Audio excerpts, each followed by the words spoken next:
Well, good evening, everybody. How are we tonight? Hopefully everybody has had a great day and a great rest of your weekend. Happy Monday. We are back. And we have quite a few things that we do have to get through today in terms of news and whatnot. And I finally found the damn thing that I was looking for, which is really nice. So, yeah, that's what we're going to do. I had a kid in a smart car challenge me earlier. How did he challenge you? He wanted in my lane and he was going to move me out of the way if he needed to. Unfortunately for him, I had the truck. Just laughed at him. Little shit is a speed bump to me. How did he challenge you?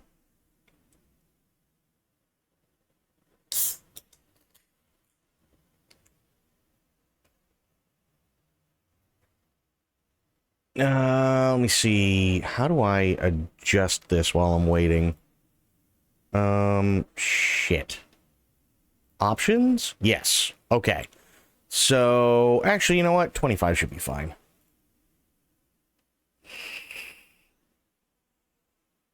Shouted out the window at you? What was he yelling?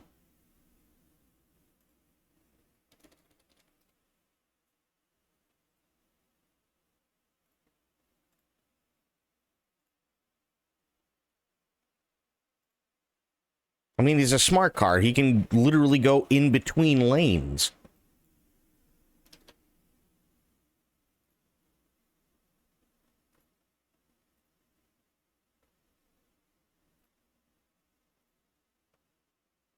Get out of the way or he'd move. He's a fucking idiot. Oh, well. What an idiot. It is what it is. All right. We have stuff to go over. We got news. This actually just came in 10 hours ago. And I thought this was interesting because obviously it's Spook Month. Alien Isolation writer admits the Xenomorph got too smart for the devs, which is why the horror game runs longer than most. Alien Isolation's 20-hour runtime, that took me literally 3 times as long, grew that long by accident, according to a dev who says that the Xenomorph's increasing intelligence drove the horror game's playtime up.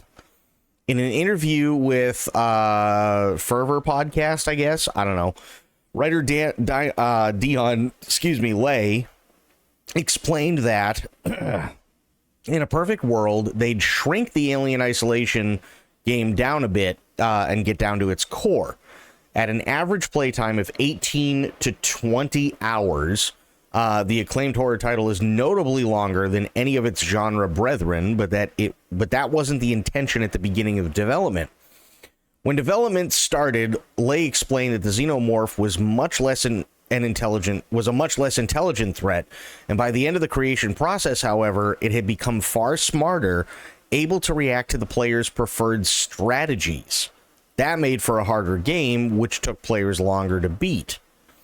The Alien really evolved as we were making it. By the time it was perfect, it was like, oh, wow, everything takes a lot longer. Lay claims that at the time, it didn't seem that long, and that it would have been hard to cut down the runtime during development.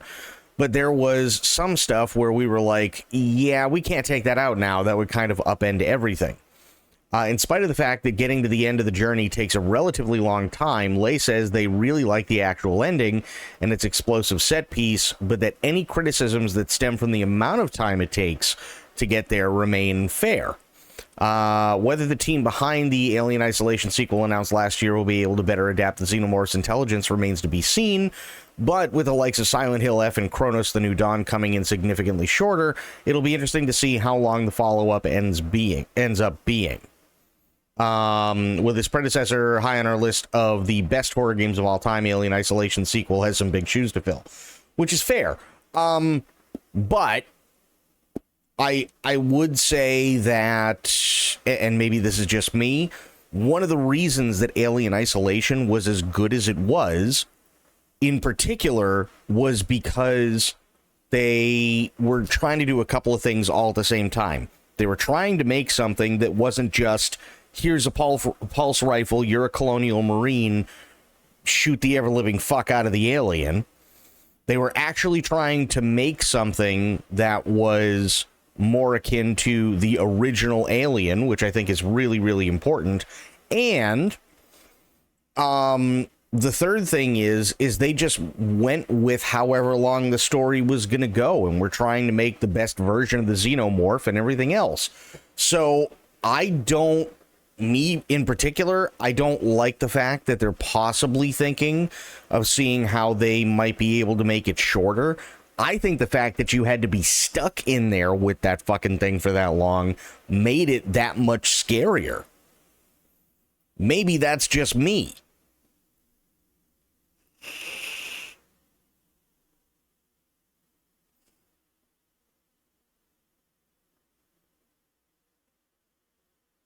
That's what I thought. I thought Alien Isolation is by far the best Alien game we've ever had.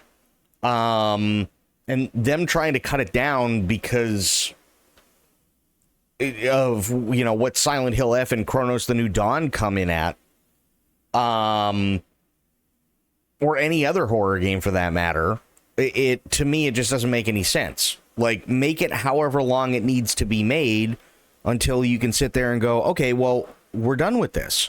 There's nothing else. If we add anything else, it's going to be too convoluted. Or, you know, if we get rid of something, everything's going to be upended or whatever. Like, that's okay. You can stop when it's time to stop. But when you feel it's time to stop, right? Don't sit there and be like, well, we have to stop to get that 8-hour mark. No, fuck that. They are right, though. That game did drag on a bit too long. Well, I can see what they were trying to do, and there are some things that I don't particularly care for, but I think that's also true of all of the best Alien movies, just in general.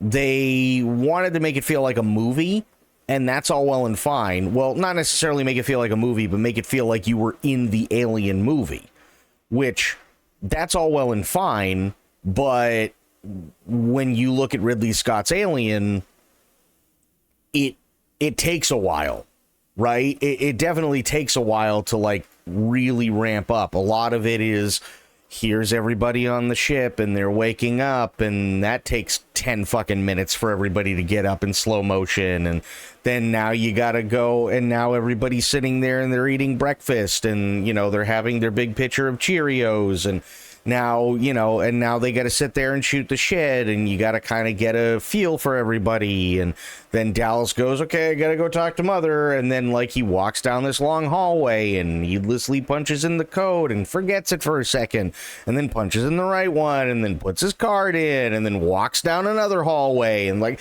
and this is all shit that's happening in the first half hour, and we haven't done anything. So I get what they're trying to do, or what they were trying to do, and, like, that's all well and fine, and I get it. There is definitely something to be said for pacing, and do I think that Alien Isolation got it? I think they were mostly there. I think they were mostly there. But, There were a couple of parts, like you said, the backtracking. I don't like backtracking, really, at all. Unless there's, like, a legitimate reason to go and backtrack. And this is something that even the last two God of War games had that I didn't particularly care for. This is something that both Horizon games had that I didn't particularly care for at all. Even Ghost of Tsushima, much as I loved it, had some backtracking, and I really didn't care for it. I've never been a fan of backtracking. I hate doing the backtracking in the MGS stuff. In my opinion, the backtracking is always the worst part of any of those games, because we're not doing... Generally speaking, when you're backtracking in a video game, you're not actually doing anything other than just padding out the time. That's it. When is backtracking necessary? Backtracking is necessary if you have certain plot devices that are specifically set up ahead of time and not just because we need to pad out the time. So, for instance, I'll give you a for instance, okay? Let's say you have a horror movie, and in that horror movie you have, and I will use the most literal sense of this plot device, which is called Chekhov's gun. And Chekhov's gun is a plot device for an item that you see at the beginning of the movie, and you don't, they don't talk much about it. They may even, they may at worst throw in a line about the gun or whatever, right? But it's a gun hanging on a wall. Chekhov's gun states that if you see something like that in the movie, by the third act, they have to use the fucking thing. Otherwise, it is a useless prop, and it contributes nothing. So, let's say in our fictional horror movie, okay, and like I said, I will use the most literal example that I can. Everybody goes to a cabin. Bunch of teens. They all go to a cabin, right? And we've already established in this movie that there's a killer on the loose, and these teens are fucking stupid, and this, that, and the other thing, and yada, yada, yada. And they rent this cabin, and this cabin has a gun in it. And the gun is on the wall. It's a shotgun. We'll just say it. Yeah, I'll put it that way. It's a shotgun. Fuck it. Right? And everybody goes in, and they go, hey, wow, look. There's a gun on the wall. And somebody goes, oh man, I wonder if it still works. And then they just keep going about their thing. Throughout the entirety of the movie, they get chased out of the house, into the middle of the woods, maybe even into an abandoned building. Right? Now all of a sudden, come to find out, you need that gun. Why do you need that gun? It doesn't really matter. But there's a killer on the loose. The killer's fucking shit up. Everybody's dying one by one. Somebody finally goes, oh shit, the gun. They run from the abandoned building all the way back to the cabin, which, granted, only, I mean, you're probably maybe talking about 300-400 yards from, you know, point A to point C, so it's not a huge thing, but they have to run all the way back while everybody's trying to hide, and people are getting torn apart and everything like that, because there's a ticking time clock. Because by the time if whoever it is that has to backtrack to get the gun takes too long, by the time they get back with the gun, everybody's dead. Right? In that sense, backtracking is perfectly fine. Backtracking is absolutely perfectly fine. There's nothing wrong with that. Right? When you do backtracking for the sake of, and I'll use Metal Gear Solid, we all know I'm a big Metal Gear Solid fan, but this is something that always irked me with most Metal Gear Solid games, okay? Snake, you'll never be able to get her from that distance. You need yourself a PSG-1. Now, if you're playing for the first time, you just spent the better part of about 10 fucking hours getting to that point where Meryl gets shot. And now you gotta run while she's bleeding out. You gotta run all the way back to the first fucking building. Go in the elevator, down all the fucking way so that you can get to that, all those rooms that require the different key cards, so that you can find the one that you need. Go under the fucking lasers. Go back under the fucking lasers once you get the thing. Get out of that goddamn floor where that's now being patrolled by like 3 or 4 guys. Go up the elevator, through the tank hangar, through the laser field, through the fucking snow field where you fight Vulcan Raven for the first time, through the disposal facility that you can't use a gun in, up the stairs, into the elevator to go back down all the way so that you can run past the bathrooms, down the long-ass hallway where you fought Psycho Mantis, then out the back door so that you can crawl under the thing and go through all these crags and rocks and wherever with all the fucking wolves who are trying to attack you, then make your way to the fucking door that you went in the first time where Meryl said, I know how to get I know how to get around the mines. And then you have to remember how to get around the mines while you're being shot at, just so you can pull out the fucking gun to lay down and actually fire against her. That's needless backtracking.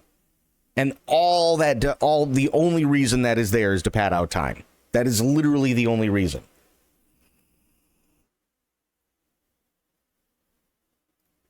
You see the difference? The difference is that if you're going to have a plot device, right?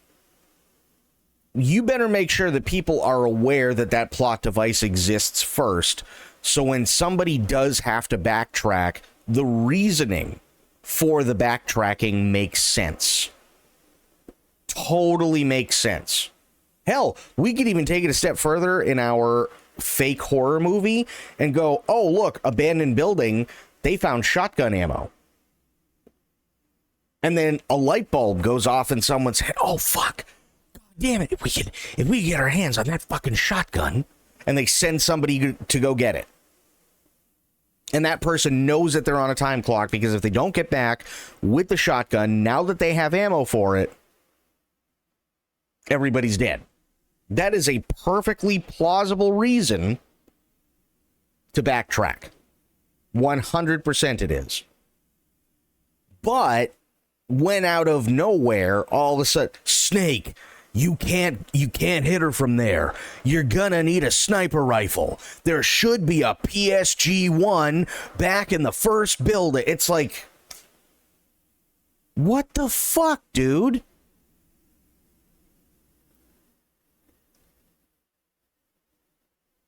It's shit like that is needless. So I agree. The backtracking itself in Alien Isolation, yeah, I kind of feel like that's needless. The Working Joes, I actually didn't mind. And the reason I didn't mind the Working Joes is because where I think where the Working Joes work the best is later on in the game, when you understand why they are the way they are, right? If you are somebody who hasn't watched Alien or Aliens or Alien 3 in the longest time, or you're somebody who has to or is just coming into the Alien franchise for the first time when it comes to Alien video games, and you meet these Working Joes, it works on the level where it's also showing that, unfortunately, AI is not as reliable as everybody thought it might be. Because they can still do what they need to do, but they're also taking orders from a higher authority, which just also happens to be really fucking evil for one reason or another. Whether it's the company, like Weyland-Yutani giving orders to Mother, and Mother has to make sure that everything works out as well as it can under the parameters that it can, and so on, or whether it's because the fucking AI that runs Sevastopol Station is breaking down, and there's a cult of people and like all this other shit, and because the AI is breaking down and the people are fucking everything up, the Working Joes just went mad. I can completely understand that, and I think that that's where they work the best. Because, again, it shows AI isn't as reliable as most people are going to try and rely on it. And that's kind of one of the big problems, right?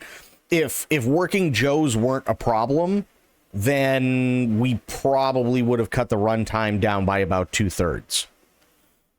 So for something that's going to be 20 hours, you're probably looking at maybe 5.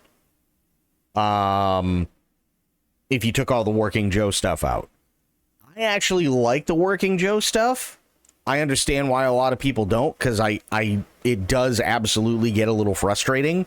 But I really liked the Working Joe stuff. The stuff that bothered me, and the stuff that never made any sense to me, is why are there still people that were stupid enough to try and live on something that they know is falling apart in the middle of nowhere?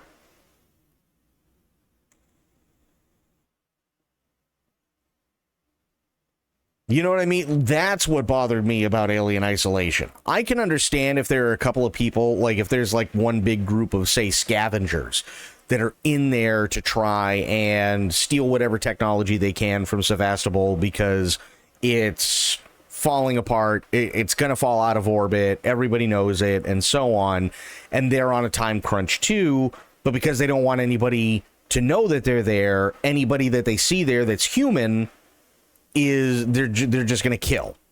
That I could totally understand as like a kind of like a, call it a C plot, right?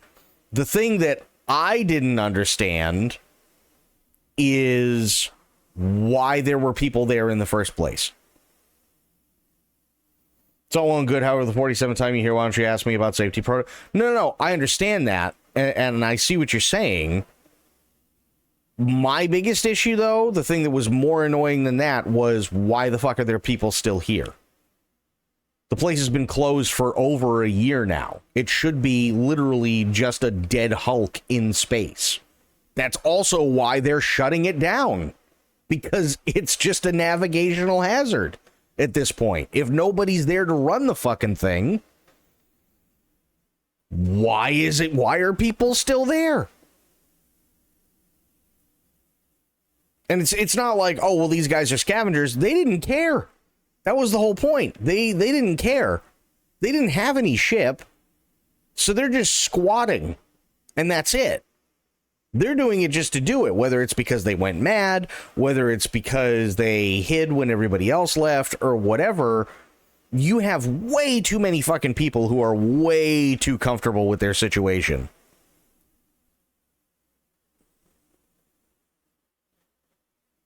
For the love of the game. No, you can't even as a joke, you can't even tack it up to that. That's the whole thing, right?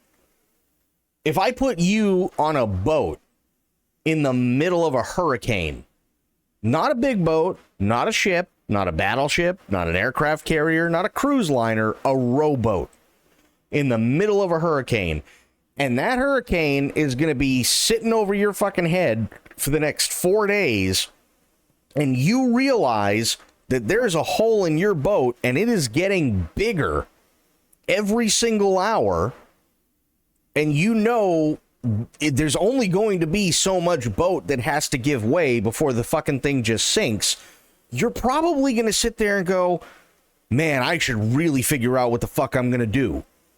None of the people in Alien Isolation do that. None.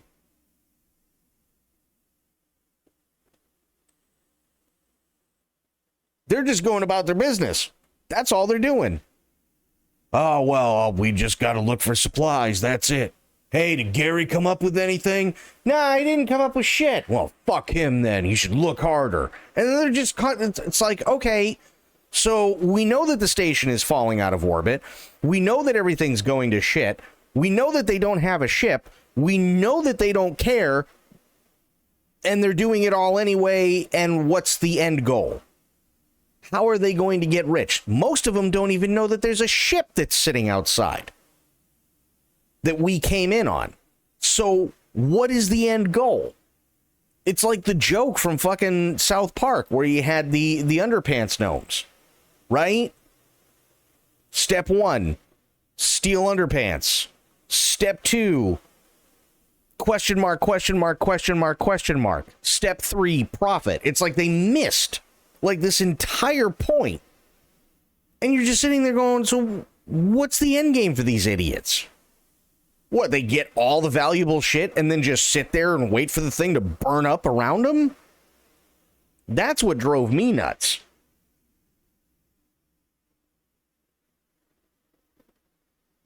That's the thing that really drove me nuts. At least it can be explained when it comes to the working Joes with, why don't you let me tell you about safety protocols? Specifically because they've gone mad. Right?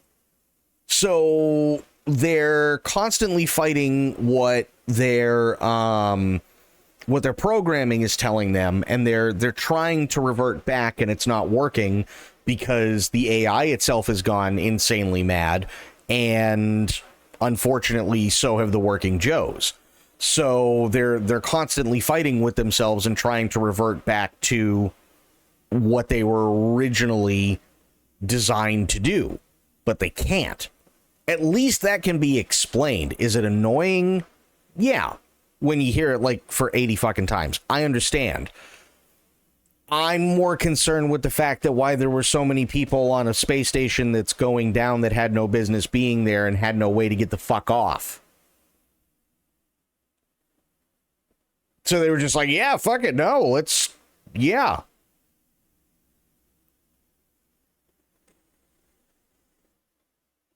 You know what, like, that's the only thing that really threw me. That, and when the fucking, when the xenomorph loses its goddamn mind, and the AI goes from, like, maybe a 6 or 7 to 30 in 2 spots in the game for zero reason.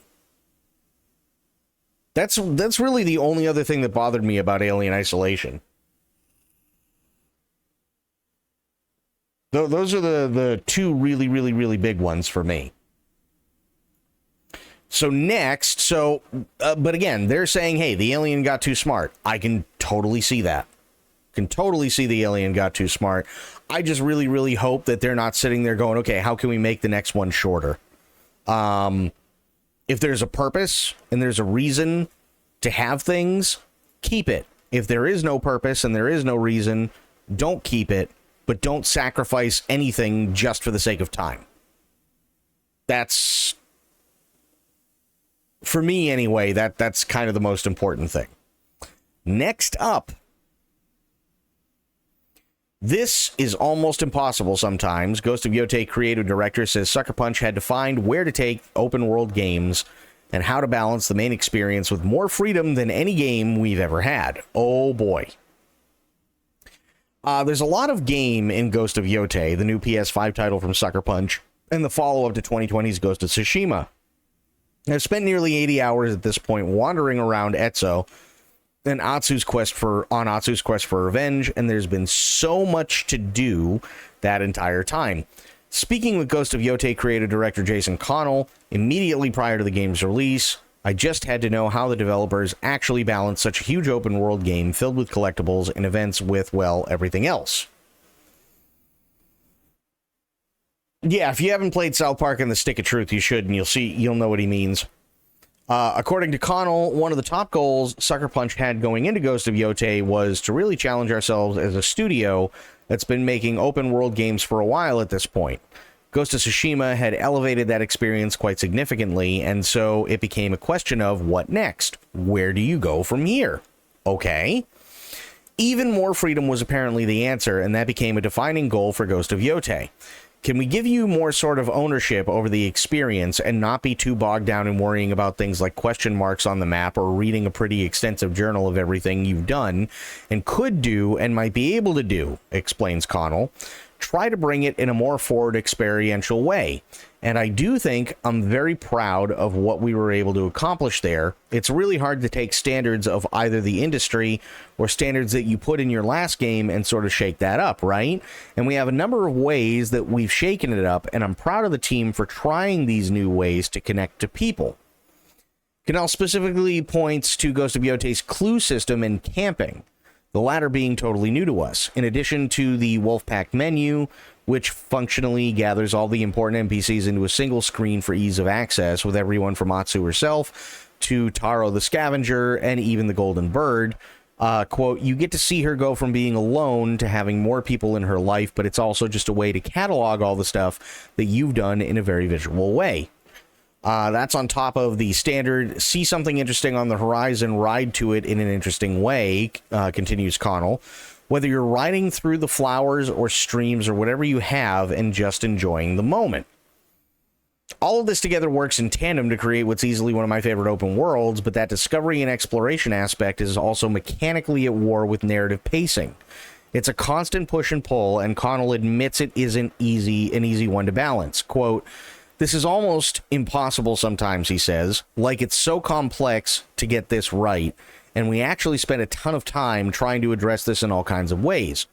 I think it really talks to game design philosophical challenge that exists when you try to make this kind of game where you are both trying to create a narratively led, strong character-focused experience and provide agency in how they approach the game and do what they want to do, says Connell.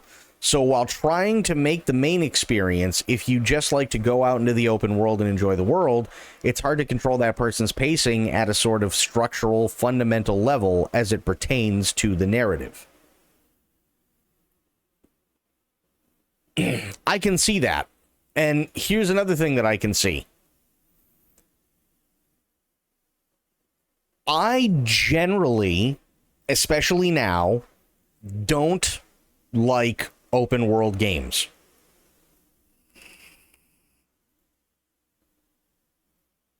I don't.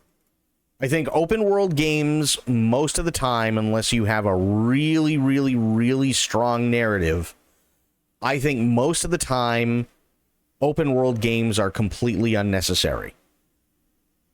I think they are. And the reason why I think they're completely unnecessary, is because they either give you way too much or way too little in an insanely vast open area.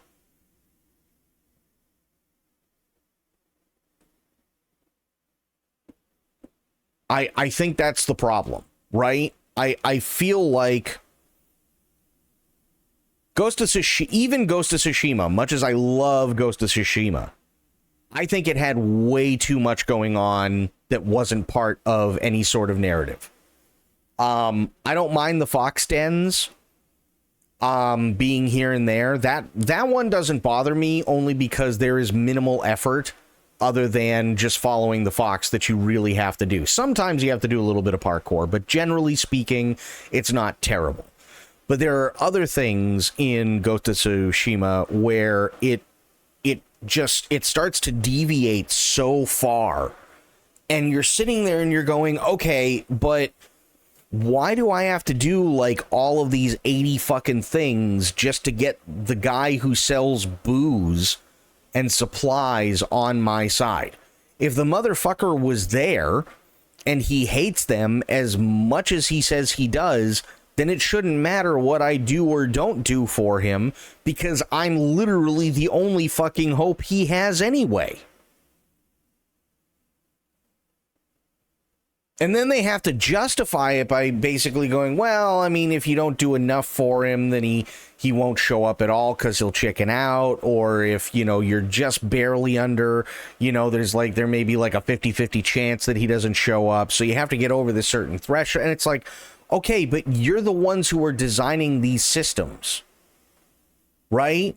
Narratively speaking, in any movie or video game or any of that, if you have somebody who was there when the Mongols attacked, and you see somebody who, for all intents and purposes, should be considered a ghost because everybody thought he was dead anyway, and you're looking at this person as basically the last hope of this area, especially considering like all the shit that it's possible he heard, because he travels from one place to another because he doesn't have any choice but to work for the Mongols, who kick the shit out of him as often as they possibly can, even though they know he's working for him begrudgingly, right? And if that person sees the ghost as literally the last hope of this land, why wouldn't he be on his team? I can understand doing 1 or 2 missions and that's all well and fine, but it turns into way more than that, and it's just like everything just gets so fucking bogged down. It just gets, it's so bogged down and everything else. And it's like, hey, you want to put like random shit in there when it comes to,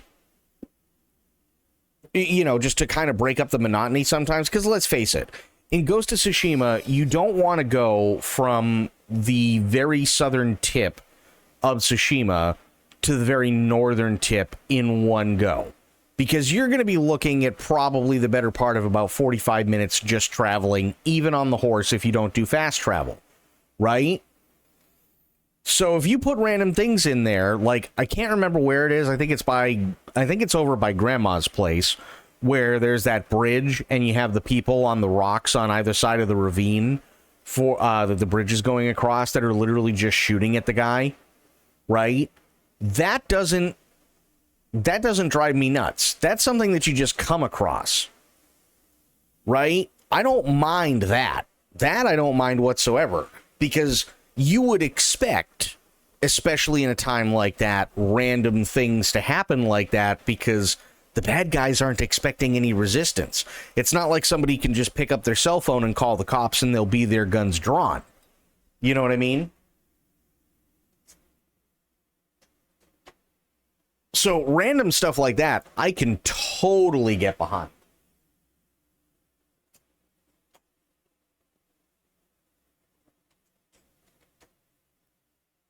I can absolutely totally get behind stuff like that. But it's like, okay, well, now you have to sit here and you have to do 12 haikus. And then after you do 12 haikus, and then you can level up this thing. And then once you level up this thing, then you'll be able to unlock this thing. And then once you unlock this thing, then you'll be able to do the fox dens a little bit better.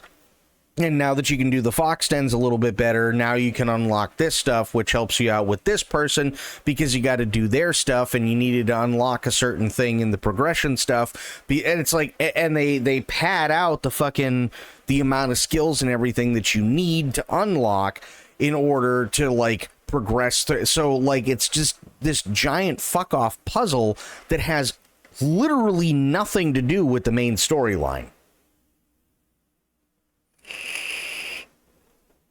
Right? And don't get me wrong, I actually didn't mind the haiku stuff, but when you take the haiku stuff, you take the fox dens, you take all the secondary missions for all of your characters, maybe two of which only actually matter in terms of the narrative of the main story. Then you have all the extra random crap that happens as you're traveling. Then you have all the enemy encampments that they want you to go through and destroy one way or another, so that by the time you get to the end, there's a depleted presence. Then you have all the stuff where it's like, oh, well, I got to go and I got to, do all the parkour up to the Torii gates and so on, right? So that you can unlock new things, because it's like, Jesus Christ, how much more crap can we shove in this thing?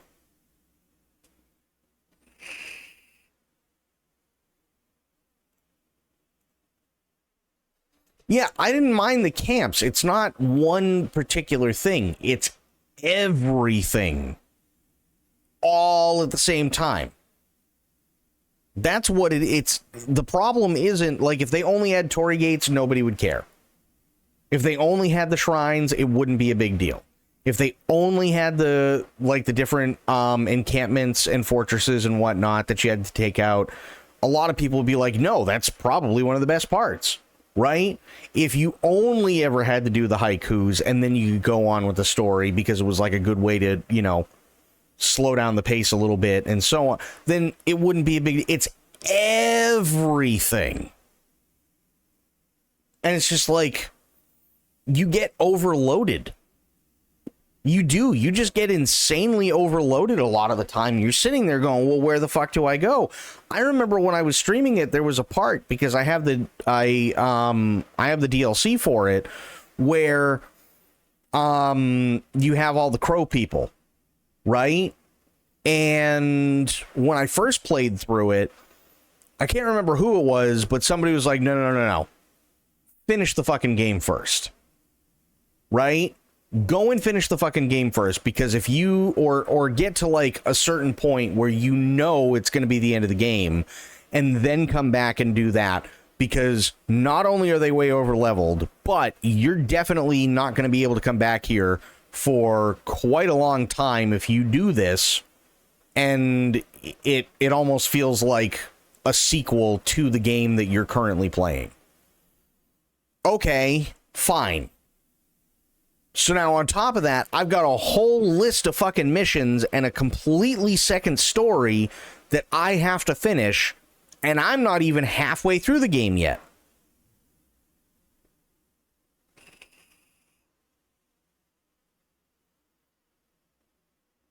It was definitely a bit overwhelming at times, because it's just like, Jesus Christ, guys, what are we doing?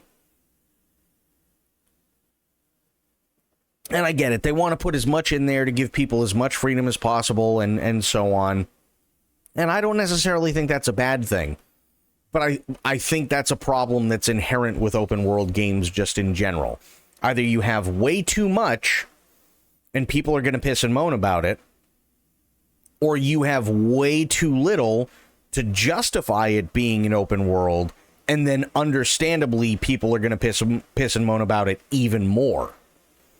And I don't know if there's really any good example of when a game has taken an open world concept and actually been able to balance it really, really well.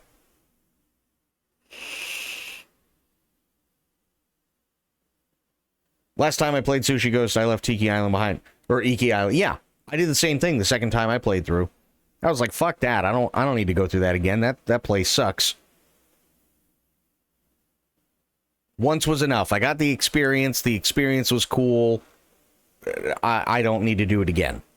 You know what I mean? Like, but again, I think that's just a problem that's inherent with open world games. Either way too much or not even remotely close to enough. And I don't really know if there is any sweet medium. I really don't know. I mean, what do you guys think? Do you guys think that there's any sort of, like, way to really balance that stuff out?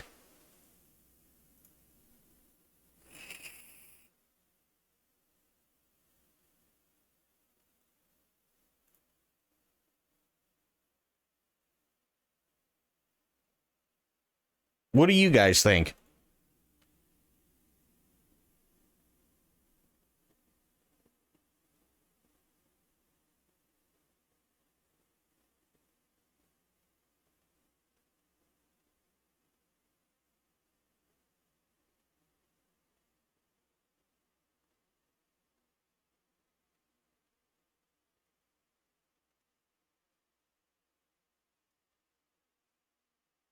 You don't think? Oh, good.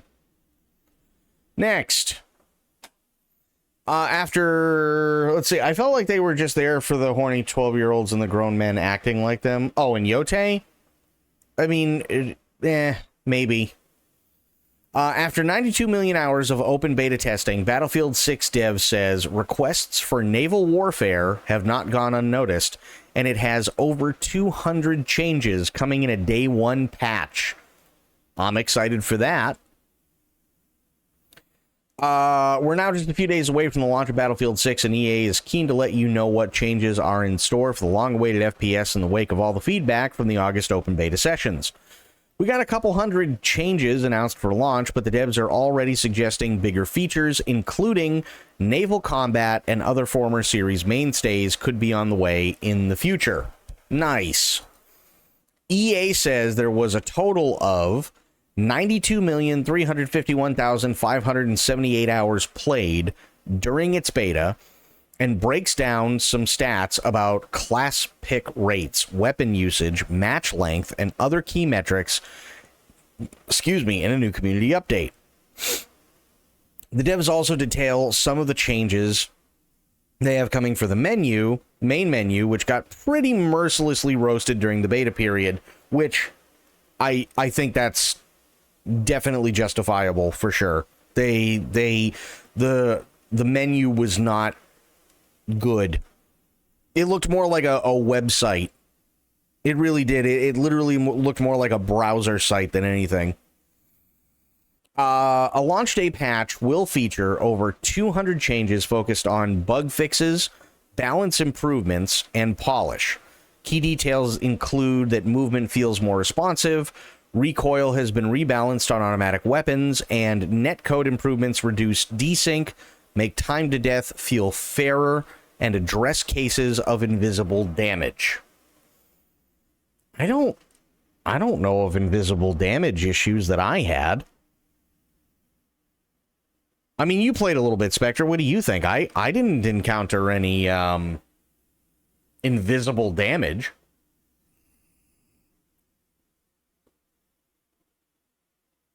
I again, I can only go off of, like, you know, what you guys say who played it and what I experienced, and I didn't experience anything like that.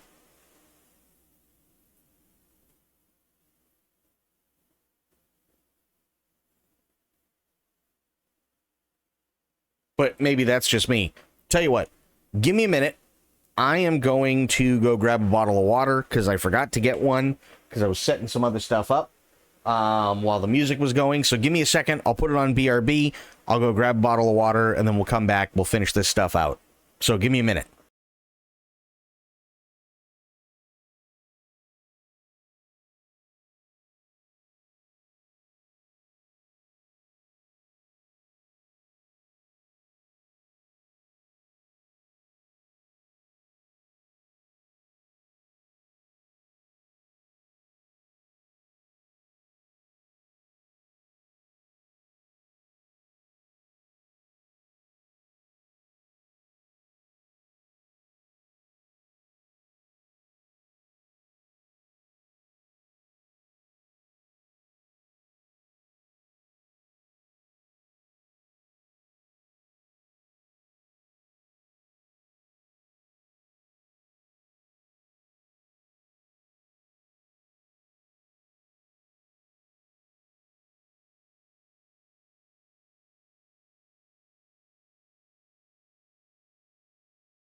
Okay, I is back. Sorry about that. So yeah, I mean, what do you think, Spectre?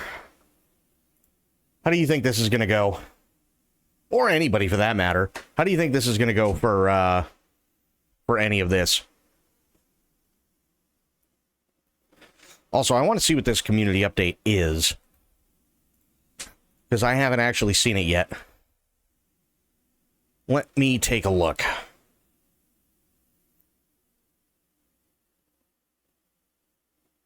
If it ever decides it wants to load. Which would be really, really nice. There we... Well, okay, it's kind of loading.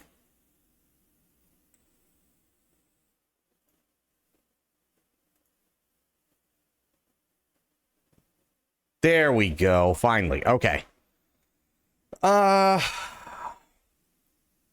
Battlefield 6 has more ways to play than ever, and through the open beta, we aim to validate at scale that offering multiple playlists in parallel would not compromise the authentic Battlefield experience.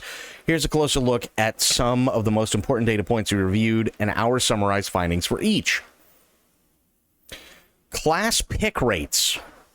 The map layout was the main deciding factor for class picks. For example, support had a higher pick rate on Siege of Cairo, which is a CQC-focused map. On Iberian Offensive, with more long-distance combat opportunities, we saw an increased pick rate for recon. Yeah. This is a very, very optimistic community post. Yeah, I'm just seeing it now, so... comparing between open and closed weapon playlists, we observed mostly identical class pick rates with 1 to 2% difference at most. Kills per hour also remained virtually consistent for both playlist types. Open weapons players scored 0.2 more kills per hour in Conquest and 0.1 in Breakthrough. Match duration increased slightly within closed weapons playlists by up to 45 seconds, or about a 3.75% difference for both Breakthrough and Conquest. We also observed a slightly higher revive rate for closed weapons at 3% for Breakthrough and 2% for Conquest, which coincides with a slightly longer match duration. Okay, so people are playing longer for closed weapons, which I don't think is a bad thing. More players with non-signature weapons in open weapon playlists.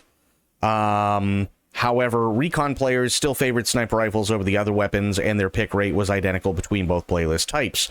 There was not a single dominant weapon archetype, and we observed a consistent and well-distributed pick rate between them.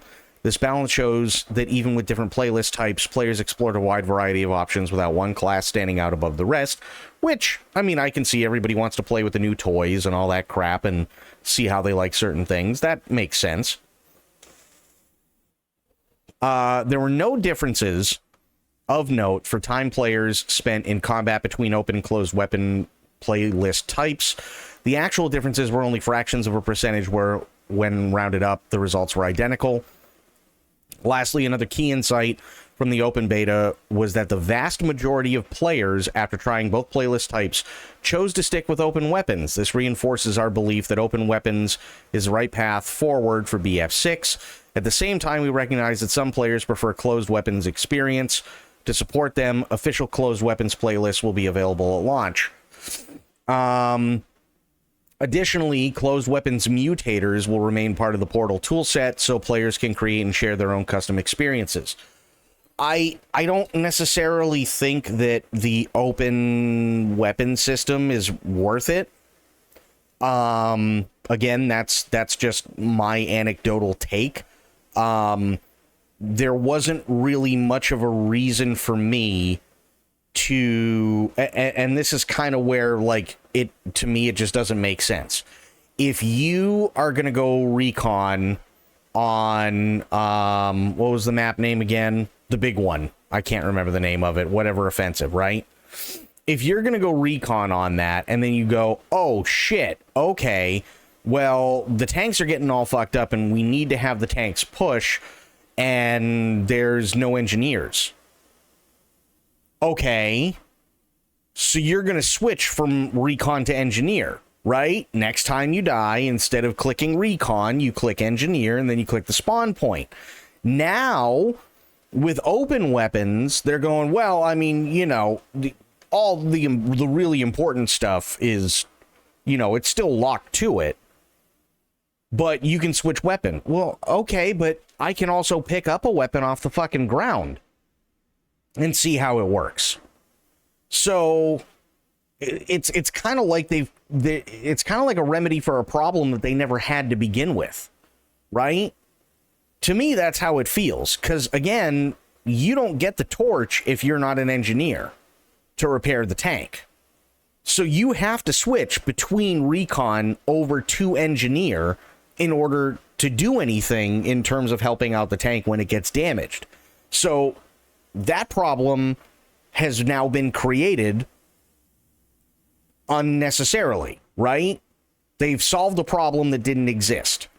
Then, on top of that, even if there's still some sort of justification for the open weapons, the problem becomes is that now you have a bunch of people at the start, which is probably one of the most crucial and critical times for people to be actively playing. But you have now a bunch of people who didn't have time to go through their loadout because their PCs loaded everything too fucking fast. And now they're hitting Y, and they're standing there like jackasses, ready to be wiped the fuck out while they're redoing their loadouts. When all they needed to do was just pick a class that they've already set up.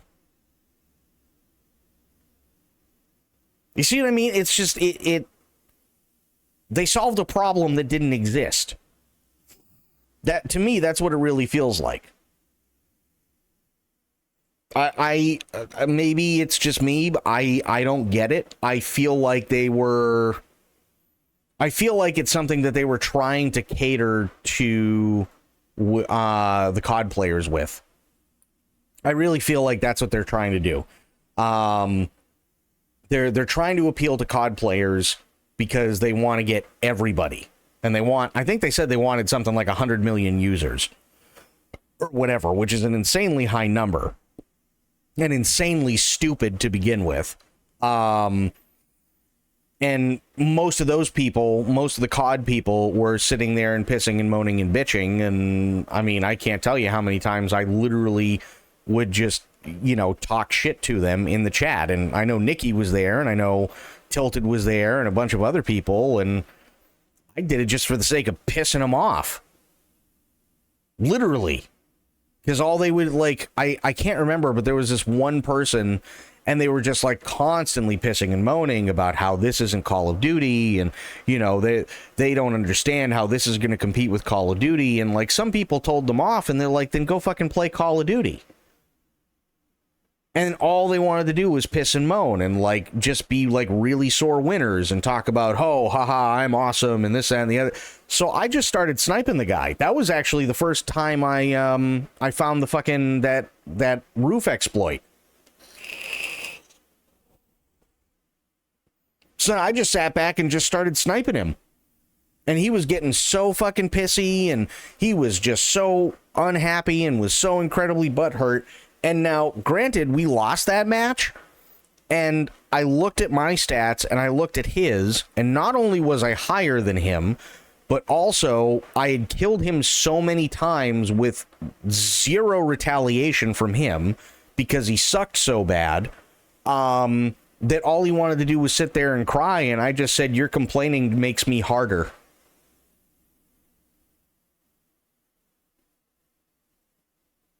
Because that's the only thing you can do, is just absolutely fucking humiliate them.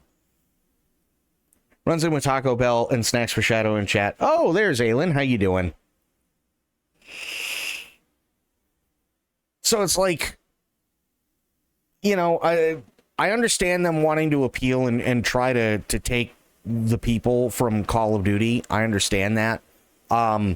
But I will say one thing that I think is really, really pertinent, especially after we saw the video last week by Kingard. The problem is that they're trying to appeal to the backup plan. Had to go grocery shopping. Oh, gotcha. They're with stuff like that, and with the open beta only showing one big map, right? And the rest are, you can hit anybody, but the longest it's ever going to be for a range is medium range, and usually it's pretty tight quarters and pretty tight lanes, and you have a couple of open areas, lodged in there here and there and whatnot, but most of the time, even if you're running a tank or you're running a lav, the problem is that every 5 to 10 feet, there could be somebody around the corner with a fucking RPG. That's more Call of Duty based level gameplay, right? So, and to the COD players, it's probably even better than what they have, because usually they're lucky if they get a square. I'm not even kidding. They're lucky if they get a really big square that they can run around a circle in. So to them, it was probably cool and new, and it felt really good and everything, but and don't get me wrong, I understand the need for that, but when you're front loading your beta with literally only that, there's got to be a reason, right? Especially if you know that Call of Duty is awful and people are leaving Call of Duty in droves, they're going to try to appeal to those people. But again, the problem is you're trying to cater to the backup plan. Right? So like Kingard said, if you do too much to appeal to the competition, what's going to happen is you're going to drive all the Battlefield veterans away, and by the time they're gone and you realize you fucked up, it won't matter, because your plan B, which are all the people from Call of Duty, just saw that Call of Duty 7 just dropped, and they're going to go and play that now. So now they go too. Congratulations, in one fell swoop, you just got rid of your entire audience. Which, by the way, is one of the biggest problems that they had with 2042. They tried to make it so it was more like COD, and they got COD players into it and everything like that. But on top of the game being fucking broken, and on top of it having just many problems across the board and everything like that, their core base left, and then they were stuck with Plan B, who only stuck around long enough until the next COD came in. That's what happened. And then it basically was a fucking ghost town for over a year. So me personally, I don't know. I don't particularly care for open weapons, but again, to me it just feels like they're trying to remedy a situation or a problem that never existed in the first place. I'm still going to play the way I'm going to play. Nothing's going to change that, because closed weapons are always going to be there. I just kind of feel it was needless to have open weapons to begin with. Cool in concept, but in actual practice, it doesn't do much for you. For launch, we're also making further changes and improvements to playlists and menus as a direct result of some of your feedback. All launch maps will be available across playlists from day one, giving you the freedom to play whichever map you prefer. We tested having multiple modes in a single playlist during the open beta and learned that players favored playlists with combined modes. We will continue to iterate and adjust playlists to deliver the best Battlefield experiences possible. You'll have the flexibility to play in both single mode and mixed mode playlists. At launch, Conquest, Breakthrough, and Escalation will each have their own dedicated playlists. Alongside these, you will see combined playlists such as Conquest and Escalation, and Breakthrough and Rush, so you do not have to stop matchmaking when switching between those experiences.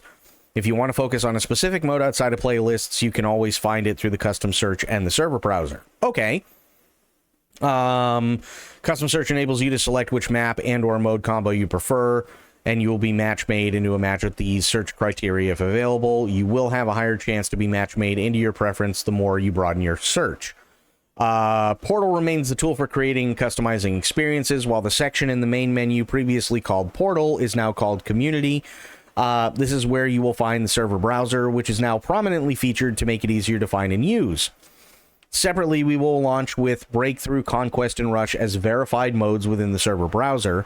This enables us to, for example, feature the official hardcore experiences that we know many of you are excited for. Ooh, okay. At launch, you will also find new custom experiences designed to add even more gameplay variety. This will be your first chance to dive into the new and improved Battlefield Portal toolset, now featuring powerful options like spatial editing. We cannot wait to see the creative ways in which you'll use these tools to build and share your own experiences.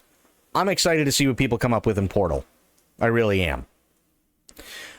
We've learned a lot from open beta, and we're using your feedback as a foundation for launching BF6.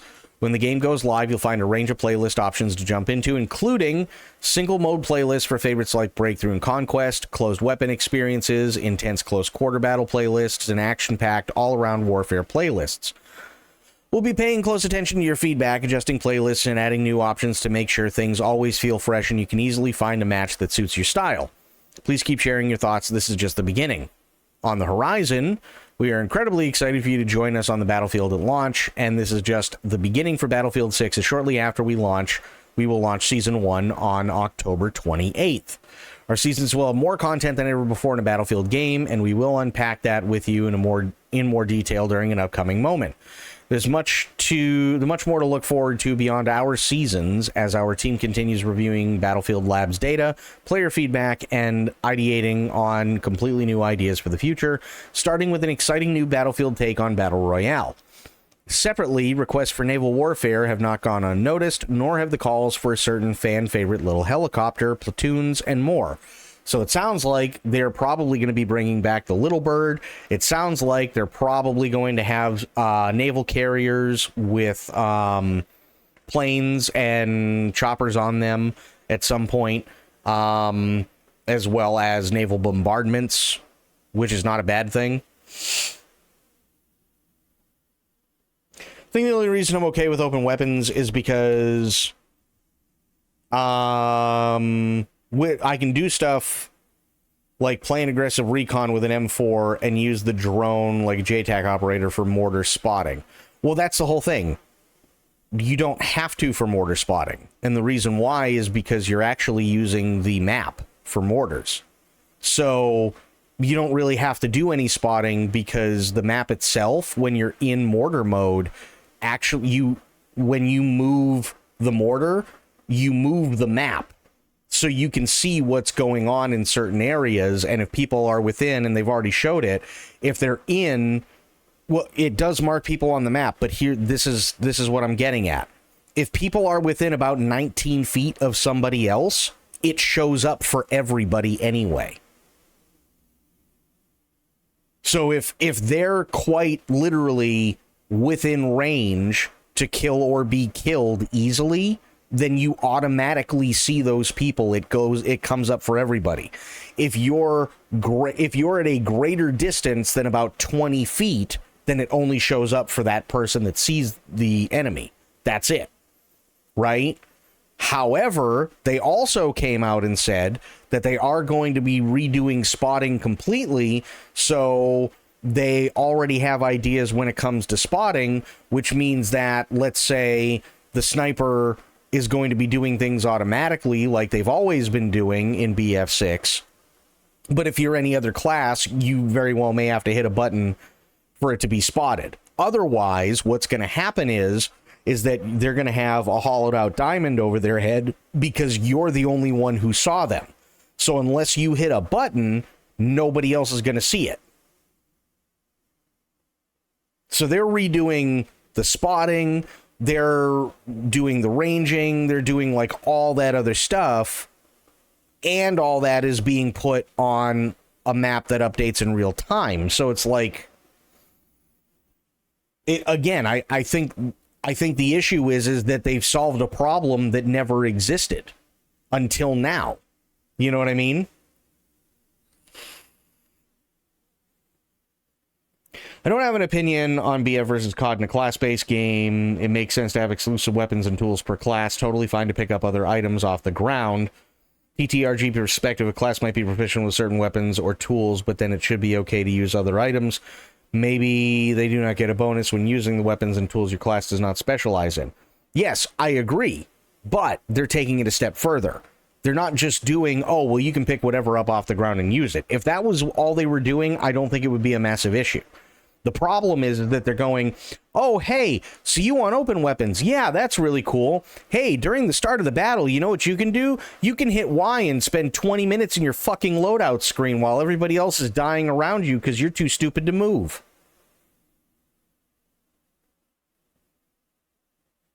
That's what they're doing.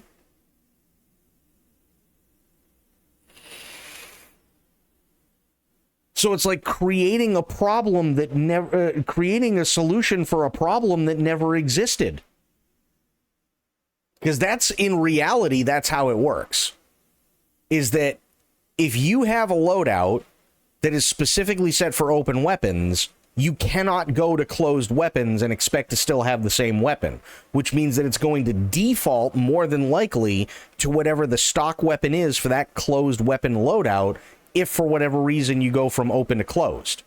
Now, you can still pick up whatever gun you want on the ground if you're, say, out of ammo in closed weapon. They're not penalizing you for that.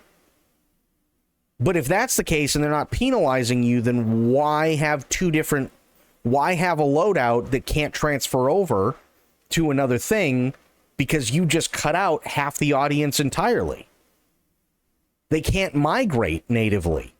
Because now you have a bunch of people who are like, oh man, this gun sucks. And now they got to sit there and they got to go back into their loadout menu. And now they got to redo everything and put on all the crap that they wanted before. It's been 5-10 minutes. You've lost half your tickets on your team because you and 15 other people decided, oh man, this is why I don't do closed weapons. And then they just sit there and stare at their loadouts the entire time. So it's a problem that never existed until they brought it up.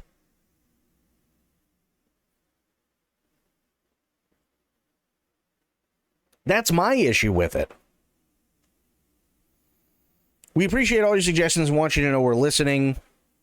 I hate it when they say that. With Season 1 on a roadmap ahead, we're excited to continue to build a Battlefield that reflects what players want.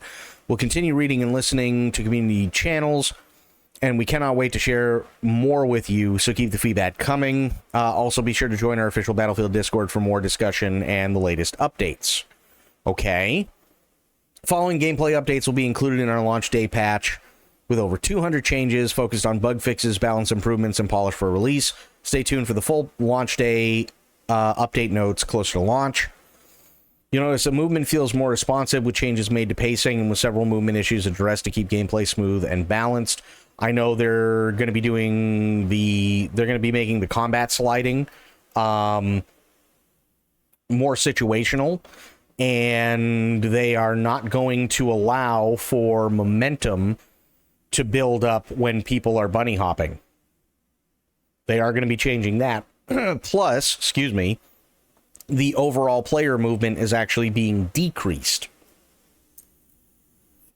Weapons. Recoil has been rebalanced on automatic weapons, making long-range gunplay more characteristic, rewarding tap firing and burst control. Okay. Numerous weapon attachments have been fixed so they now display correctly in the menus and in-game. Fair. The LTLM2 laser designator has been refined with smoother deploy animations, updated visuals, and several fixes for a better feel when used. The Law is now the default engineer launcher with a more accurate trajectory, improved guidance, and clearer sights. The MOS 148 Glaive is enhanced with more realistic missile path, improved zoom and lock-on, sharper scope visuals, and more reliable vehicle damage. Deploy beacons are now limited to 1 spawn per player, 4 per squad total, helping maintain balance and prevent overuse. Okay, I can see that. That's not terrible. Russian breakthrough layouts have been revised for better balance between attackers and defenders. Operation Firestorm has been updated and improved with vaulting, lightning, and performance, while Siege of Cairo spawn killing and out-of-bounds issues have been addressed. I'll say this again. I had a lot of fun sitting on rooftops, sniping at people.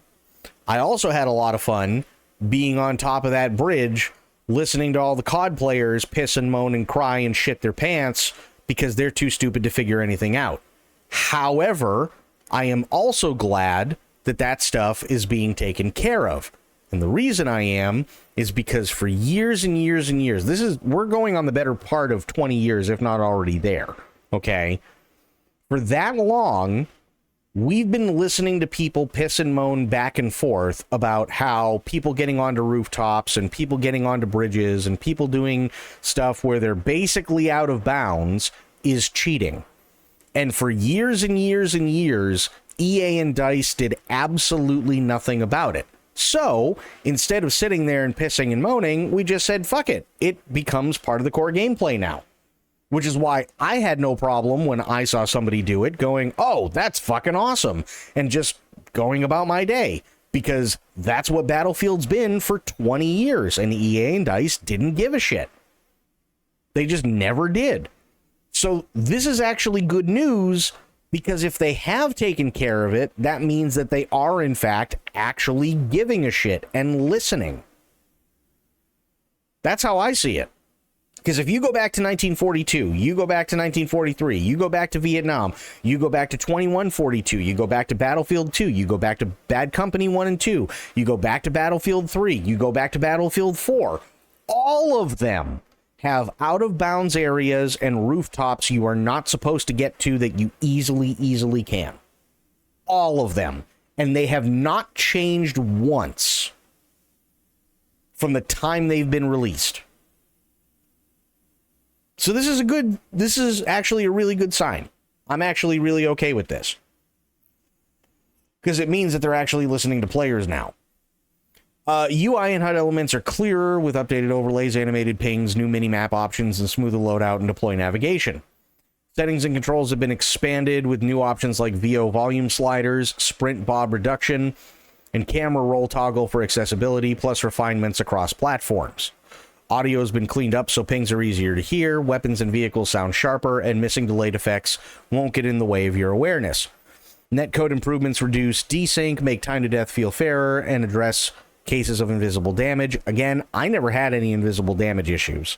Maybe there are people that did, but yeah, I never had any of that. The time to death feel fairer? I'm not entirely sure what they mean by that. I mean, like, are they reducing it? Are they making it longer? I have no idea. Thanks again for your trust, excitement, and feedback that helped us shape the Battlefield 6 experience. See you at launch. Okay. Not bad. Making it longer? Yeah, I never saw a problem with how it was before, but again, I thought with the exception of only a couple of things that they actually knocked it out of the park.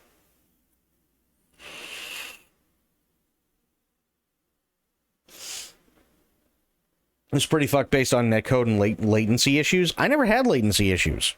I never had any. That's why I said I only have, like, anecdotal evidence at best, either way, right? And everybody's like, and this is kind of the problem, and also why I think they were trying to cater to the Plan B. They were trying to cater to the COD community a lot during the open beta, because Call of Duty players are used to a square with shit in the middle. And that's pretty much it. Doesn't matter how big the square is. It's a square, right? It's a square. It's got shit in the middle, maybe some stuff on the outskirts, maybe a couple of lanes in and out, and so on. And that's pretty much it. And they run around, and because there's a whole lot of nothing in most Call of Duty multiplayer arenas, netcode really doesn't matter because it's not competing against anything that's interactive, and it's not competing against anything that may take a higher priority over literally killing someone. So the only thing that you really have to worry about in Call of Duty are people who have a connection that doesn't crap out every 5 minutes, or people who are cheating. That's it. Whereas with Battlefield, it's never just been about that. It's always been about destruction.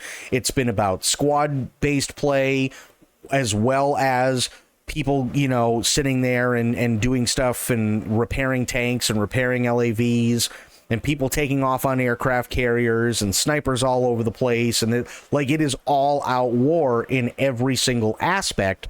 And at some point, some stuff is going to have to take priority over other stuff. But honestly, I never saw any of the stuff that they're talking about. I never had any desync issues. I never had any problems with time to death. If I got killed, I got killed, right? I wasn't, it was usually like, if you guys were around me, I'd say something, and either A, you were able to get to me in time, or B, somebody would shoot me because they literally went, oh, well, here's an asshole who's waiting to be picked up, and they just shot you, and that was pretty much it. Okay, fair enough. That's all it was for me.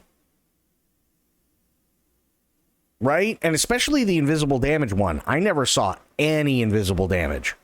Not once did I ever sit there and go, oh, man, what the fuck? Where did I get shot from? And then just sit there and be like, oh, man, that's complete bullshit, and I don't understand. Never had that. Literally any and every time I was killed, I could account for where it came from.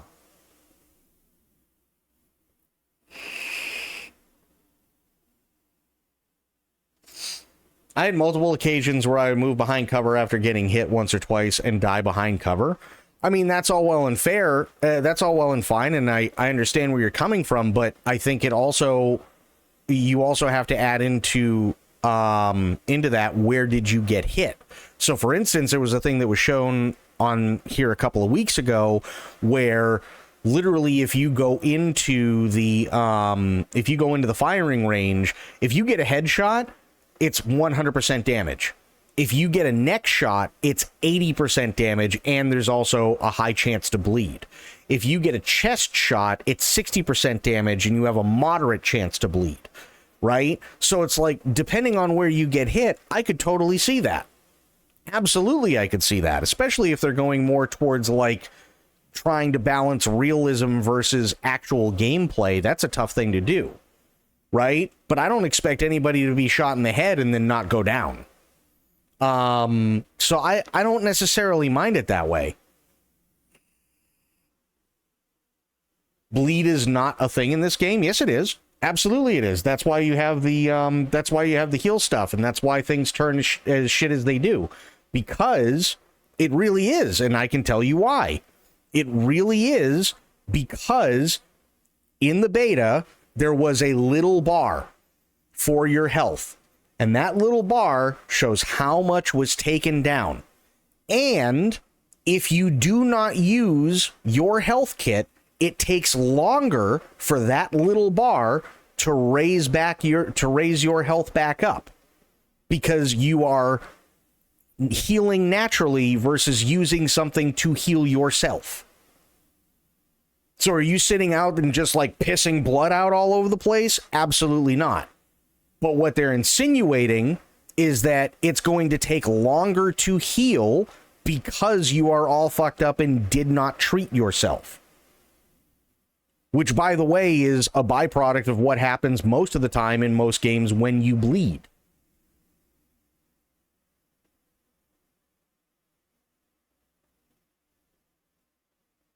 That's exactly what happens. I'll take one of the most beloved and most talked about games of all time, by the way, and use it as an example. Bloodborne.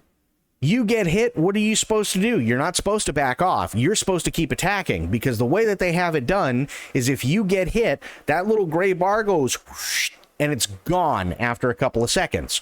Or if you attack and you keep hitting, you get all of that back because you are no longer losing it over a period of time.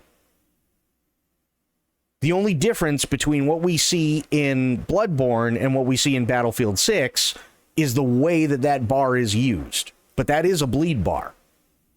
That's absolutely a bleed bar. Because either you can sit there and not use it, maybe it's because you don't have time or you're pinned down or whatever, and it's going to take longer, or you're going to sit there and use it, and it takes maybe half the time to get back up to where you need to be to a sustainable level of health.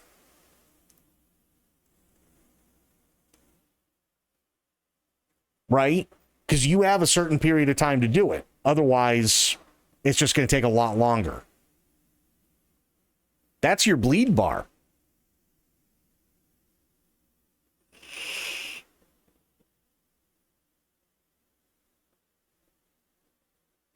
And if I remember correctly, they also said that one of the things that they were doing too, especially with the health stuff, is they were going to, they were actually going to change the time as well when it comes to, actually, no, it's not even that they're going to change the time. Instead, what they're doing is they're going to get rid of that gray bar entirely when you get hit and you get brought down to the point where you have to use, or you're expected to use, your health stuff, and instead you're just not going to have it anymore.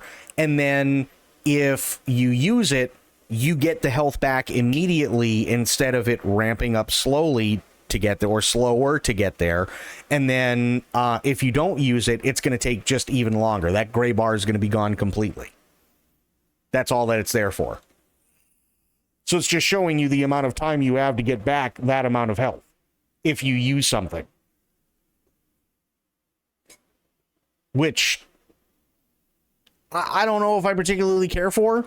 I understand why they're doing it, but I don't know. To me, it I can see what they're trying to go for. I just don't know if it worked. I just really don't.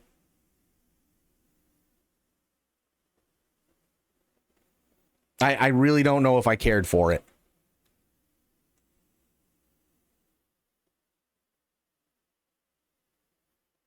So, yeah. But I'm excited. I want to see where... I want to see, like, where all these changes are. Again, I had None of this. I had zero of it. Now, granted, I understand that I'm lucky. I have a gigabit connection. My PC is literally less than 10 months old, and stuff like that. There are a million things that can play into stuff like this, and I know that they did say that there was a significant amount of people who were running under required specs. They were running on computers that were running under required specifications, and still being able to play. So I'm not entirely sure how much of that stuff is going to go away. But they've optimized it enough to the point where people who don't even meet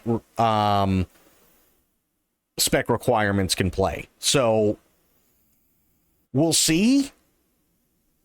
We'll definitely see. I remember my biggest issue, especially when I played online stuff, and I usually saw it when I was trying to play back in the day before I stopped giving a shit, Star Citizen. The only time I would run into desync is when my ISP at the time was just a bag of shit. So when they had a problem and wouldn't tell anybody that they had a problem, but I could clearly see a packet loss of 70% on my end, that's when I would usually run into desync issues. Same thing if I was playing anything on stream that required an online connection, because that would lag everything out, and so on. But that was really the only time, especially when it came to like modern or modern-ish games, that I've really ever had that.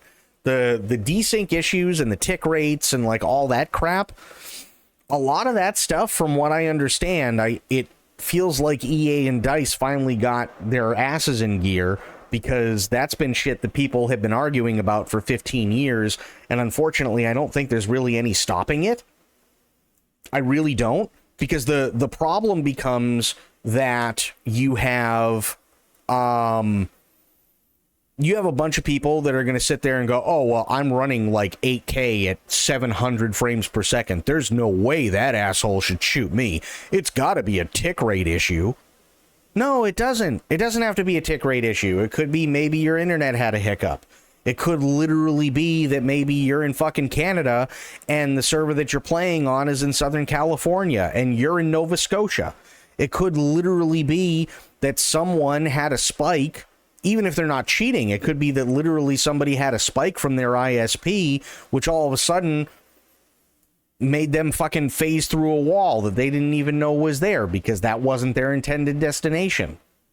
But because they're in France and you're in Montana, to you, because you're closer to the server, it looks like somebody's cheating. Like, there's a million different reasons.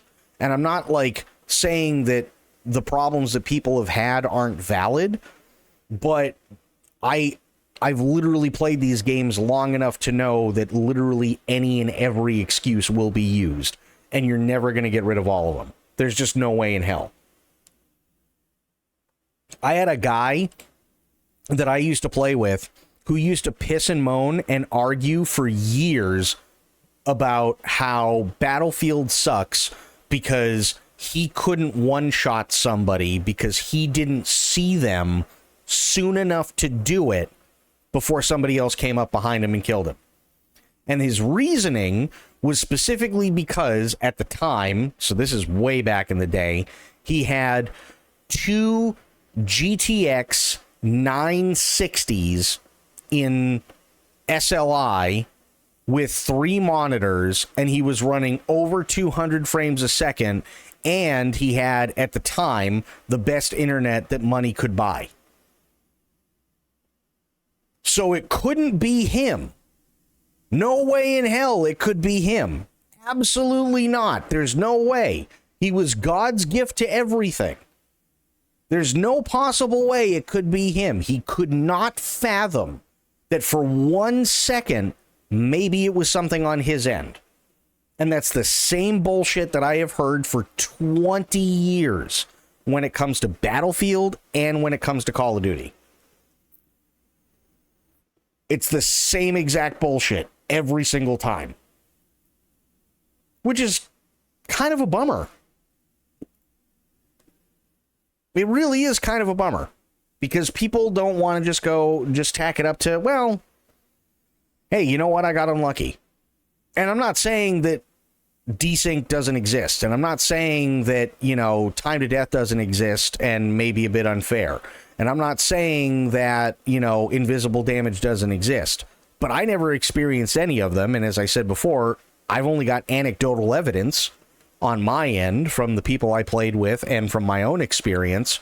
And that's about all I have to go off of. But I can tell you, every time I got shot, either I had a limited amount of time for somebody to pick me up and I stayed close enough to everybody to where either they could pick me up or I'd get shot, or if I was too far out from everybody, I'd just be like, well, I mean, fuck it, everybody else is dead, I'll just hold F.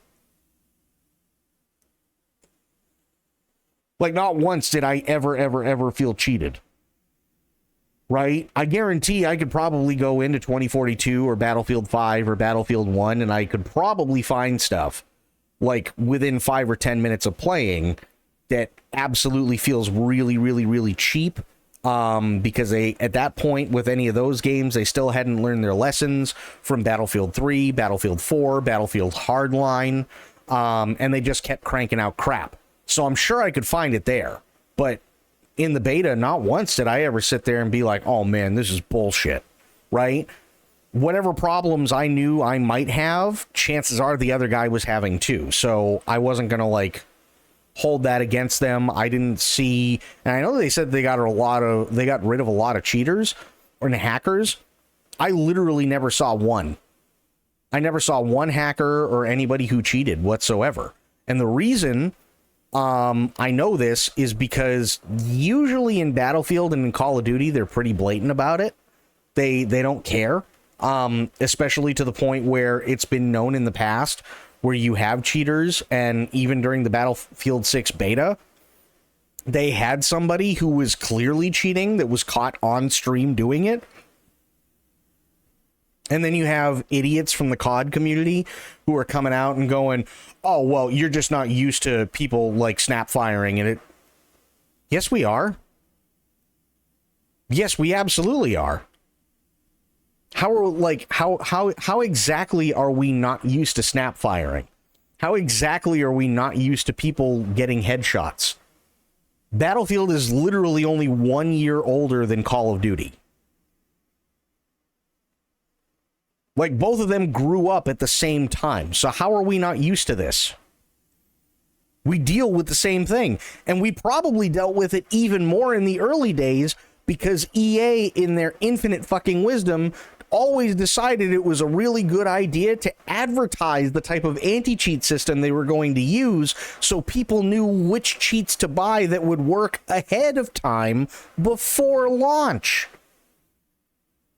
I mean, Christ, at least with Black Ops 7, I can tell you, okay, well, yeah, there are a bunch of cheaters and there were a bunch of hackers and stuff like that in the open and closed beta, but at the same time, they haven't changed their fucking anti-cheat in God knows how long, and they even said, well, we're going to put out an update after we launch, and it's like, then what the fuck good is the anti-cheat?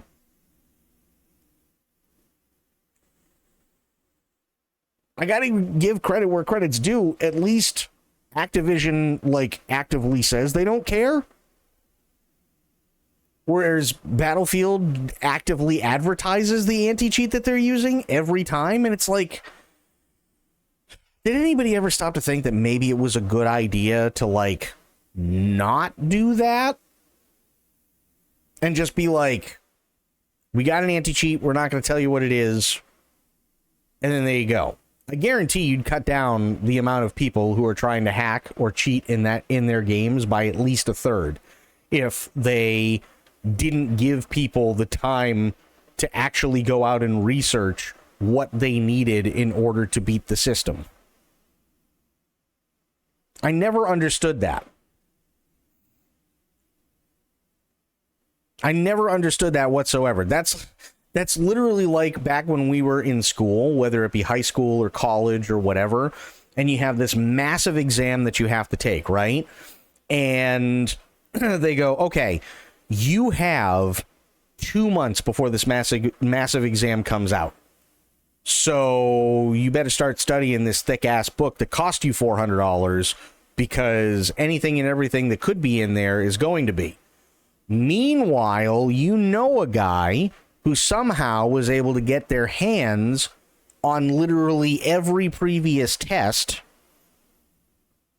plus all the answers, and they go, nah, man, just memorize this. You'll be fine. You see, like, that kind of feels that's what they're doing. And I never understood that. Never, ever, ever in my life did I understand that. Battlefield 6 teases launch by day patch and gameplay changes. Okay. Ahead of the Battlefield 6 release, EA and its development studios are giving players a preview of what to expect at launch, including some changes with a day one update. It's an exciting week for BF6 fans, as the long wait for the game's release is nearly at an end, thank God. The latest chapter in this long-running franchise is expected to have massive launch thanks to all the positive momentum the game has achieved over the past few months. Alongside the returning portal and multiplayer modes, BF6 also has brought back the campaign experiences as well. BF6's open beta hit massive player numbers, and with tons of improvements and fan-favorite features making their return, the game may be in line for one of the franchise's biggest launches ever. However, the game's launch is just the beginning, with a new post reveals how the game has changed since the open beta tests. We went through that. It also highlighted the Season 1 roadmap and more before transitioning to the launch day patch. With the update indicated, we'll have over 200 bug fixes, balance improvements, and quality of life enhancements. The full patch notes will be available closer to launch, but for now, the blog gave a sneak peek, including an improved UI and HUD, netcode adjustments, rebalance and recoil for weapons, responsive movement, and more. Yeah. As expected, there's been no shortage of comparisons between BF6 and the upcoming Black Ops 7. These two franchises have faced off against one another numerous times in the past, with Black Ops 7 holding its own in open beta. Fans couldn't help but compare the player numbers. BF6 managed to pull substantially more players in the first few days than Black Ops 7 was able to do in the first few days, leading many to believe Battlefield could be in a much stronger position to succeed. I know they are. I know they're in a much stronger position to succeed.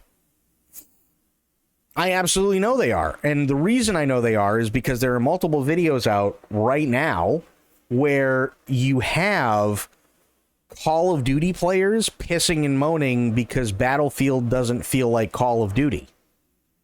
And you also have those same Call of Duty players who only give a shit about the Battle Royale and how well that's going to work. And you only have Call of Duty players that are massive streamers that are going, man, Battlefield sucks, and this is all terrible, and this, that, and the other thing. When it's more so because they're not used to how Battlefield plays and expects Battlefield to play like Call of Duty, when literally it's supposed to be the opposite of Call of Duty. Right? So yes, it is in a much stronger position for Black Ops, because with the exception of Tim the Tap Man clapping like an idiot while his entire chat was saying massive L for Activision, and aside from a couple of other streamers who were dumb enough to drink the fucking Kool-Aid for the Call of Duty Black Ops 7 trailer, everybody else in the world said this looks fucking stupid. And just based on trailers alone, that should tell you something.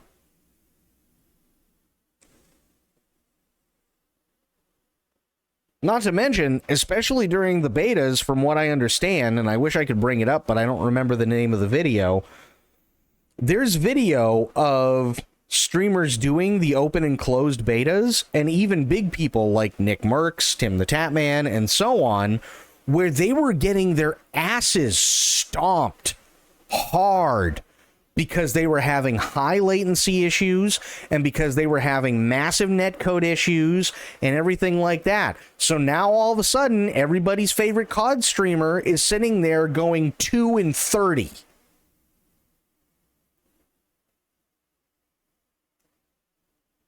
And this is during closed and open beta.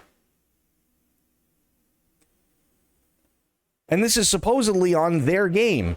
Meanwhile, Tim the Tatman turns around and had way more really good rounds than he had bad rounds in the open beta for BF6. And that should be telling people something. Guess what game is currently $80 in Mexico? I don't know. I have no idea.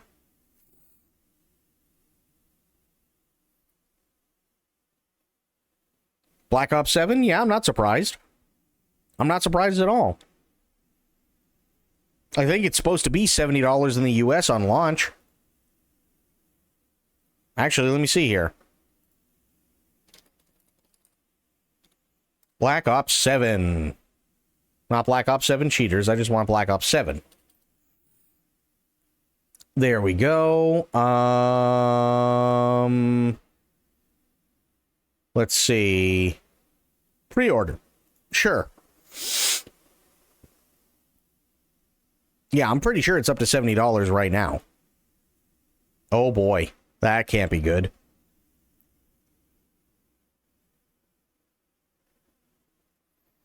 Okay, if I go to pre-order, because I'm not going to log in and I don't give much of a shit, let's go to Steam, pre-order. What do we got? Yep, that's...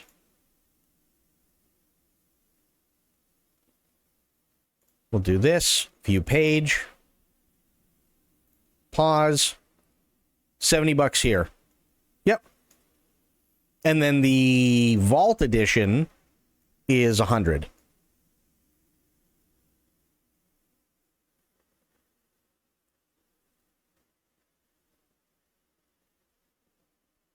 Yeah, of course it is.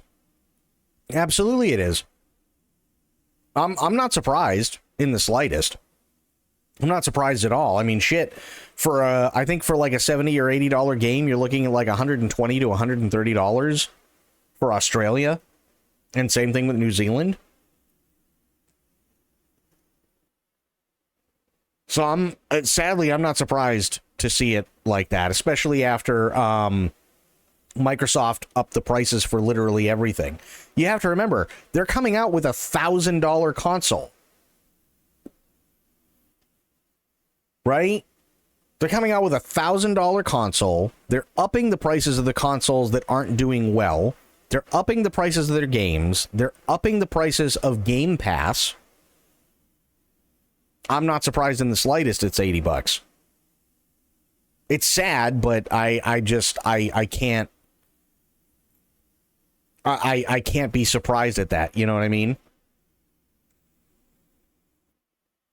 And it really sucks too. It really, really does suck. And I found out something today that really drove me nuts. And maybe you know this, maybe you don't, Spectre. But are you ready for this kick in the nuts?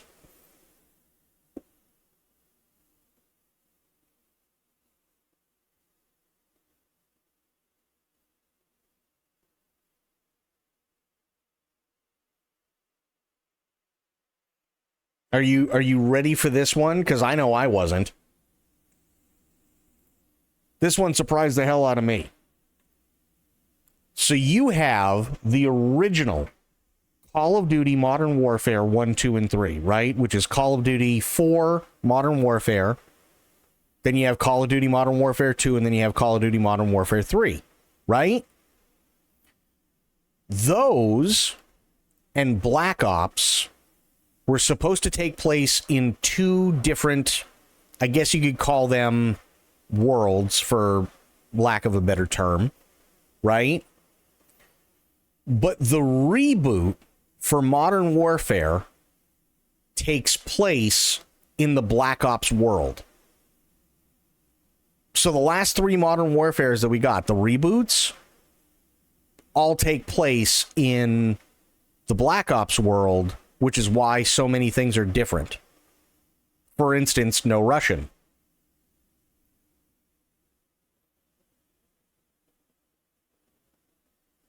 So now everything before the rebooted Modern Warfare games doesn't matter anymore.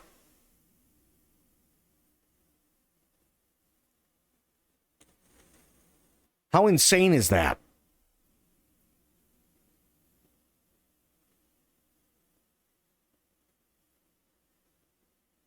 I was like, what in the actual fuck is going on? And that's what was going on.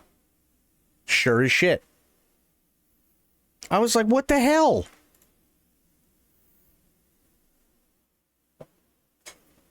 And they're making it, or at least they have made it, to where in order to fully understand a story, which takes anywhere between 4 to 6 hours to complete, but in order to understand the story completely, you have to have played the previous Black Ops games plus Warzone to be able to play Black Ops 6 and understand what's going on, as well as Modern Warfare 3 to understand what's going on, and supposedly to play Black Ops 7 and also understand what's going on. And the funniest part, and I think it was for Black Ops 6,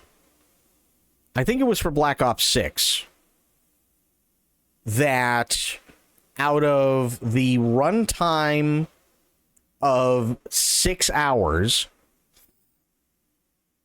because of loading and you know, cutscenes and everything else, you were lucky if you got maybe 2.5 hours of actual gameplay in Black Ops 6.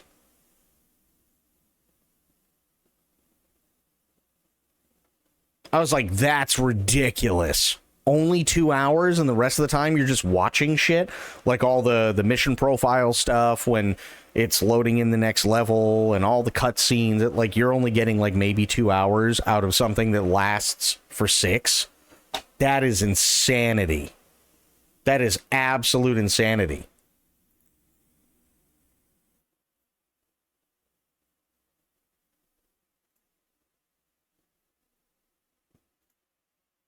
So yeah, like, I don't know. Black Ops 7 doesn't do much for me. I don't even understand, and again, maybe it's just me, but I'll bring up the trailer. I don't understand what the hell they're going with here. Black Ops 7 trailer. This is the reveal trailer. I haven't seen the reveal trailer, so let's see what they show. I don't think it's going to be anything good, but we'll see what it is. They want you afraid. Fear makes you easier to control. It's time to wake up. Your streets shall once again run red with your blood. Raul Menendez ignited global unrest on an unprecedented scale. Menendez is a terrorist. We're bringing peace and security to the world. He refuses to let me go. Stop looking backwards, Dayton. What matters is what we do next. A lot of people counting on us for answers.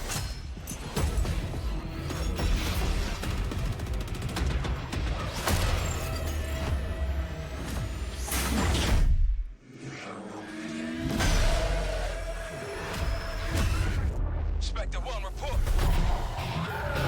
Need a sit rep.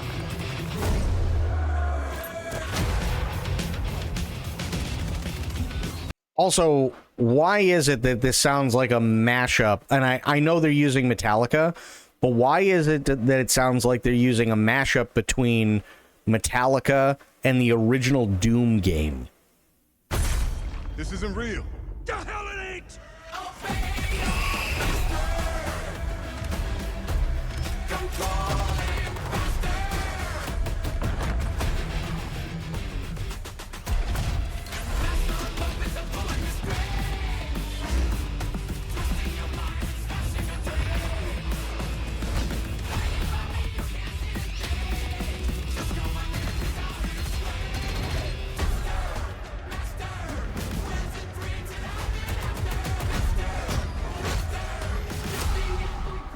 Pull it together, man!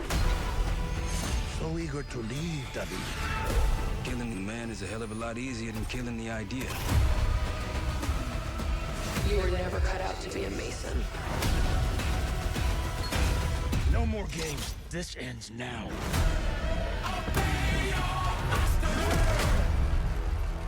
Okay, so I gotta go through this because I do know some stuff. Okay, I do know some stuff about Black Ops and the Black Ops world because I used to play these games a lot, right?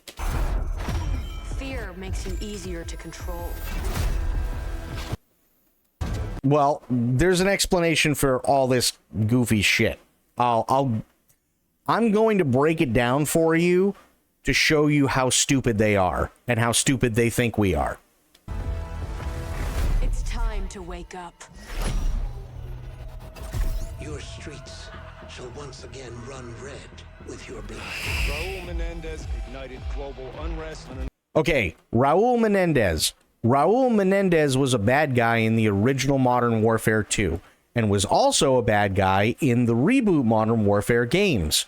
We now know that Raul Menendez is back because we also know, aside from the fact that they literally just said his name and what he's doing, that when it comes to Call of Duty, and I will use Bricky's analogy, if there is no body, there is no death, which is literally the same formula they've been using for years. So also, don't be surprised if you see people from Black Ops 6 that you thought died at the end, wink wink, coming back to life. And it not being explained because it's probably going to end up being in Warzone probably about a month before, telling you the backstory as to how they actually got out of the situation they were in, so that by the time you get to Black Ops 7, if you don't play Warzone, you'll have no fucking idea how they got there. unprecedented scale. Menendez is a terrorist. We're bringing peace and security to the world. He refuses to let me go. Stop looking backwards, Dayton. What matters is what we do next. A lot of people counting on us for answers.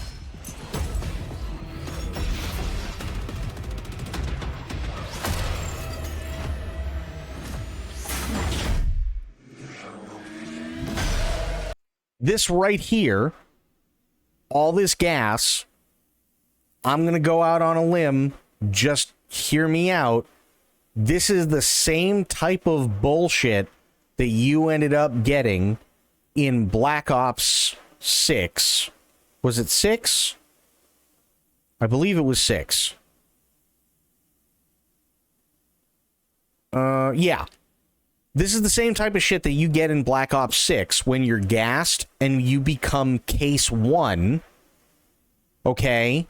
But instead of seeing zombies, you're seeing all the goofy shit that you saw in the beginning because now you're delving into your own psyche, and the Raul Menendez that you see is actually a figment of...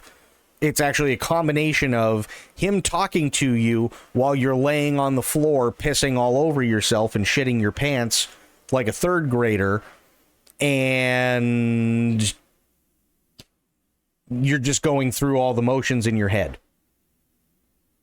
That's what all the goofy shit is all about.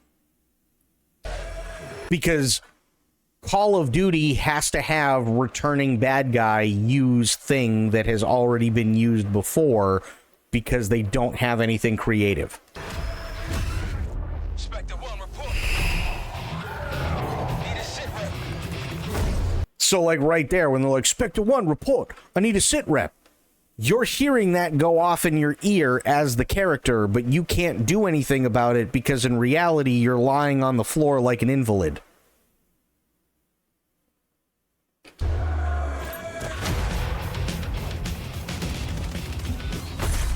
This isn't real. The hell it ain't!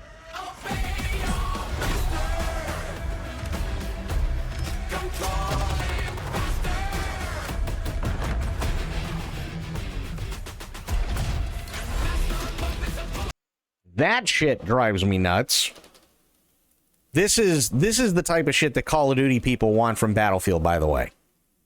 No bullshit. This is the type of shit that they want from Battlefield.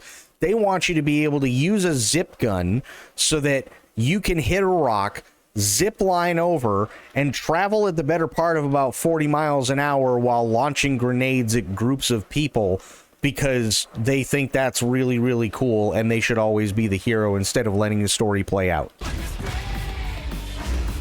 All this futuristic shit is because despite how much people didn't particularly care for it because it was Call of Duty in space, it actually did have a really, really good story, and a lot of people still actually really like all the tech and everything that came from Infinite Warfare, so guarantee that's why it's here. Plus, Tokyo is really, really, really crowded, so it makes a really good place for them to do the wall running bullshit again.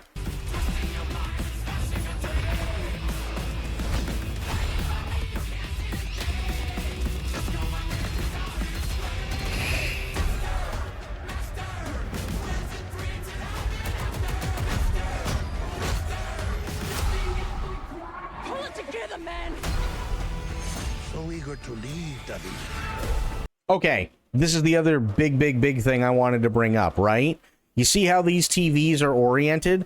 Don't they look very, very, very similar to the way that the TVs were oriented when you were being brainwashed in Black Ops 2 and when you constantly had to go back and fight people in laboratories in Black Ops 3, 4, and 5, and then again when you got hit with that gas shit in Black Ops 6?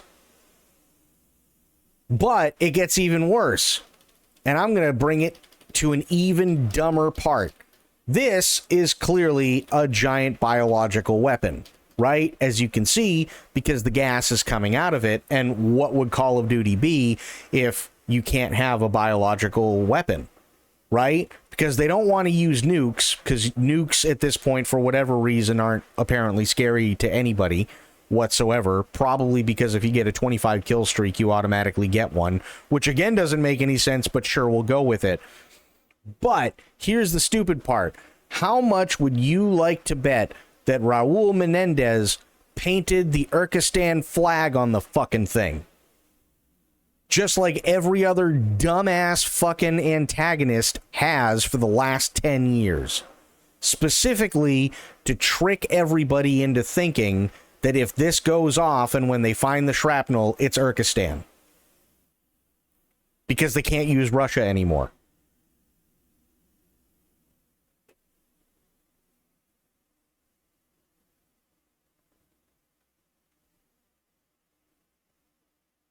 Guarantee it's going to be something stupid like that. Killing the man is a hell of a lot easier than killing the idea. Most recent COD campaigns were laughed at because their objectives were the same. Go after missiles. It became a joke in the community. Yeah, I'm not surprised. Yeah. You were never cut out to be a Mason. No more games. This ends now.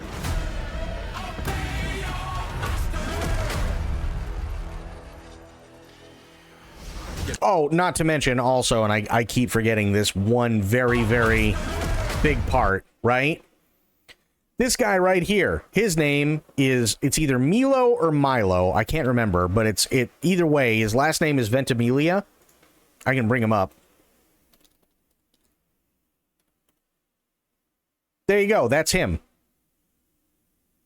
So they probably spent a lot of money on him to not only do the modeling for the character, but also to do the voice acting, specifically because, honestly, it doesn't look like they have much else going for them. So they have to have Milo Ventimiglia in there, specifically because he used to be on Gilmore Girls.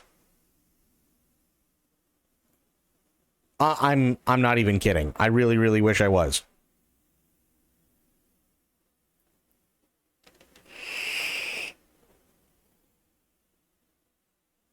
Yeah, Gilmore Girls. Yeah, was a TV show from 2000 to 2007, and he was also in Heroes from 2006 to 2010.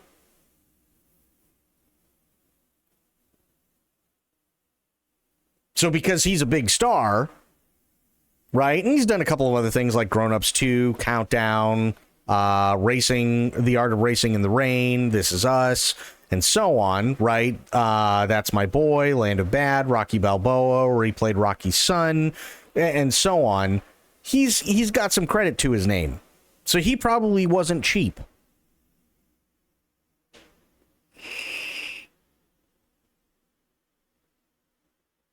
He was in Grown Ups too, yeah. So he probably wasn't all that cheap to get to do the acting and the mocap and the modeling and everything else, right? And because of that, they probably don't, if I'm being honest, like most other Call of Duty single-player campaigns, there probably isn't a whole hell of a lot in the way of plot, if I'm being honest. And the stuff that they do have in the way of plot, probably also isn't going to get answered. Now, I'm not necessarily saying that's a bad thing. Let's not forget that the BFF of the protagonist is literally Michael Rooker. Yep. So that's two people. And let me put it this way. I don't feel like Call of Duty or Battlefield have to have the best single-player campaigns in the world. I really, really, really don't. But I really do like it when any and all questions that are brought up as to what's going on are actually answered, instead of them just going, no, it's fine, don't worry about it, doesn't matter. Like Call of Duty does. To me, that just seems kind of shitty.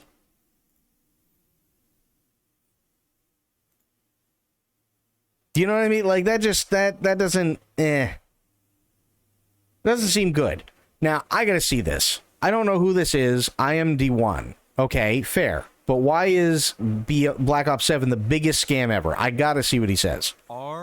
And we're after that, we're gonna switch over to Ace Attorney. You ready for the biggest scam ever with Call of Duty Black Ops 7? Brand new features like wall jumping and that's all I got. It's that time of the year again. Call of Duty is releasing... But wall of jumping isn't a brand new feature. It was in Black Ops 3. Or is this guy too young to remember Black Ops 3? I honestly don't know. Their new scam, and everyone else is releasing a massive dump all over it. But this time with Black Ops 7, it somehow got even worse. Making the pre-order button the same as the quick join button is a little bit suspicious, don't you think? Either BO7 sales are failing and they're trying to scam us all because they're desperate, or the UI sucks, or both. And look at the views the trailers got on YouTube versus the COD Direct. Yeah, 369,000 views for Black Ops 7 versus 40 million views for the official teaser. Ouch. Is that not suspicious? The BO7 situation... No, actually, it isn't. It isn't suspicious. I understand what he's saying, but... okay. Word to the wise for whoever this guy is. I don't know him from a hole in the wall. But you can't say, okay, well, here's 40 million views when it's easily one of the most talked about games of the year, and go, this is suspicious, they must be view botting, without having any sort of proof, and then going, well, I can use this as proof because there's only 369,000 views. Maybe the reason why it only has 369,000 views is because the trailer sucked dick and everybody lost faith in it and would rather go over to Battlefield. Versus the COD Direct. Is that not suspicious? The BO7 situation is so bad to the point COD fans are saying the trailer is basically a free ad for Battlefield 6. Man, that's brutal. Okay, so again, he just proved my point. So all of those things that he just showed were comments where it basically just says exactly what he said. So, of course, you could see something going down from 40 million views to 369,000. 1,000,000% you could. Why is this? What makes Black Ops 7 a scam? And ultimately, should you buy it? Well, no matter what mode you're buying for, it's time to answer those questions. Like and subscribe for Battlefield 6. Let me start by saying this. Black Ops 7 is basically Black Ops 6 Part 2. Does that sound familiar to you? It does? Well, that would make sense because it literally just happened 2 years ago. In 2023, Call of Duty announced their new premium game, Modern Warfare 3. What came out the year before that? Take a wild guess. Modern Warfare 2. You're starting to see a pattern here, right? Now, some may argue, what's wrong with putting out back-to-back games from the same series? To that I'd say, what's wrong with it? It's wrong because they're putting out fundamentally the same game with the same $70 price tag. Okay, except nobody complained previously. And again, maybe this guy's a little bit too young, and maybe he missed it. But there was this massive controversy with the original Modern Warfare trilogy where literally they would take a map, turn it 90 degrees, change the colors, and call it a new map. And because they couldn't figure out, because everybody at Activision was too stupid to figure out how to make it run properly, they would give you two different fucking engines. One for single player, one for multiplayer. And the multiplayer engine was always dog shit. Always, always, always. So this isn't the first time that Activision is fucked up. Not even remotely close. But apparently, I'm the only one old enough to remember any of that. Oh yeah, hang on, let me do this, only because I don't know where it's going to take me. But, hang on.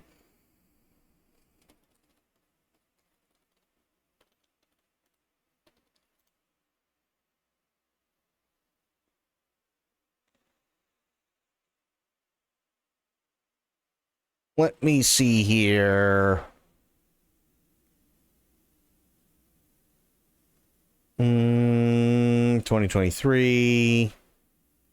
See, it's so fucking hard because now everything is like, oh, well, if you type in Modern Warfare 2, they bring you to the new one. So that everything gets buried from the original Modern Warfare 2 because it's like a mistake that they'd rather forget.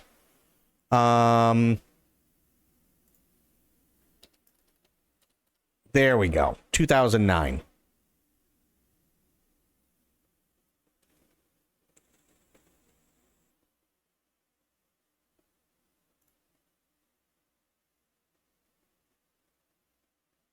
Let me see.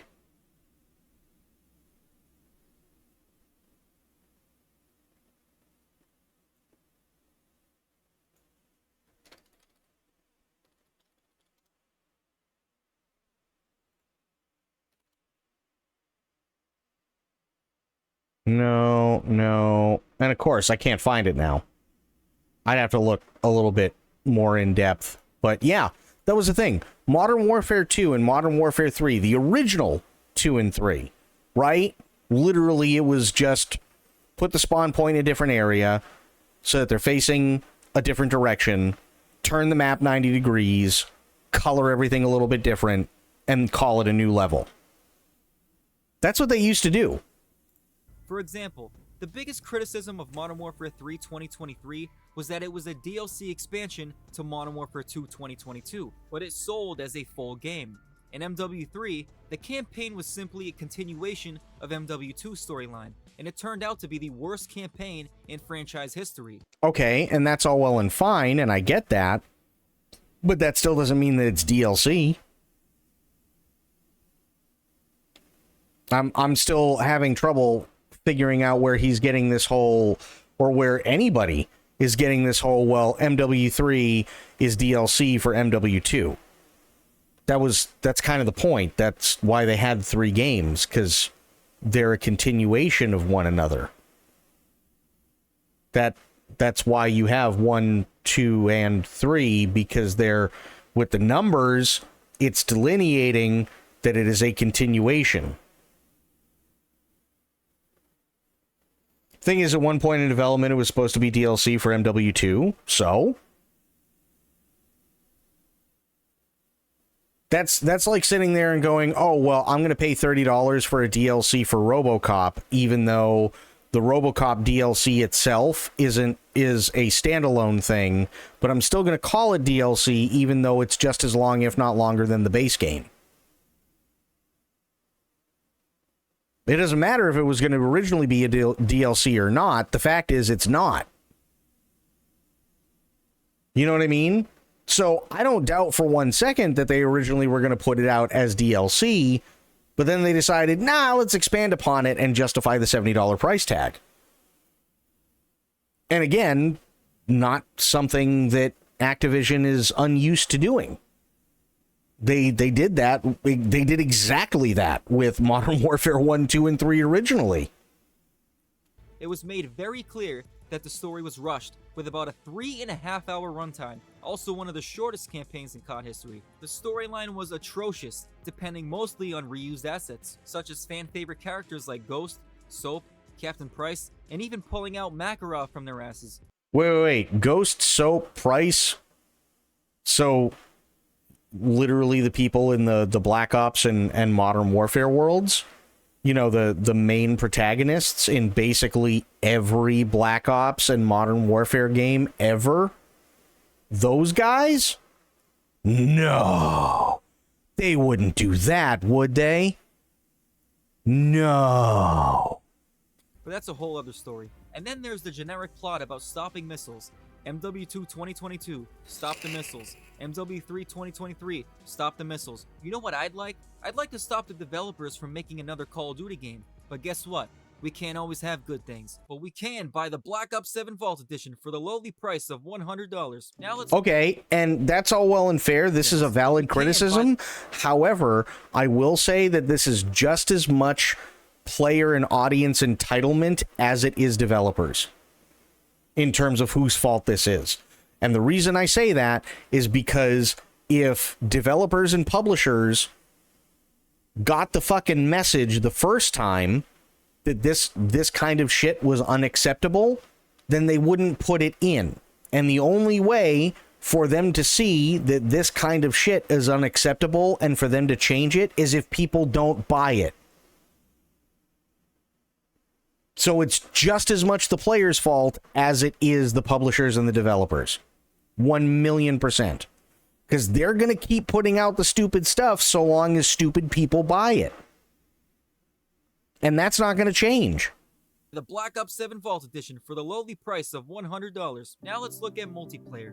I do acknowledge that many players enjoyed MW3's multiplayer. The game's movement was faster than MW2, there was actually red dots on the minimap when firing, and Ninja Perk returned, meaning you didn't run around like an elephant alerting the entire enemy team. Man, the bar was low that year. Although there were positive changes in MW3 multiplayer, there was also this glaring reliance on reused assets, recycled content, from the new and old MW2. Wow! Holy shit! He was actually able to find it. Amazing! For instance, MW3 used the same engine as MW2, so the graphics looked identical. Oh. Wait, that's a bad thing? Dear God.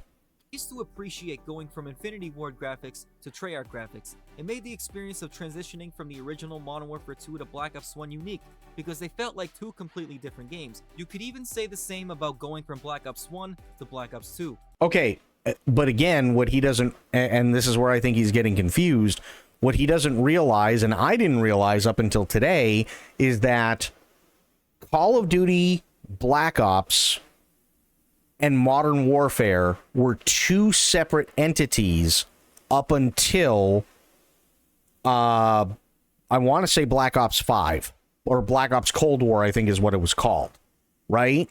They were two separate entities up until Black Ops Cold War. And then, after the not-so-stellar installments, such as Advanced? I think it's Advanced, and they also had Infinite Warfare, right?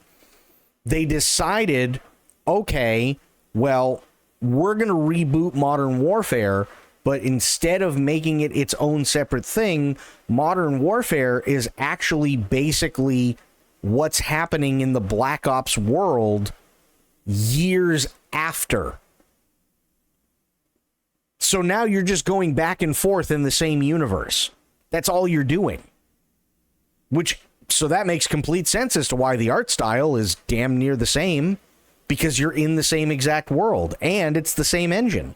Although they were both from the same series, each game looked and played different. We even had this experience in recent years, going from Modern Warfare... And they had their separate engines until Vanguard. Any game after that is the same engine. Yeah.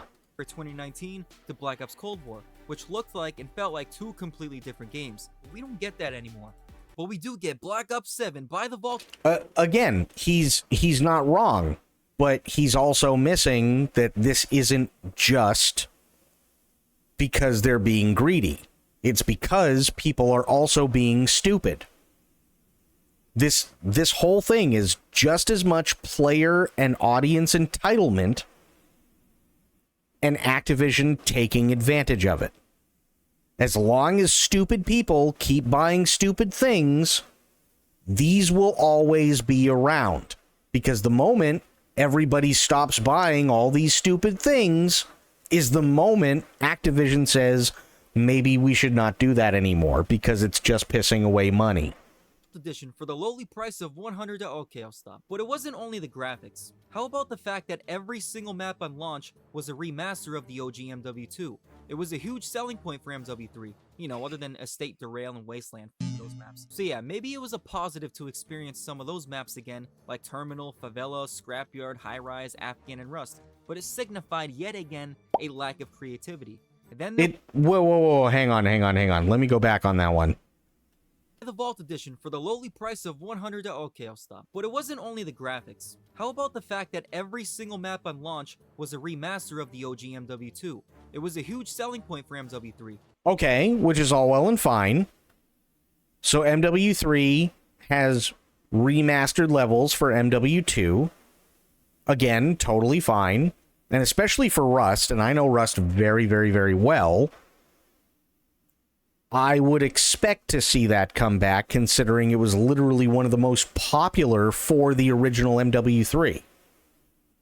You know, other than Estate, Derail, and Wasteland, those maps. So yeah, maybe it was a positive to experience some of those maps again, like Terminal, Favela, Scrapyard, High Rise, Afghan, and Rust, but it signified yet again a lack of creativity.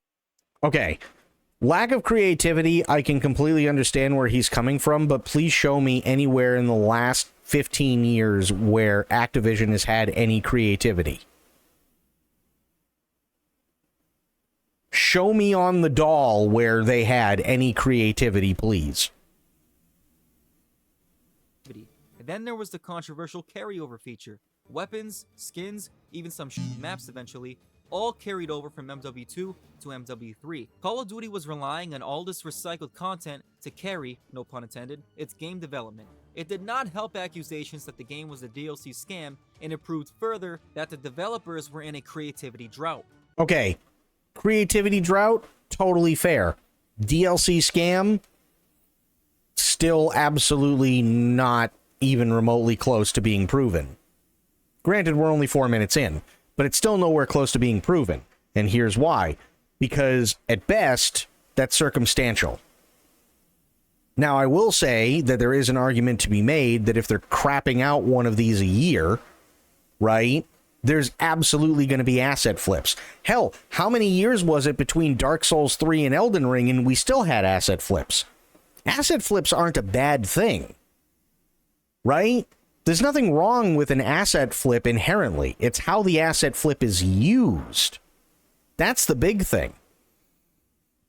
So if he said, well, it's because there's asset flips and this, that, and the other thing, and there's going to be more maps from MW2 coming over and so on, sure, an argument could be made that they're just absolutely doing an asset flip and charging you like 30 or 40 bucks for it, but that doesn't mean that the entire thing that was originally supposed to be a DLC wasn't blown up into something else, and you have a bunch of people who can't write themselves out of a piss-soaked paper bag because they're in fear of being fired by Activision Blizzard, have to come up with some sort of idea in order to make more money for a shit product, so they blew it up to the point where it was big enough to justify a third game, which is typically how they work. But you get the point. Putting out back-to-back games from the same series signifies a lack of creativity. It's this constant No, it doesn't.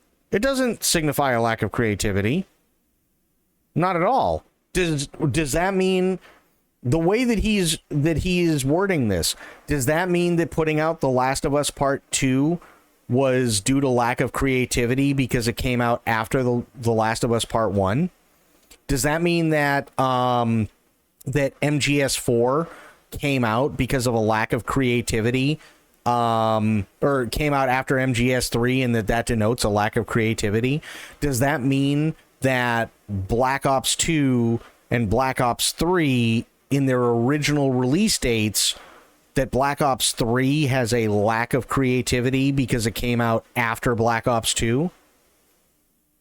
You see how like general of a picture he's trying to paint and trying to like narrate it a certain way? That's I don't buy it. Reliance on what was done in the past and using that to make it easier for the developers today. I mean, it's in the name itself, Modern Warfare. They just can't move on. And I'm getting the same feeling going from Black Ops 6 to Black Ops 7. Well, of course they can't move on, and they can't move on specifically because they rebooted the franchise. They rebooted Modern Warfare for modern audiences. And if you're going to reboot the trilogy, you have to reboot and make the entire trilogy regardless of what the changes are. And I don't think anybody really had a problem with Modern Warfare 1, 2, and 3 reboots, aside from the fact that there were some very key things that they changed that they really shouldn't have.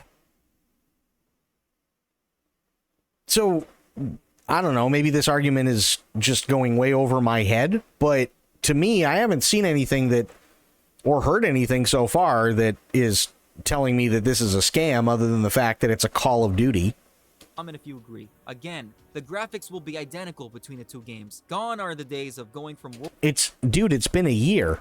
World at War to Black Ops 1 to Black Ops 2 and experiencing different art styles. Nowadays, the only times COD players get different art styles is when cartoony skins like Beavis and Butthead or American Dad are added. Remastered BO2 maps will also be coming. So, and not to mention, I understand his point when it comes to all the stupid cartoon characters and everything like that, but again, that is player entitlement just as much. They wouldn't put them out if stupid people stopped buying them. Hijacked will be returning for the 24th time, Raid for the 14th, and Express for the 3rd. Hijacked and Raid makes sense because they were actually fan favorites in Black Ops 2, but Express feels random, but not so random when you realize why Treyarch really chose to bring it back again. I want you to think back to the BO2 days. Did you ever catch yourself saying, "Man, I can't wait to play Express today"? No, of course not. That's not to say it was a bad map, it just wasn't in the top tier BO2 maps, and that's fine. So you want to know the real reason Treyarch is bringing it back? It's because it's easier for them. Express was last remastered in Black Ops Cold War, so the developers already have the latest assets. It requires less work, and it's one of those maps that has some familiarity to both old and new players, but not to the point. And there is some truth to that. I'll agree with that, absolutely. It is a hell of a lot easier, especially if they're up against a time crunch like they are, because yet again, thanks to player and fan entitlement, they have to crank a new one out every single year, and then we have this same exact conversation a year from now when people are bitching because Black Ops 8 sucks dick. But the problem is that no one does anything to stop it. Like, I don't know, not buy it? When in Nuketown, which, by the way, will more than likely be returning for the 7th time. But it's not only the graphics and maps that are recycled. Now it's time to discuss the elephant in the room. Not that elephant. As I was saying, it's time to discuss the elephant in the room. Okay, what I'm really talking about is 2 words. And there goes the door. 2 words. Carryover. Is it 2 words, or is it just 1 word, or just carryover with a hyphen? Actually, I just realized post-edit that it's called carry forward. Whatever, I don't give a f. But here's the dark truth behind the carryover in Black Ops 7. It's not what you think, which is basically the entire plotline to the campaign, but we'll get into that later. But here's what you need to know. There's 2 parts to the carryover feature in Black Ops 7. The part Call of Duty wants you to know about, and the part Call of Duty is hiding from you. Oh boy. Before we get into each part, let's talk about how the carryover feature works back in Modern Warfare 3 2023. Okay, let's see. I'm actually kind of interested in this part. I want to see what he's talking about in terms of carry forward. That was only 2 years ago, feels like ages. Back on MW3, the carryover feature was seen by COD fans as a positive. Why? Because it was pro-consumer, which was surprising coming from Activision. When was it pro-consumer? Players were able to use all MW2 weapons and camos in MW3. So if you had proudly earned the mastery camos in MW2, you were still able to use them in MW3 on your MW2 weapons. Okay, Most fair. Importantly, all MW2 cosmetics carried over. meaning all the skins and weapon variants players purchased in MW2 were able to be used in MW3 as well. Okay. So you bet your ass in MW3, Nicki Minaj was still slide canceling and bunny hopping around with those massive weapons. God damn it. Look, I'm not saying I'm in favor of ridiculous skins like Nicki Minaj or Beavis and Butthead being in Call of Duty. What I am saying is players were in favor of skins carrying over. Why? Well, one of the biggest criticisms of COD in recent years is that if you purchased any cosmetics, whether it be a skin or weapon tracer pack, you could only use it for 1 year in multiplayer, since most players move on to the next AI slot, game. So when players heard their MW2 skins were carrying over to MW3, they were happy. And to be honest, why wouldn't you be? Even I can sit here, as much as I hate the sight of these skins, so you'd be shocked to hear. Players are happy that Black Ops 6 skins are not carrying over to Black Ops 7. Yeah, I can't figure out this community either. Look, I get it. Many COD players don't want to see Beavis and Butthead or American Dad an extra year, and I don't either. But here's what a lot of players don't get. Whether these skins carry over or not, there will still be goofy skins in Black Ops 7. But wait, didn't Call of Duty say there will be no more goofy skins in Black Ops 7? Is Activision finally listening to the community? Well, yes and no. Actually, it's just no, they're not listening. Are people actually that gullible? But as promised, yes, people are absolutely that gullible. That's why you have idiots like fucking FaZe Swag basically trying to tell us that Battlefield would be so much better if it was Call of Duty. Long list of what Call of Duty wants you to know is carrying over from BO6 to BO7. Number 1, double XP tokens. Literally, we earn 100 of these after playing within the first week, so I don't know why this is worthy of announcing. Number 2, Gobblegums, which I guess is cool for zombies players, but again, you can stack these up quick. And number 3, well, there is no number 3, that's literally it. And according to Activision, double XP tokens and Gobblegums are carrying forward because why? Because we recognize your time and progression are important. They haven't recognized that time and progression are important since they brought in the prestige system. They haven't. When the prestige system came in was when they stopped caring about your time and progression. Right? Because if they did, they would have put it up to, say, level 100. And that would have been progression, just like it was back in the day with the previous Battlefield games, right? Even though there were a lot of problems from Battlefield 4 all the way up through 2042, at least they had that progression that took quite a while because they wanted to make it feel like an achievement, not I'm going to spend 2 days binging Call of Duty so that I can get up to Prestige 5. Just so that I can turn around and do it all over again. You sit on a throne of lies. Look, I'm not kidding. You're a fake. I'm a fake? Yes. That is a flat out lie. If Call of Duty really cared about our time and progression, they wouldn't have double XP tokens burn in real time. What I mean by that is when you use your double XP token, time expires on it whether you're creating a class, buying a bundle, or actively playing the game. So in order to maximize its benefit, you basically are forced to glue yourself to the screen until it runs out. It's more like psychological torture, which Treyarch seems to be infatuated with. Real quick guys, if you're enjoying the video so far, be sure to hit that like button and feel free to subscribe if you haven't yet. Thank you. Let's get back into it. So yeah, we've discussed what Call of Duty wants you to know is carrying forward to Black Ops 7, but now it's time to talk about the top 5.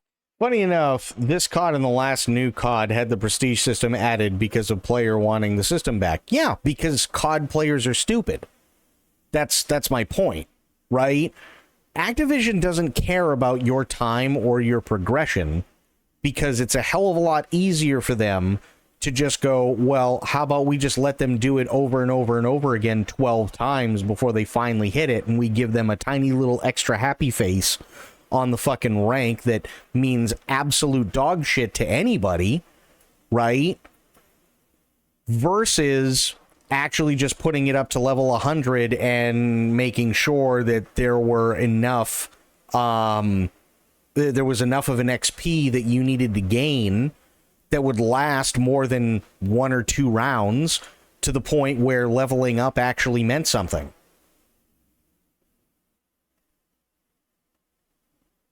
Prestige is stupid. It's absolutely stupid. If they cared, they'd just be like, okay, here, look. Here's your rank up. Make a little thing for each fucking rank. Don't just put a stupid little extra star. Of course. Absolutely. Of course they did. Because the only reason why people want it is because they can go, oh, well, bro, you're only level 35. What the fuck? And somebody can turn around and go, nah, fuckface, I'm prestige 7 level 35. As if that means anything. It's an instant gratification thing that Activision uses to fuck with your head so it makes you feel like you're better than somebody else. That's it. That's all it is. That is absolutely not pro-consumer. Not even remotely. 5 features they're hiding from you. Starting with number 1, skill-based and engagement-optimized matchmaking. If you thought for a second COD was listening to their players, think again. What has been COD players' biggest complaint for years now? The garbage matchmaking systems that will make Black Ops 7 rigged. BO7 is still gonna treat you like optic scum when you win one match and go positive. They are better at wasting time. Right, which means that Activision was flat out lying. Because they said that they respected your time and progression.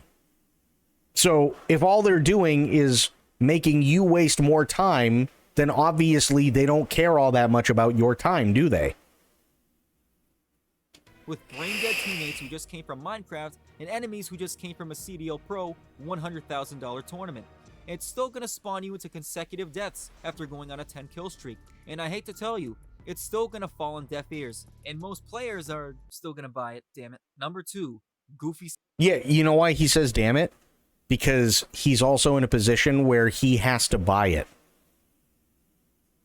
So unless he does something really, really drastic and wants to miss out on the possible hundreds of thousands, if not millions of views, and the money that comes from that, plus the potential sponsors that come from that, he's going to have to buy it.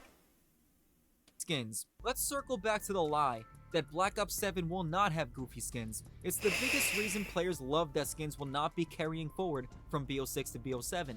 But what if I told you Call of Duty never actually said this? What if the COD community is just playing a big game of telephone right now? Well, to clear things up, let's take a look at what Call of Duty actually said. Okay.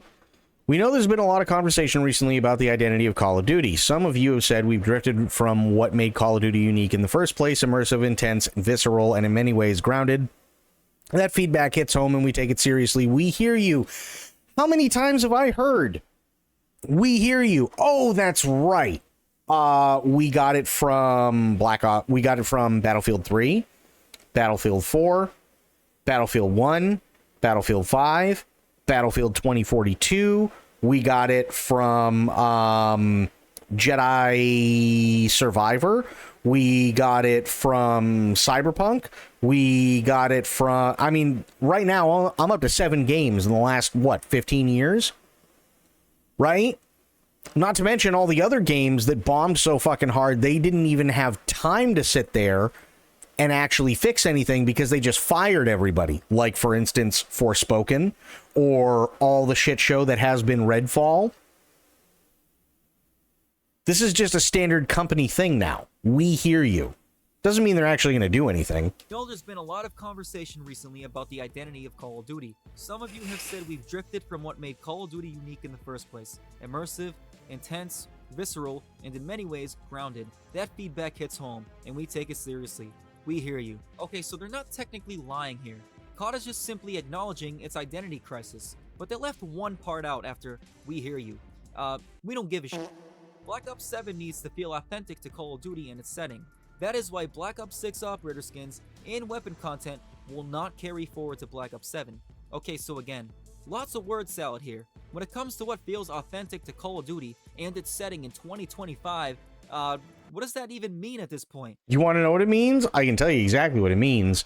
It means that when this comes out, you're going to have people like Phase Swag and Tim the Tapman and Dr. Disrespect and a bunch of other people, Nick Merckx, and like all of these other people who are just going to be going, yeah, baby, yeah, fucking Call of Duty's back, baby, right? And then just being able to do snapshots and shit like that, and then just, you know, blaming everybody for their own deficits when, for whatever reason, they're having an off day, and calling everybody a hack and a cheater and full of shit, and the game sucks ass. That's what's authentic in 2025. For over 20 years, the franchise has gone from the World War II era, to a modern era, to a futuristic jetpack era, all the way to a Ninja Turtle era. And here we are back to the future in 2035 this time, jumping off walls like a kangaroo on crack. So what feels authentic? Seems to me these days, it means trying to forget the last COD existed, and that's exactly what they mean by making Black Ops 7 feeling authentic to Call of Duty. In other words, the developers are basically saying, yeah, you guys are gonna hate this game too. We're not telling you we're fixing the problem, we're just saying we hear you, but we honestly don't give a f. In Black Ops 7, bundles and items will be crafted to fit the Black Ops identity. We hear the feedback. We need to deliver a better balance toward the immersive, core Call of Duty experience. Okay, so again, what in the hell is the Black Ops identity anymore? Black Ops 1, set in the 1960s. Black Ops 2, 2025, near futuristic. Black Ops 3, 2065 with jetpacks. Black Ops 4, 2040s with specialists. Black Ops Cold War, 1980s with skins like Rambo and John McClane. Black Ops 6, 1990s with Beavis and Butthead and American Dad. And here comes Black Ops 7, set in 2035 with wall jumping. And again, wall jumping is nothing new. We've already been through this. The wall jumping was also in Black Ops 3. Maybe not to the same extent, but it was already there. So that's a reused feature. But again, he's also missing out the fact that if you play Modern Warfare, the reboots, those reboots are taking place at different time frames that Black Ops doesn't cover. So it's actually taking care of two different sets of protagonists within the same world. Modern Warfare and Black Ops take place in the same fucking universe now. Compared to what used to happen, which was that Black Ops and Modern Warfare were two separate entities done by two completely different companies that actually cared about their vision for Call of Duty. That's not the case anymore. It's all under one giant ass umbrella. So Modern Warfare and Call of Duty are now in the same universe. That's the entire point. That's why there are people that are referred to in Black Ops 6 after Modern Warfare 2 came out. And they did that specifically to show you it's in the same universe. So that's what it is. It's just another part in the same story. Think of it this way. If there were goofy skins in Black Ops 6, a game that was supposed to be true to the 90s military theme, why wouldn't they add more goofy skins to this game? They have even more of an excuse this time. And it goes back to the true reason why Call of Duty denied carry forward in BO7. They know most players are going to move over to the new game each year, so that encourages players to buy new skins that they like in the new game. And don't forget, at the start of Black Ops 6, Treyarch really didn't add many goofy, immersion-breaking skins to the game for about a month, but eventually, they did. So don't be surprised when they try pulling the same stunt in Black Ops 7. I mean, just look at the skins they're promoting if you pre-order. Okay, but again, he's kind of also missing the point. It's not exactly a Treyarch decision. That's an Activision Blizzard decision. Right? Because they can make the game, but they don't own the IP. Activision owns the IP. And if Activision owns the IP, they're the ones who dictate what will and will not be in a thing. They are the final say. Unfortunately, the developers have to sit there and go, well, I mean, you're writing my fucking paycheck, so I don't have much of a choice here. And when Activision realized that they could capitalize on all the goofy shit, that's when they had the developers go back and add all that stuff in. Ghost of Christmas Past, a mannequin with a portal in his chest, which is now a zombie, yeah, we'll get into that later, and a robot. If this doesn't serve as an early warning, I don't know what will. But let's circle back to the Black Ops identity COD is claiming to aim for in BO7. If Treyarch truly is aiming for that, the developers all should take a look back on Black Ops 2. It's a very similar situation where a Black Ops game is set in the near future. Black Ops 2 was released in 2012 and set in 2025. Black Ops 7 released in 2025 and is set in 2035. In Black Ops 2, it may have been futuristic with advanced technology, but it was still boots on ground with the classic movement system, and the operator skins still kept a serious military theme, and that's exactly what Black Ops 7 should stay true to. Number 3. Omni Movement Evolved. If you hated the movement in Black Ops 6, I have great news for you. I actually don't. You're gonna hate Black Ops 7. So not only is Omni movement returning, but it's getting worse in two major ways. First, there's wall jumping. It's the biggest gimmick of this game, and will serve no purpose other than to annoy the hell out of you and to place random bottomless pits around the map so some dorks can have fun boosting off the wall. Yeah, but we already know that most people who play Call of Duty don't even give a shit about the wall jumping because their favorite streamers don't care about the wall jumping. Nick Merckx doesn't do it. Tim the Tatman doesn't do it, from as far as I know. Face Swag, I don't even know what he does, but chances are he's more in it for the kills and for farming clips, because that's what he said, than anything else. So chances are the wall jumping really isn't going to appeal to him. And that's not even taking into account the myriad of other big streamers that do exactly the same thing that those three and Dr. Disrespect do. So it's a gimmick. Yeah, it's absolutely a gimmick. It's an old gimmick. They had it in Black Ops 3. Oh, but it gets worse. Players will be able to boost off the wall 3 consecutive times, like we're playing ping pong. Like, what are we doing? So there's not only wall jumping and ping ponging, but brace yourselves for this one. Movement is getting even faster. According to the COD developers, tactical sprint can only be used if you earn a perk, which is like, why even add it at that point? As a result, the base movement speed is getting cranked up. And I don't know about you guys, but the Black Ops 6 movement was so fast, it made me sick to my stomach. How that can possibly get worse, leave it to Call of Duty. Number 4, bad maps. Bad maps will also be carrying over to Black Ops 7. I mean, just look at the early gameplay footage. They claim the maps are going to be bigger for more breathing room. In other words, they're going to blow. You can already tell there's going to be a million sightlines and the maps will generally have no flow like in BO6. Just somehow even worse this time. I know the COD suckers are saying right now, well, you haven't even played it yet, why give it a chance? Listen, we've been giving these clowns a chance for over a decade now. There hasn't been an overall good map. That's it? Over a decade? Bro. Never mind. He does understand that literally the first Call of Duty came out in 2003. And that Call of Duty 2, and Call of Duty 3 all literally had the same starting mission.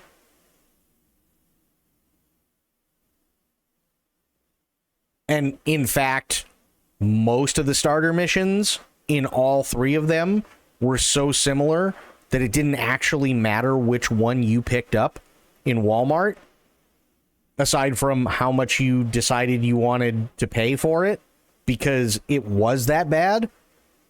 Pool since Black Ops 2 in 2012, and I stand by that. And how about we look back at just 1 year ago? Black Ops 6 has some of the worst maps ever, and they were heavily criticized by the community from the beginning.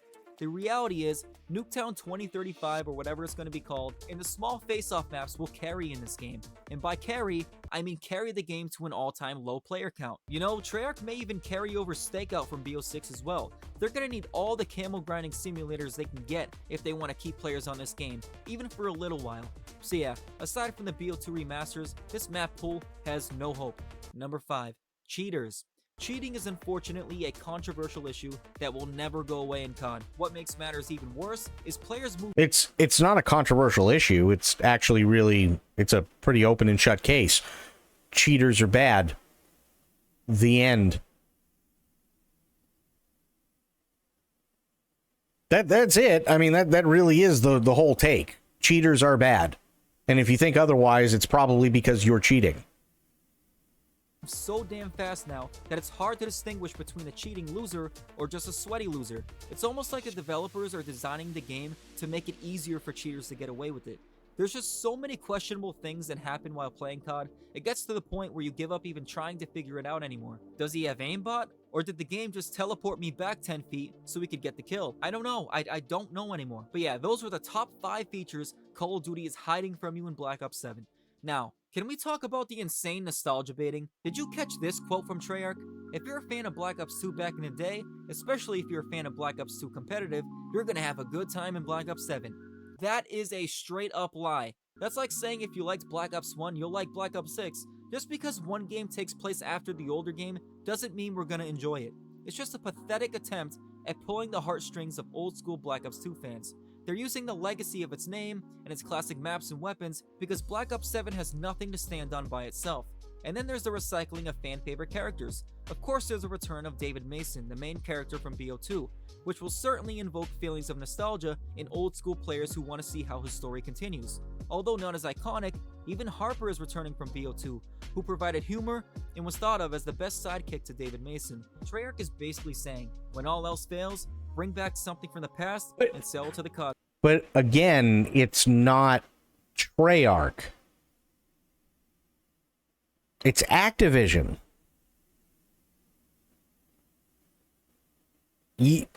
Maybe there's a dissonance, and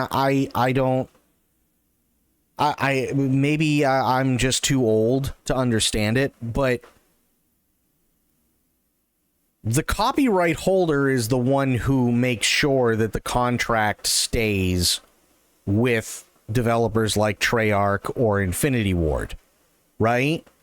And if that's the case, whether it be because they own Treyarch or they own Infinity Ward or because they had really good business with them in the past or whatever, they keep those with the understanding that Treyarch delivers more of what they want while keeping everything that worked the best in the past to make them money. And considering Treyarch needs the contract in order to just as a business keep afloat, it would make sense. So it's not Treyarch just going, oh, we'll keep recycling, we'll keep paying. If all they have is 9 months, they better come up with something. Suckers. And then you have the Black Ops 7 villain, who is a familiar name, Raul Menendez. Now this one is laughable and confusing because Menendez dies in Black Ops 2 according to its canonical ending. So it's just like, okay, now he's back too? It reminds me of when Infinity Ward decided to just bring back Graves in Modern Warfare 3, even though he 100% got blown up in a tank in Modern Warfare 2. So when he shows up... Okay, but again, no body equals no kill. And I know this because I've seen this part where they're all trying to figure out how he blew up in that tank and he's still alive, and he goes, well, that's because I wasn't in the tank. In MW3 is just like, okay, yeah, what the however, Treyarch bringing back Menendez in Black Ops 7 is even dumber. So because BO7's campaign makes no sense, the developers see that as justification. It's a way for them to excuse themselves of coming up with a creative idea so they can bring back a random past character from the dead and say, hey, his life force has somehow been continued through some AI or something stupid like that. And then you have the weirdest one, Reznov. We don't know if he'll actually be in the campaign, but you can earn 3 of his skins by pre-ordering Black Ops 7, one of them being the Ghost of Christmas Past. Staying true to that Black Ops identity, I see. And oh yeah, let's just throw Woods in the trailer. He may not even be in Black Ops 7 at all, but hey, it's fan service, so f*** it I guess. Most of all, how about the nostalgia bait that's hidden in plain sight? The name, Black Ops 7. Call of Duty refuses to move on from the Black Ops name. The name grabs too many fans by the nads, and it does not let go until they cough up that pre-order. While I am sick and tired of Call of Duty rehashing games from the same series, I would encourage and challenge the developers to think of something new and enjoyable. Hang on. I have an answer for this, and it's really, really good. If you really, really, really want people to be taken seriously, and you want them to try and venture out on something else that's going to keep the overall franchise IP going, and another one after another one after another one of the same thing comes out, stop buying the fucking things. That's the only way it's going to change. Not Vanguard, like the original developers had to do. You know, the developers you're still riding the coattails of over 10 years later because you can't think of anything creative. But they couldn't think of anything creative either. That's why you had maps that were quite literally rotated 90 degrees and had different colors put on them. Sometimes you'd be lucky enough to see even a corrugated roof versus something like a tiled roof but done with very, very minimal effort, and then they just call it something new. So, yeah, of course they're going to ride their coattails. 100%. Because they were doing it over a decade ago, and it worked then.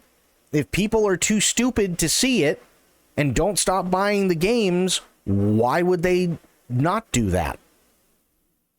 But that's enough talk of nostalgia baiting. For all you zombies fans out there, let's talk about Black Ops 7 Zombies and why it's looking boring. Yeah, no, it's basically Black Ops 6 Zombies Year 2. I don't really know what else to say other than there's a bear and, yeah. But I don't know what to tell you. If you like Black Ops 6 Zombies, you'll like Black Ops 7 Zombies. Same thing. As for the campaign, I don't even know if I'll make it out with the brain cell to spare. Much like Black Ops 6, Treyarch is continuing their trend and fetish for psychological warfare. In BO6, it got a little bit too cheesy at times with the zombies, and especially fighting the boss zombies. Like, am I having an acid trip at this point? Or is the entire... That's quite literally what it's supposed to be. You're supposed to be hallucinating. Yes. Him sitting there and going, oh my god, am I having an acid trip at this point? Yes, that's the entire purpose. You were gassed.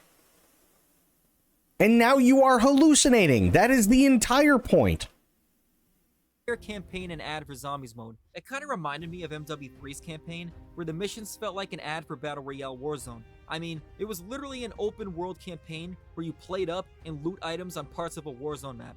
Now, I'm not saying the Black Ops 7 campaign is going to be an ad for another mode like Zombies. My point is, I'm more concerned with this evolution of the psychological acid trip theme. Just listen to some of these quotes from the developers. You're definitely going to see some of the most trippy shit you have ever seen in a Call of Duty campaign. You're going to travel to places in reality in the game, but also in your mind. You can go to Nicaragua, you can go to LA, all within the span of seconds, because there's no limitations on what this mindscape can bring. They are flat out telling us this campaign is going to make no sense, but they're warping that fact into a selling point. It's like, yeah guys, this campaign's going to make no sense, but that's cool. What Call of Duty doesn't realize is that players are going to be on Black Ops 7, and then they're going to be on Battlefield 6. All no, they're within not. A span of seconds, because there's no limitations on what this mindscape can bring. No, they're not. And again, we've already been through why, and that's because Battlefield 6 is changing a lot of things between beta and launch. So even if they do come back, it's only going to be for one day, and then they're going to, or 2 days. The first one is going to be them trying to get used to Battlefield now that they have all the changes in the Game 1 patch, and then turn around and you'll have people like FaZe Swag who go, no, this is absolute dog shit and it sucks, but fuck it, I'm going to try the BR anyway. And then when the BR comes out, they're going to spend another day talking about the BR and how maybe it feels good or maybe it feels bad. Truth is, right now, we just don't know. But they're going to either sing its praises or they're going to shit all over it. But as soon as all of that drops off, they're going to go right back to COD. Why? Because masochism is a thing. And none of these people can sit there and take the risk, who are content creators or live streamers that are known for and notorious for playing nothing but some form of Call of Duty. Those content creators, if something isn't one-for-one Call of Duty, they cannot take the risk to venture over to something else. Otherwise, they lose thousands of dollars. So whether they like it or not, they are stuck with it. The depletion of your player count. From bringing back old characters with no explanation to experiencing acid trip missions, I have a bad feeling this campaign may be even worse than Modern Warfare 3. Hopefully there's some good action and strong enough lore, but yeah, we're screwed, aren't we? But now that we've covered each mode, let's talk about this, and it's pretty revealing. They also went back to revise the skins they're selling in the BO7 Vault Edition for players who pre-order. They're also discussing the end of disbanding lobbies in multiplayer. While many players view these last-second adjustments as a positive, like Call of Duty cares about player feedback, which is a lie, I believe these have exposed and confirmed two big secrets. One, Black Ops 7 is 100% in shambles. It doesn't appear to be selling very well, and the pressure from Battlefield 6 is creeping in. Otherwise, there's no way they would have pivoted on anything, at least until after the beta from player feedback. That's not But true. The fact that these adjustments have come at the last second before the game releases hints at a level of desperation we have never seen before. And that goes into number 2. For years, we've heard that the 3,000 developers need more time. Changes can't come quick because it's complicated. Really? Well, this proves otherwise.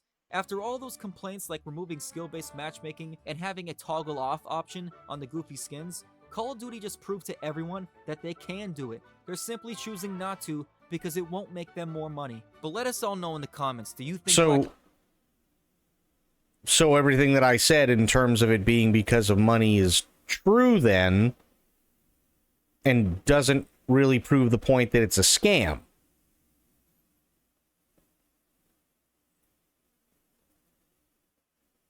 I'm not entirely sure where he's getting scam from.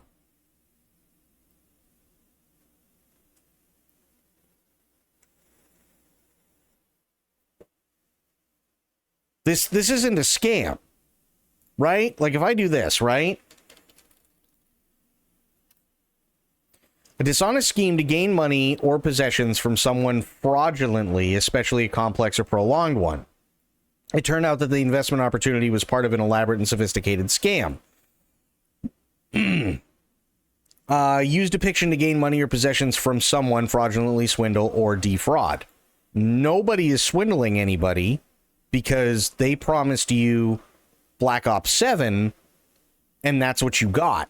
You got Black Ops 7. You may not like it, but the product is there. A scam is when they go, here's Black Ops 7, and it's literally Black Ops 6 with everything turned 90 degrees. That's a scam. This is a money grab. That's the difference. They're not scamming you out of money because they are delivering on their word, which was to deliver a product and a sequel.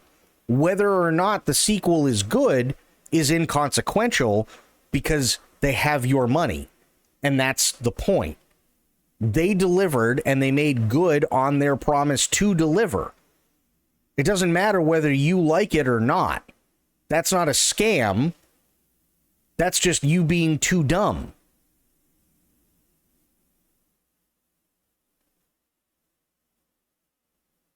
People really need to learn what the definition of shit is. They really do. And I'm not like just calling this guy out. Everybody says this. Oh, well, things are a scam. This is a total scam. No, it isn't. They promised you they were going to give you Call of Duty Black Ops 7. They gave you Call of Duty Black Ops 7. If it's bad, that just means that it's a bad product. It doesn't mean that it's a scam.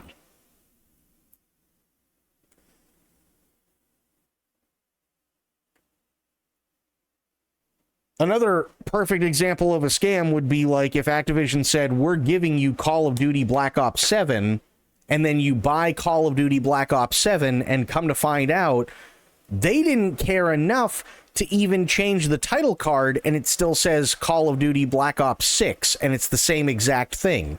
All the characters, all the levels, all the weapons, all the perks, all the skins, all of it. That's a scam. This is a money grab. You see the difference? When somebody lies about what they're going to give you, or they don't even give you anything, then that's absolutely a scam. If somebody gives you something that's shit, that usually means it's a money grab, and they'll make up excuses as to why it's not a money grab, but it doesn't mean it's a scam.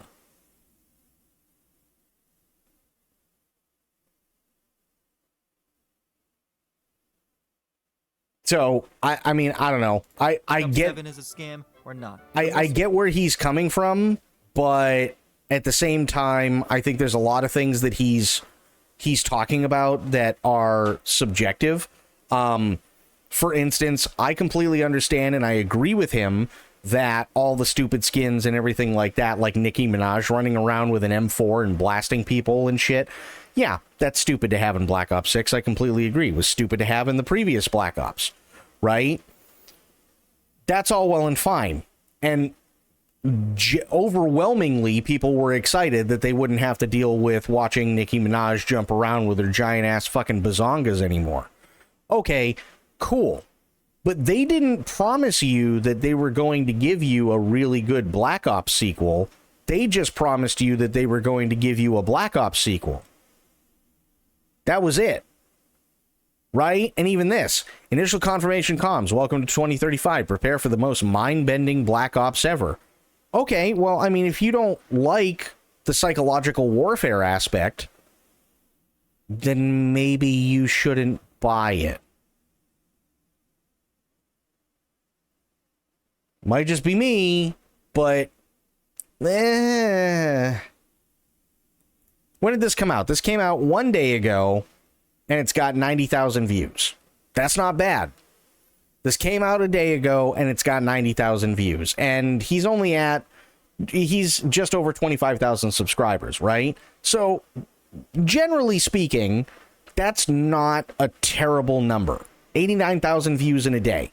That's not a terrible number for somebody his size, and I'm not like shitting on him for his size or anything like that, but generally speaking, that's a pretty decent number, right? Now imagine if he had 4 million subscribers and he was getting anywhere between, say, 700,000 to 1.3 million views on this video, and constantly was getting those numbers with every Call of Duty video that he made, he'd stand to lose a substantial amount of money if he switched over to Black Ops 6, wouldn't he? Which is exactly why you have people like Tim the Tatman clapping like an idiot at the trailer, and his entire chat going, L Take, L Activision, L Black Ops, L COD. And he's sitting there and he's trying to, say otherwise, and then he finally wisens up and he goes, "Are you guys? What are you guys saying? We're cooked? Is that what you're telling me, chat?" And everybody is unanimously going yes. It's because he do I think Tim the Tatman is absolutely going to turn around and try to play the BR for BF6 when it comes out? Yeah, I'm sure he will. Absolutely. But at the same time, he stands to lose quite a bit of money if he stops playing Call of Duty altogether. Quite a bit of money. So it's a financial risk. But again, Activision never promised you a good game. They just promised you a game.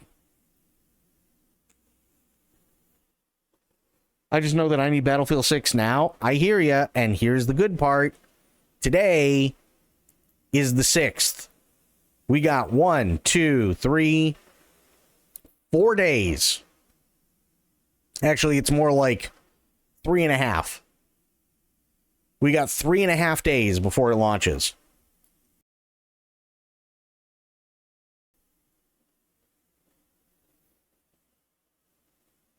No, I hear you. I really want to get in and play BF6. I totally hear you. But it's only 4 days. It's only 3.5 days away. It'll be fine. Don't worry about it. You'll be okay.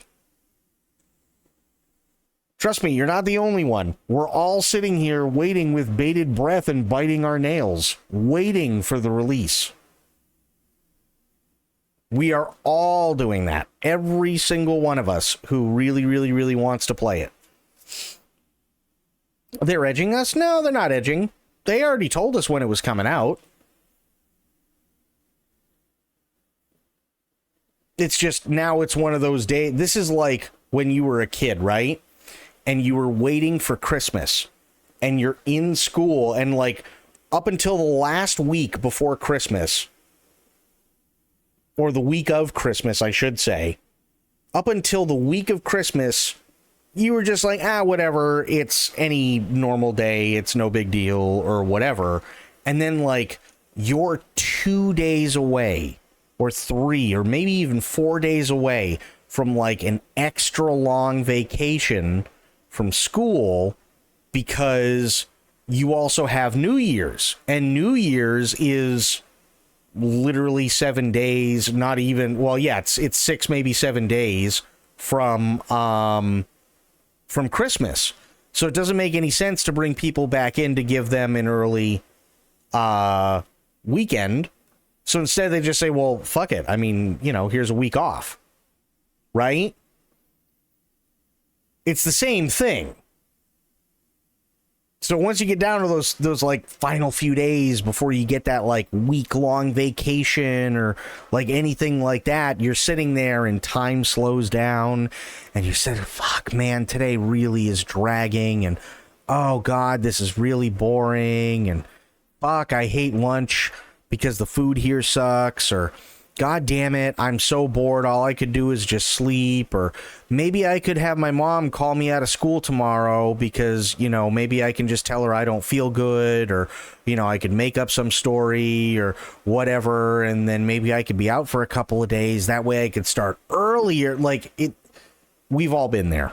And unfortunately, that's kind of what it is right now. It's like waiting for Christmas within the last few days, which really sucks. I get it, but yeah.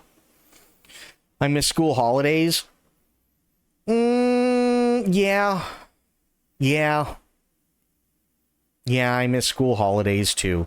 Especially at the beginning of the year. I don't know how they do it down in Texas, but I remember at the beginning of the year, it was really, really funny because at least for people up in New England, it was always between, it would always go, okay, you come in roughly, like, depending on how the year was set up in terms of days, you either come in September 1st or you may come in like August 26th, right? Maybe even the 28th, but anywhere between August 26th and September 1st is usually the range that you go back to school, right?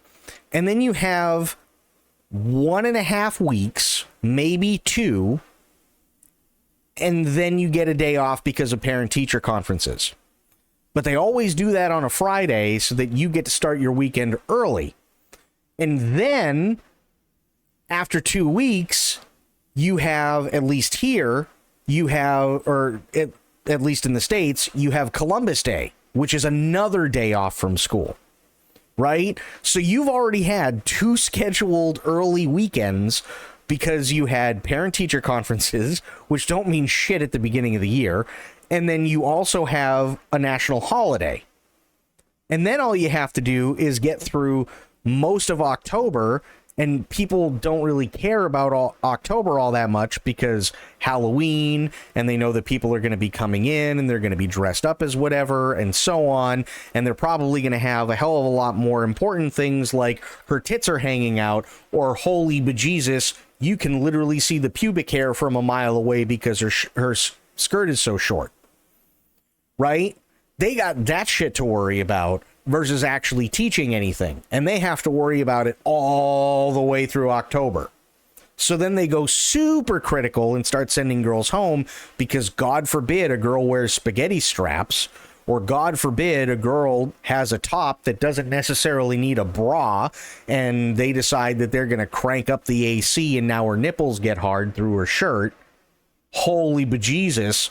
Now we have a terrorist attack on our hands because she's got Scud missiles hiding under that top. That's the type of shit they're worried about in October. So then you get through October and Halloween, where, again, it's Halloween, so everybody's going to do it on a weekend, and they're either going to start an early weekend or it's going to be Friday that night. And then you go into November and you only spend 2.5 weeks in school, maybe 3, and then you have Thanksgiving.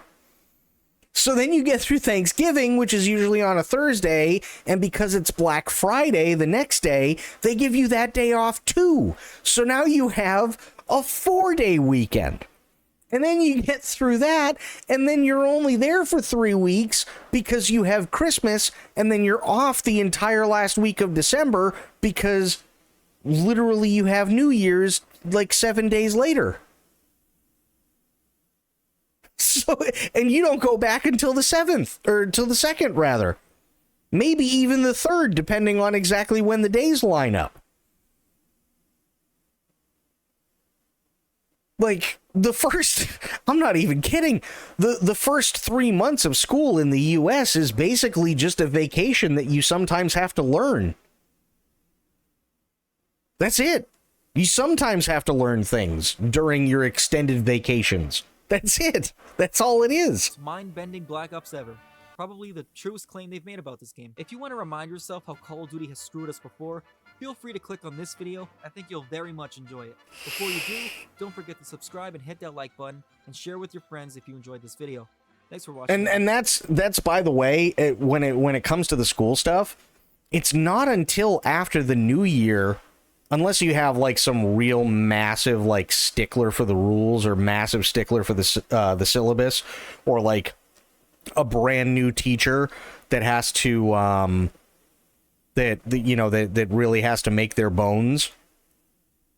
Typically, if you have somebody who's tenured and they've been there for a while, they know how it works. They're not going to sit there and sweat it when you have a couple of kids who are going to be rowdy for the first like 3 months, because most of the time you're probably going to be out of school just as much as you are in school, because especially in New England, the way that it works is as soon as it starts getting cold, now all of a sudden people start getting colds, and people start getting fevers, and people start getting sick, and people will have their parents call out, or they can't even make it out of their fucking driveway because there's a snowstorm, so they can't even get to school. Or you have pipes that freeze in the school and now there's no heating, so they have to call it off. Or there's such a massive storm that's coming in, they're going to tell everybody, don't bother coming to school the next day. You're probably out just as much as you are in for the first 3 months. And it's not until you get back from New Year's that they sit there and go, all right, we got to hunker down now. And you're like, fuck.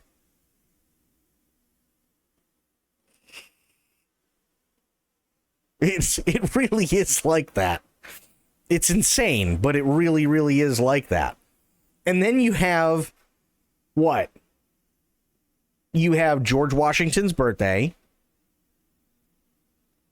You have Abraham Lincoln's birthday.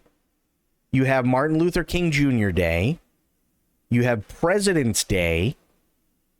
Valentine's Day is not really a national holiday, so they don't count that. So you have you still go to school on Valentine's Day, but just off the top of my head, you have 3, possibly 4 days that are already spoken for that you're not going to school. And then after you get through February, then you have spring break for a week, so you don't go into school.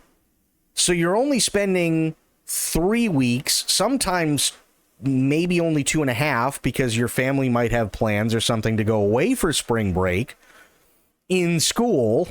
And then you have April, which is really just kind of shitty and rainy all the time anyway, so nobody really cares to go much of anywhere, and we all just kind of deal with it. But at least we're not freezing our asses off anymore, which is really nice, and the temperature is pretty moderate. And then you get into May, and May starts to get hot, at least in New England, really, really quick, to the point where the air conditioners in the school just can't keep up. And if it gets hot enough and the AC breaks, one of two things will happen.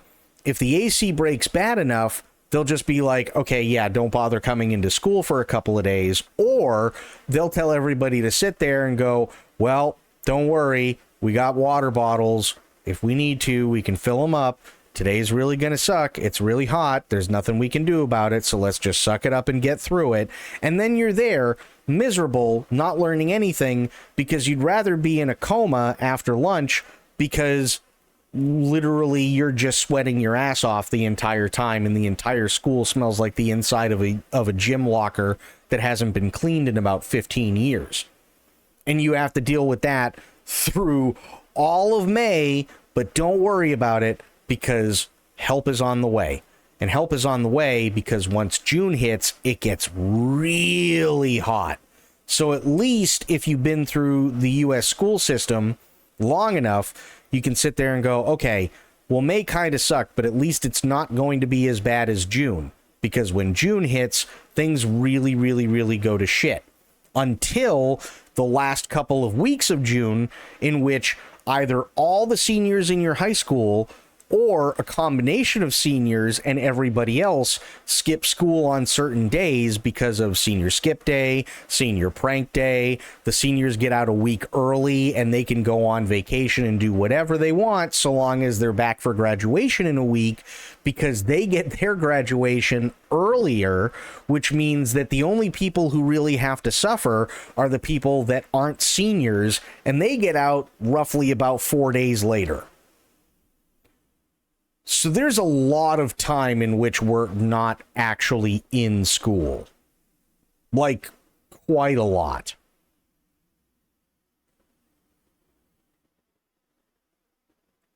It's actually kind of nuts, now that I'm thinking about it, just how much time is taken off for a school year. You know what I mean? And I think they said it was like, what, 180 days? Somewhere around there. It's not 180 days.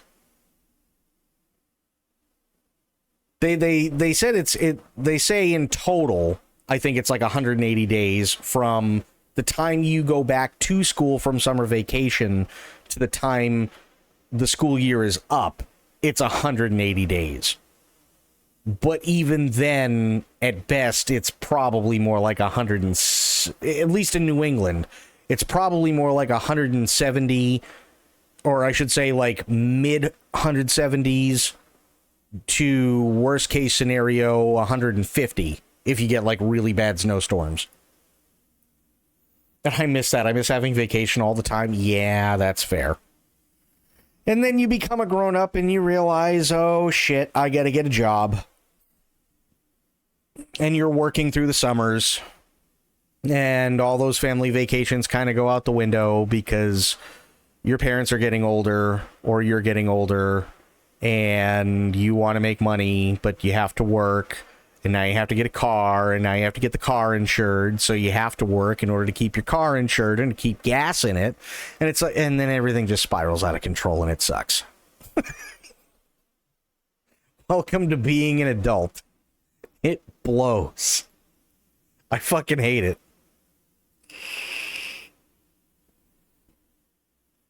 I absolutely hate, like, I remember back in the day, okay, and here, I'm going to like it. I disagree with him on a couple of things for sure, but I'm going to like it, and I'm going to subscribe. We did watch the video. I don't like watching videos without attribution, so at the very least, please go like the video. Please, please, please. He did put a lot of time and effort into it, even though I don't necessarily agree with it. I agree on quite a few things, but I also appreciate the amount of effort that he put into the editing, and that absolutely has to account for something. So please, at the very least, go do that. Shadow, why are you describing my current predicament? Because it happens to all of us, Spectre. It literally happens to all of us. Like, we don't have a choice. We get to a certain age and we got to get a job, right? We have to get a job. Why? Because we got to get a car. And maybe mom and dad or whoever is going to help us pay for the car, but we still have to pay for insurance. And we have to pay for gas. And that's part of being responsible. So then you go out and you get a job. And you're all bright-eyed and bushy-tailed. And then something goes wrong. And then you really fucking hate your job. But you still have to go to it because you still need gas money. And you still need money to pay for insurance to be able to get back and forth to work. Otherwise, you lose your job. And then you go, oh man, I really want to save up for this. So you save up for that, but then that's more money that you're spending on something that isn't your car, an apartment, or a job, and it just spirals out of control. Can I request to being a kid again, but still be able to do adult things? God, I wish. I loved growing up in a communist household. Parents pay for everything and deal with everything. It just... after a certain point, you just... That pretty much all stops. And you're like, well, fuck. You know what I mean? And it kind of stings a little bit and the realization hits, and you're like, oh, this isn't good. This is what my life has become. It's kind of a bummer. And, like, I'm going to be honest. I don't feel like I would be the best person to inspire people when it comes to something like... You ever see, like, those really, really big stars, right, that go to, like, Brown University and Yale and, like, MIT and UCLA and, like, all these other, like, massive, massive, massive universities, right? Honestly, didn't have a childhood after 9/11. I had to grow up super fast after that. Yeah, totally fair. Same here. Same here, honestly. I mean, aside from, like, hanging out with my friends and stuff that, you know, I was doing stuff for school with, I didn't really have much of one either. But you know how, like, they have all those celebrities and stuff like that come and, you know, they do the commencement speech, right? If I was ever somebody who was going to do a commencement speech, I'd just be like, guys, listen, I hate to be the bearer of bad news, but you're graduating today, and chances are you're probably going to take a couple of weeks off, and that's fair, because you've been here for at least 4 years. Some of you might have been here for 8 years. Hell, some of you might have been here for 12 years to get your doctorate. And I am here to tell you that now that you have whatever diploma it is, and whatever accolades you are being granted, that from here on out, life is thoroughly going to suck. Do you have a car? No, not yet. Fair enough. You're going to be getting one. Do you have insurance for your car? Not yet. All right, well, you might want to start applying to those pizza places as fast as fucking possible to make sure that you're the first one in there, so you're stuck behind the counter all day instead of having to pay for your own gas and getting shafted on tips. That way you can pay your fucking insurance and keep putting gas in your car to get to and from work. I took public transit, rode a bike, and walked for several years in my early 20s, which is all well and fine, and that's great, but that ain't happening today unless you live in New York City. Especially with all the people that are so insanely entitled. That ain't happening anymore. That definitely ain't happening. Hell, even bike riding now is becoming more of a luxury item. Sadly. Lots of crazies on buses, gangbangers on light. Oh, yeah. It's done nothing but get worse, right? They get arrested for one thing, that's all well and fine, so then they go back out and then they do something even worse, and it just keeps going and going and going. So, yeah, the days of that shit are gone. So it's like if I were to give a commencement speech now, literally it'd just be me giving them the harsh reality of, congratulations, you're a grown-up, everything sucks now. Hey guys, you remember all of you who were going to go into the automotive field and you thought that everything was going to be great? Well, you know, it just so happens that there's this thing that's coming out and chances are it's probably going to tank the automotive field. So you may want to find another field that you're really, really interested in where at least most, if not all, of your credentials that you've gathered over the last God knows how many years can actually come into play, because once the automotive industry tanks, and it will, you're going to be out of a job, and that's assuming you get one in the first place. And then you're going to be still living with your parents the entire time because the industry that you fought so hard to actually get a job in doesn't have any for you, and you're overqualified because they can get some fucking idiot off the street for about a fraction of what you expect to be paid so that they can wash cars all day even though you need the job. Hey, you remember all those people that were going to be aeronautical engineers? Yeah, congratulations. The aeronautical industry is literally on fucking fire right now. Good luck.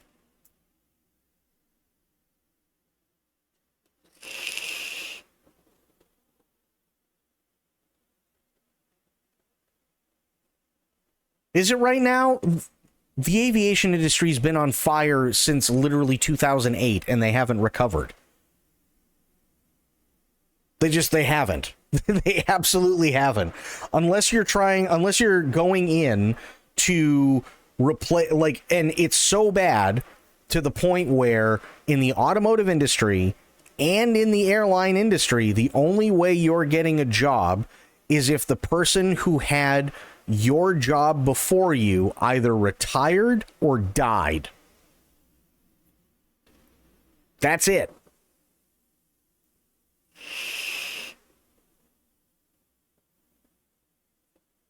That's really all it is.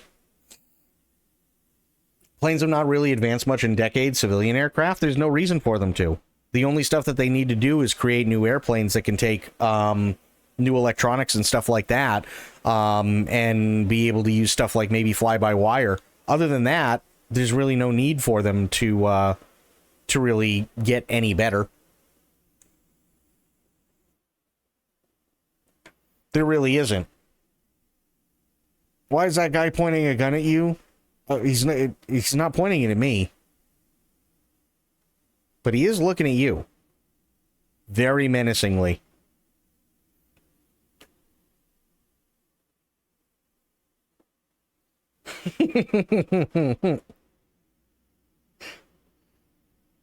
But yeah, I'd be one of those people at the commencement speech that'd just be, I wouldn't do like all the, today is the first day of the rest of your lives, and it's going to be so good, and you're going to go out, and you're going to have all those adventures. And no, I'd just be up there, and I'd be like, guys, lights a cigarette, sits down on the fucking stool.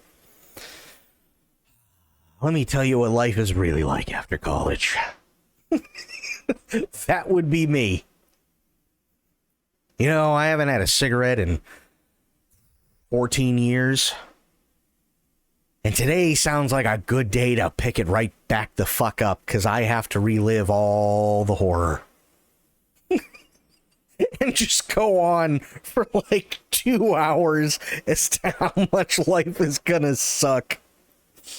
That would be me.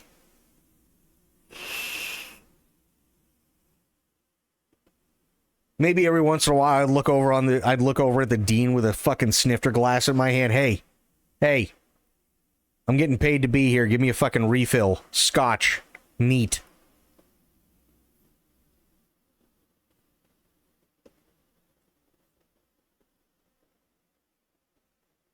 They'd be trying to like fucking push me off there. Okay, that was a great... No. Shut up, lady. I'm not done. I'm not done. I ain't drunk enough. I haven't killed my lungs enough yet. Let's get this party started. You idiots want to go out and party? Fine, let's fucking do it right here, right now. This is the only time in your life you're ever going to be able to sit there and be like, woohoo, we did it, I'm so happy, because as soon as you get to work, everything's going to suck dick.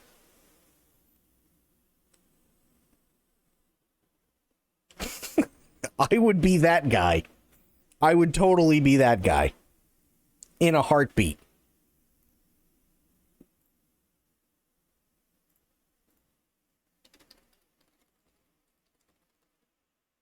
There we go. He's just standing there. He was standing there menacingly. There's nothing I could do about it. Okay. More Phoenix Wright. Let's do this. Hopefully it pops up and we don't have any problems like we did last week.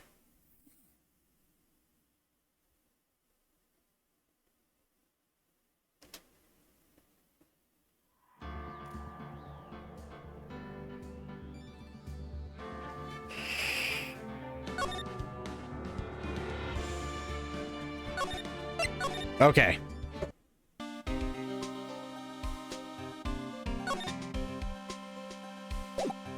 Now I gotta try and remember everything. Fuck.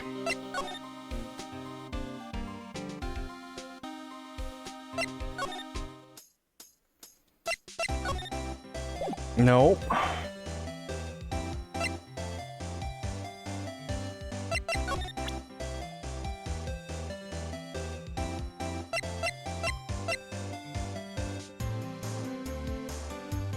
Entered at 512.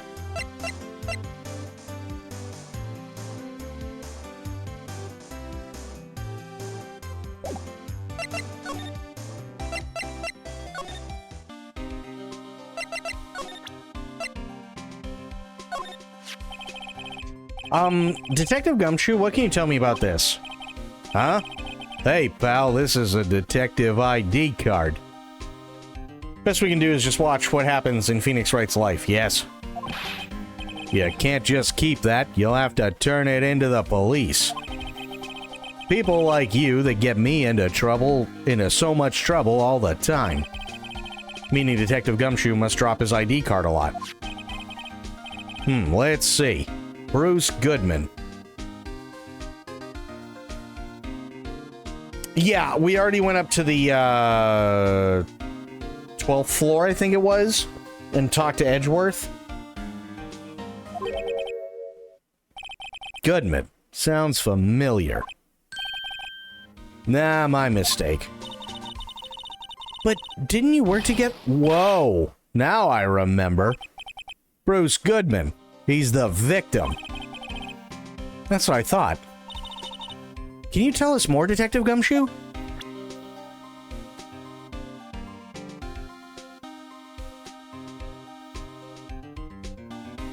Actually, it wasn't even a letter of recommendation or anything like that. It was literally just, if I remember correctly, the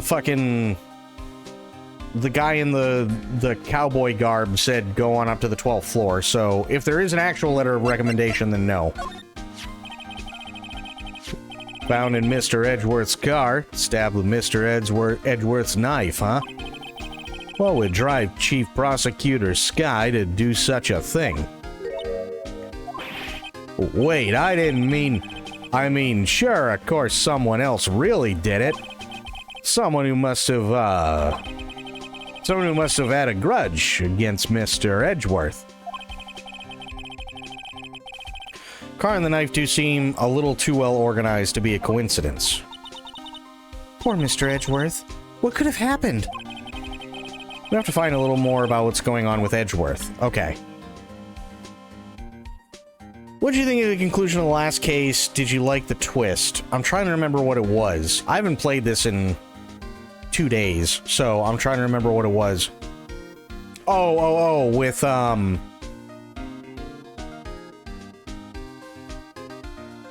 Von Karma.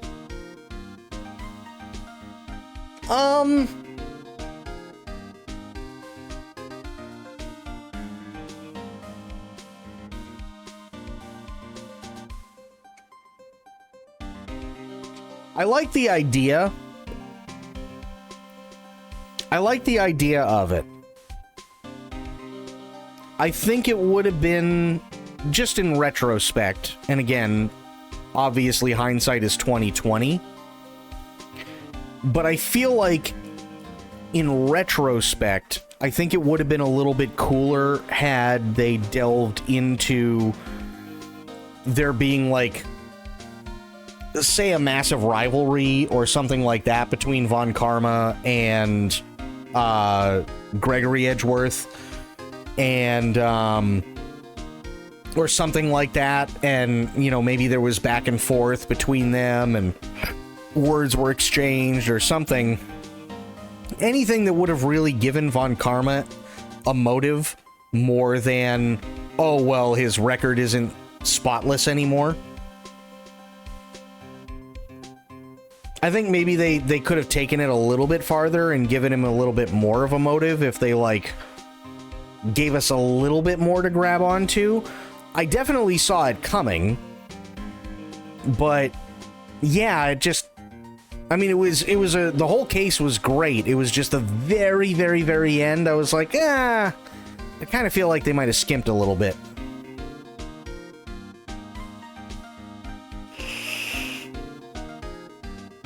You know what I mean?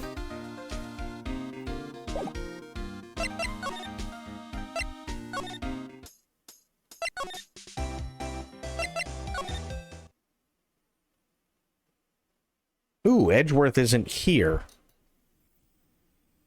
Prosecutor trophy to Gumshoe. Oh, okay, fair enough. I think they just wanted to portray Von Karma as a perfectionist, that when he got a penalization, he just went crazy. Yeah, and that's all well and fine, and I like that. And I do like that he was also Edgeworth's mentor, and I really do like that too, because it shows, okay, well, Edgeworth learned everything he knows about being a prosecutor from Von Karma, which explains why Edgeworth is so ruthless. So that's character building for Edgeworth. And then we learn, you know, the whole backstory with Edgeworth and Larry and all that good stuff, and why things changed for Phoenix and why things changed for Edgeworth. And that's all cool, and I like that. But then it's like you just have with all of this character build up and everything else, it just kind of felt like maybe they either A, didn't have time to elaborate, or maybe it just had to be shit canned altogether, because it just came off as, here is guy that is perfect with everything that he does in a system that obviously already has its problems. If you can sit there and manufacture evidence, or you can train witnesses to speak a certain way and not another way, and like so on and so forth, and all that stuff. So we already know that the system itself is corrupt, even considering you have the prosecutor's office going to all these different cops. Well, we'll see about your next, you know, quarterly review, which means that obviously they have stake in what the cops do and don't do, but they also have the power to take that shit away. That's all really cool. I like all that political stuff. I think it's actually really, really well done. But then they just switch to, here is Crazy Man. And that's it. You know what I mean? And it's just like, okay, I guess.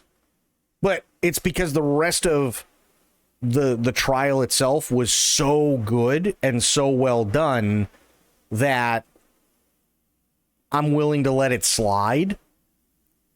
It does take some points off, but it still is like the best episode I've played so far, for sure. Oh, I forgot to show the trophy to Gumshoe. Shit. Okay, so I gotta go back to Gumshoe.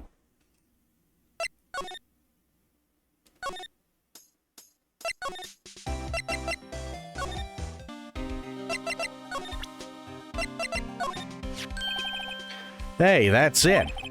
That's the King of Prosecutors Award that Mr. Edgeworth got yesterday. Were you at the award ceremony, Detective Gumshoe? Of course, pal. I got an award for diligence myself. Ah, congratulations. I was wondering, why is the award a shield? And why is it broken? Oh, there's a reason. I'll tell you what it is later. Apparently he's forgotten. But I was proud of Mr. Edgeworth for winning that award. Even with all the naysayers in the prosecutor's office. Must be because of the rumors. That's fair. His reaction to everything just happened just made me feel like they wanted to portray him as an insane person. Like, to us it might not have been much, but to him it was everything to know he was not perfect. If you ask me, I thought it was cool. IRL, people do tend to do the craziest things for the most stupid reasons. No, that's true, and I'm not disagreeing with you, but it just feels like... And I'm not saying that Von Karma was bad. I'm not. I liked the character. I thought the character, for what they were trying to do with him, was really well done. I just personally would have taken it a little bit farther to give him a little bit more motive. Because he just comes off as a complete psychopath the entire time for seemingly no reason. Right? And again, like you said, people do really dumb shit for really stupid reasons. Wholeheartedly agreed. But I would have just taken it just a wee bit further, and I think it would have been perfectly fine. I liked everything. I liked everything else, but that was really the only, like, constructive criticism. Do you know what I mean?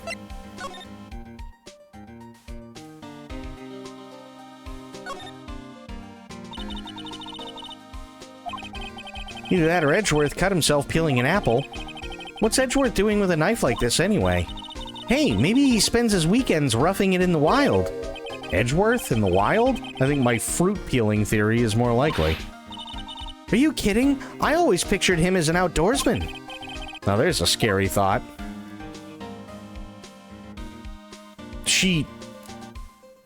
I can't say it. She's only 17, I can't say it.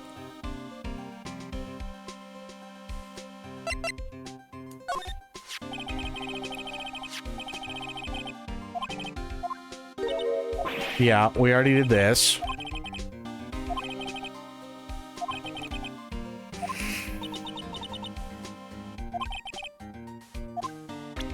We have to find more about what's going on with Edgeworth. Okay. So that's where we're stuck.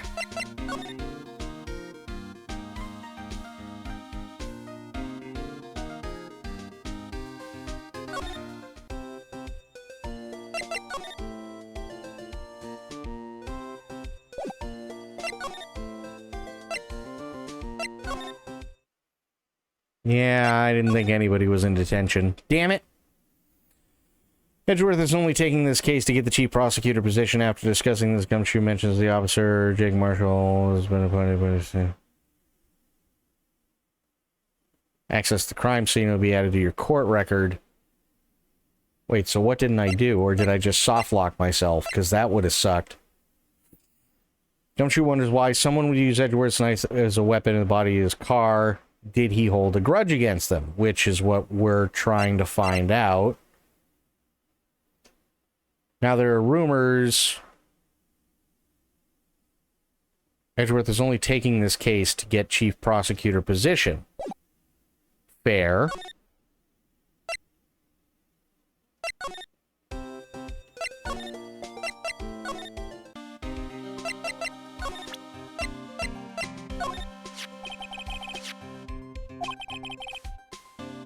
Okay.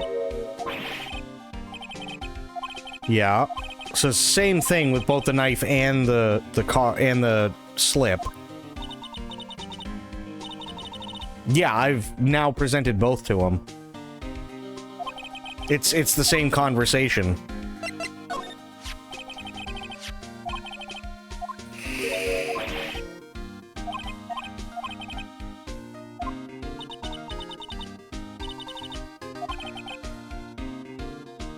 Says we have to find out a little more about what's going on with Edgeworth. Maybe I gotta talk to him? Maybe that's what it is? Yes, okay. So this ID card belonged to the victim. He was a detective like myself. Detective Bruce Goodman. Don't you think it's strange? I mean, why would the victim's ID card be lying on the ground where we found it? Well, Detective Goodman should have been at the police department yesterday. There was an evidence transferal for a case he handled 2 years ago. Evidence transferal? Mr. Edgeworth mentioned that too. But Detective Goodman was killed at the prosecutor's office. Well, that's the thing. It's hard to say this, but word is that Chief Prosecutor Sky called him out there to the parking lot. And Lana's confessing as much.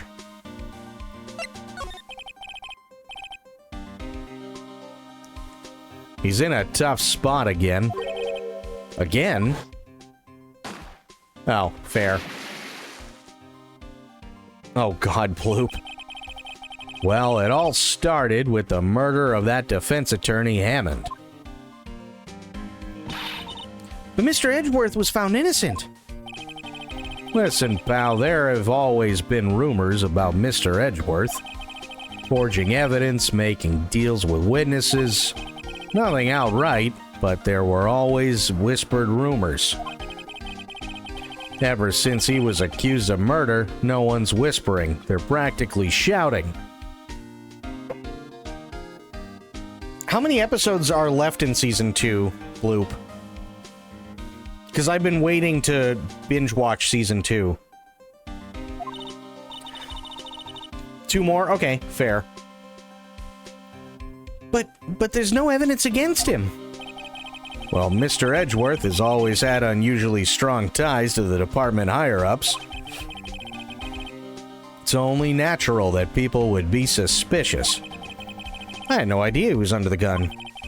Anyway, this latest case had started a new rumor. Oh, did you? Nice. I'll be honest. I said this to Bloop after I started watching season 1 a while ago. That really is the perfect role for John Cena. Like, it really, really, really is. He does so well as Peacemaker.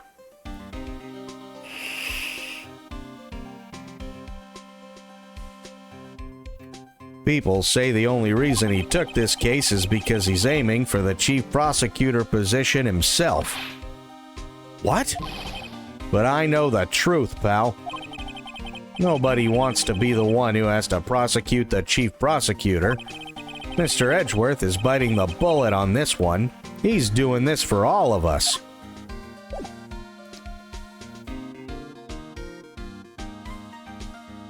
Alien Earth is already done? Yeah, thank God for that. Oof.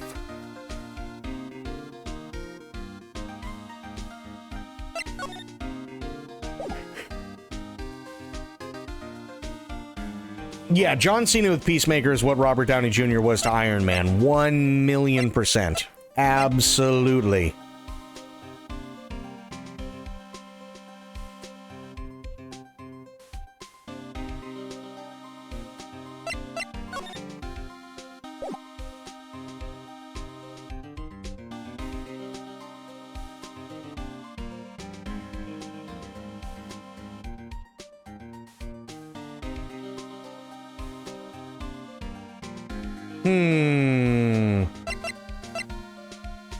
Oh, wait a minute. Hang on.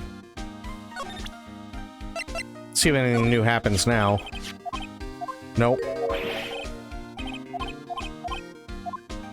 Shit.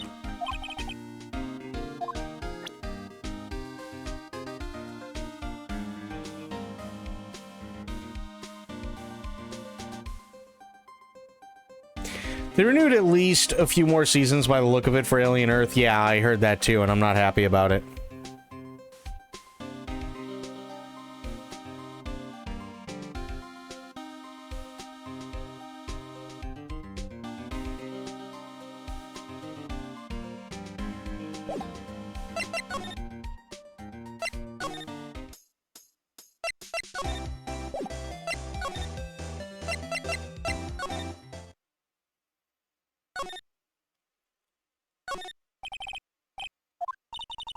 Okay. I mean, I don't think there's much of anything else to look at, right? Back from the dead Wendy. We know that.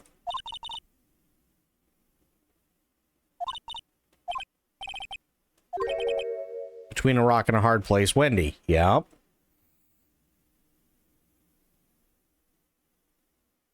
Oh, no. So, no, he didn't give me the letter. And that's where I'm getting confused, because I'm wondering if maybe I missed something. No, the guy who plays Peacemaker's dad is Robert Patrick, if I remember correctly. And Robert Patrick was the T-1000 in Terminator 2.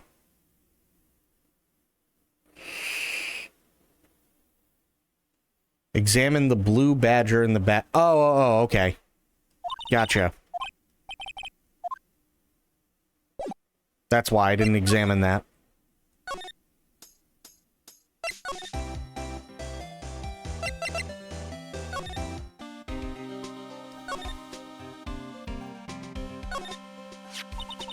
I was wondering about that.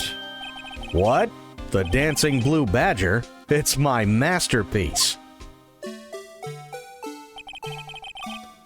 You made this, Detective Gumshoe? The chief threw together some designs and I just did my thing, pal. Nice work. It's battery powered, so it can go anywhere. There's no switch, so it it just dances until the batteries die. Poor Blue Badger, fated to dance until he drops. And that's all I know about that. I'm not officially on the case, you know. Thank you. Why aren't you handling the case, Detective Gumshoe? We met the guy who is. What was his name? The guy in the parking lot. That'd be Officer Marshall. He was appointed directly by the Chief of Police. Officer Marshall, is he some kind of Wild West sheriff or something? No, Jake Marshall's just a regular officer. From West L.A. For a moment there, I wasn't sure. Look, pal, let me try to make things a little easier for you. Show them this and they'll let you examine the crime scene. Maybe. I have a feeling the Blue Badger is going to have an important role in this case, because it probably will. Just act like you're supposed to be there and nobody will look at you twice, pal. Okay.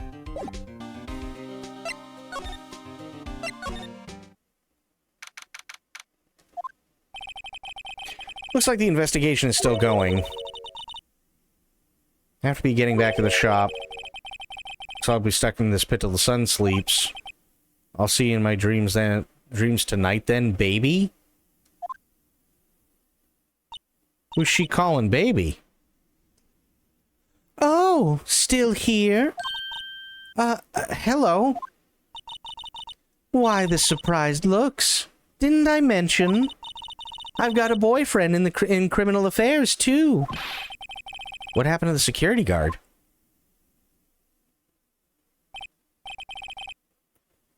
Hey, what's wrong, Bambina? You're looking like a doggy that's lost its herd. Jake Marshall. Strange guy to put in charge of a crime scene.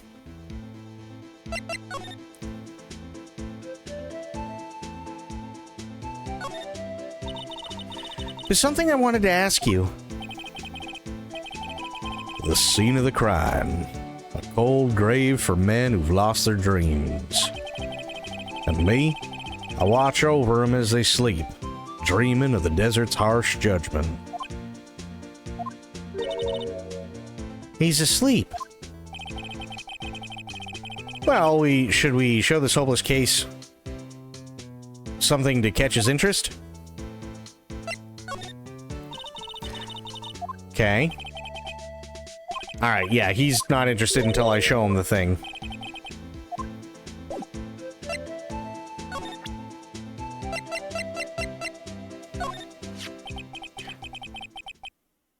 Would you mind reading this for me? What's this? I warn you, fan letters to me go right into the spittoon. It's a letter of introduction from Detective Gumshoe. May we investigate? Gumshoe? Ah, that old cow dog. He holding a birthday party or something? Huh? Look, where it should say letter of introduction, it says invitation. Ah, I think he just miswrote it. Wait, why am I getting all defensive here? No worries. This proves it's from Detective Gumshoe better than a blood test. Guess I'd better let you in, then. Thank you, Officer Marshall. Oh, that's right. He's a patrolman, not a detective. Which reminds me. Hey, wait a sec. Isn't a crime scene supposed to be handled by a detective or higher? Well, folks, the clues are calling. Welcome to our gold strike. Be like the settler, strike out for lands unknown. Manifest destiny. Let's have a hootenanny. Note to self, police investigations are like settling land. Well, Mr. Wright, what do you say?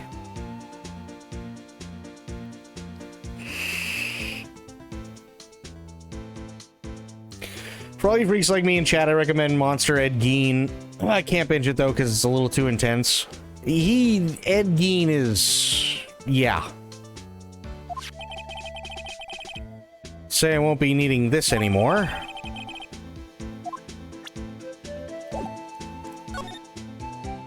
Nice.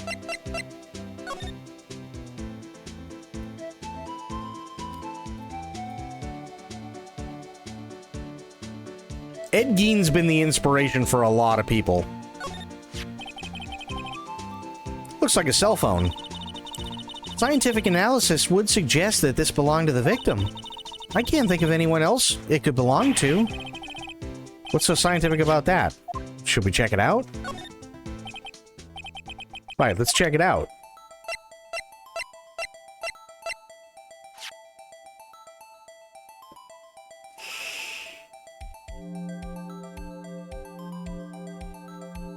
Here, I'll do this.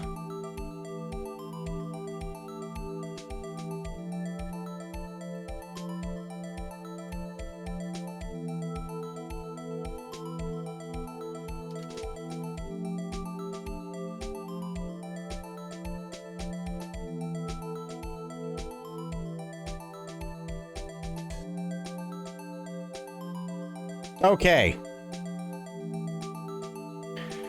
Ed Gein, a Wisconsin killer and grave robber, served as primary inspiration for some of the most infamous fictional characters in the horror genre.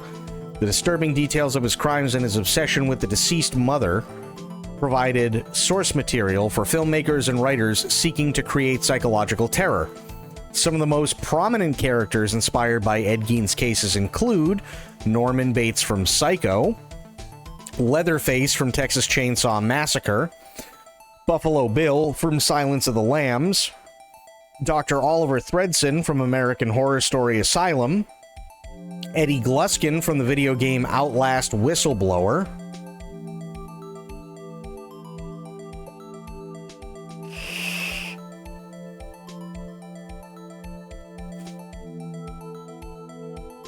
Ed Gein is, yeah. Let's see how many others there are. Buffalo Bill. Oh, okay, they're only gonna give us the famous ones.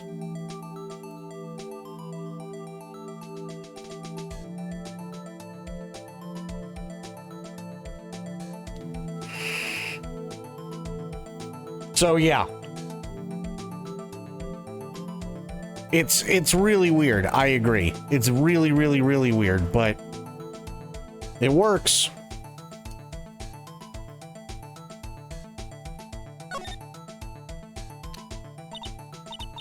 This phone's still on the redial screen. Redial? Mr. Wright? Most phones keep a record of all the calls you made and received. You just press the blue button on the display to display the last number you called. Convenient, isn't it? I'm surprised you didn't know that. Oh, sorry to disappoint you, but even I know about things like redial. Huh? Oh, I'm sorry. It's just, you never know with people from your generation. What the fuck, lady? My generation, son of a bitch.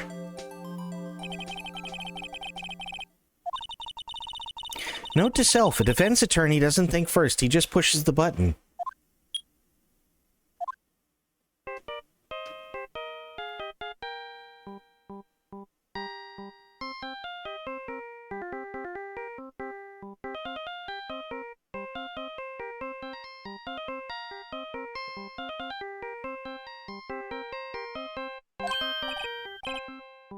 Hey, that song, I know that.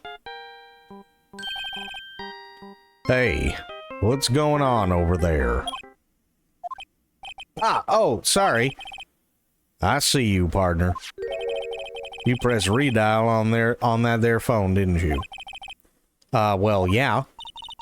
Whose phone is this, anyway? It was on the ground over there. Whose is it? That belongs to Chief Prospector Sky. What? It's my sister's? She apparently dropped it when she was taken into custody right after the crime. Look, the last call was made right when the murder occurred. Looks like she was fixing to call someone, except she only spoke for a few seconds according to this. Who did she call? No idea. Sorry, partner. Now, I got a question for you, partner. I heard a phone ring just now. One of those newfangled ringtones. Oh, that? Oh. I'm sorry, that was my phone. What? Your phone? Yeah, it's kind of strange, but someone called me right as we picked up the other phone. Wrong number. I hope you're not lying. They shoot you for that in Texas, partner. Okay, but to be fair, they shoot you in Texas for breathing half the time. Uh-oh, I've incited the wrath of the Lone Star Patrolman.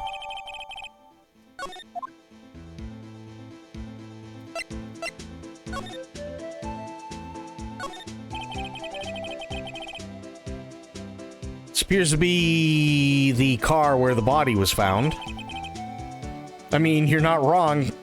Yeah. Oh, yeah. But still, hey, listen, you know...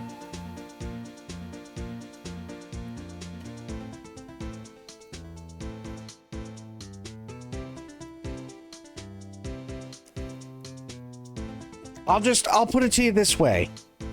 Okay? When I drove across Texas, when I went cross country, I don't even know where the fuck I was. Some little podunk, no bother, no one important town that probably isn't even on a map. Because chances are everywhere around it is probably owned by some rancher anyway. And we stopped at this stupid little shack that I guess passes for a gas station out in West Texas. And it was starting to get... It was dusk. And there were mosquitoes the size of $50. Okay? And we walk in, and the entire fucking place, the walls, the ceiling, it's all covered in mosquito nets. You even, when you walked through the door, you ended up walking through a mosquito net that was hanging from the door frame on the inside. And we had just stopped there because we needed to use the bathroom, get a couple of drinks, get a couple of snacks, because we still had like another 4 or 5 hours to go, if not longer. And there's this dude, and he's maybe 70 pounds soaking wet, getting up to that ripe old age of about 13,000. Has basically just gums, if you can call them that, but has really steely blue eyes and basically not a whole lot of white hair left, wearing this big-ass hat. We all look at him, we wave, say hi, and everything like that, and so on, and we get our stuff, we, use the bathroom, go up to the counter to pay for everything, and all that good stuff, and... You boys aren't from around here, are you? No, we're not. Oh, well, where are you coming from? Well, we're coming from New Hampshire. New Hampshire? Well, where's that? You ever heard of Boston? Boston? Yeah, that's in New York, right? Sure. Oh, okay, so you's a city slickers. Yes, sir. Oh, alright, well... Sorry about the bugs. We don't usually get them skeeters here like this bad, but I mean, we had a rainstorm a couple days ago and there's still a giant puddle out back, and God, they took to it like flies on shit, I tell you. And then I noticed there was this really big fuck-off pistol. I'm like, wow, that's a really... because it was hanging on the wall. And I was like, wow, that's a really nice gun. He goes, hell yeah, it was my grandpappy's. Oh, wow, really? Yeah, hell yeah.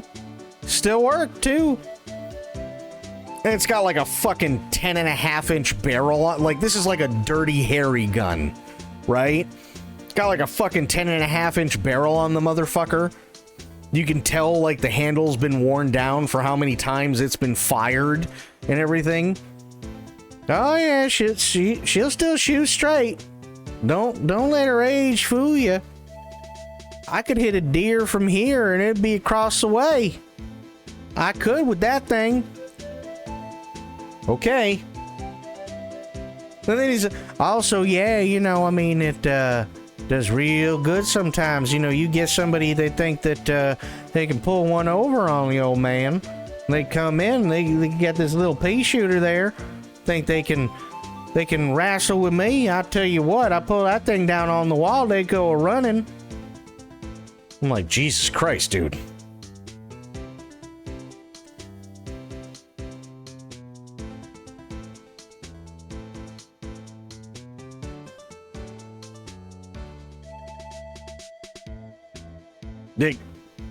Don't let anybody fool you, Spectre. Texas is still the Wild West, and it is still alive and well. No bullshit.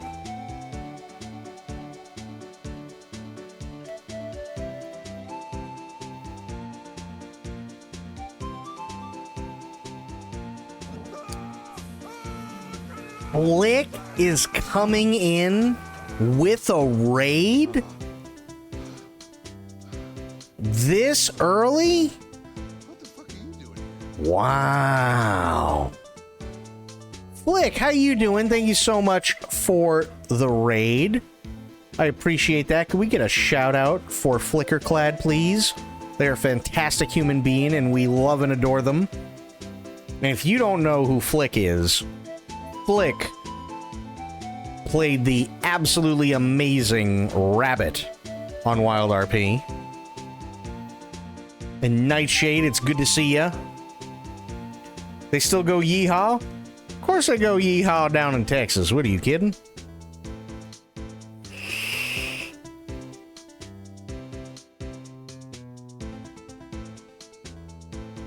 How you doing, Flick? How are the things? You are ending early tonight.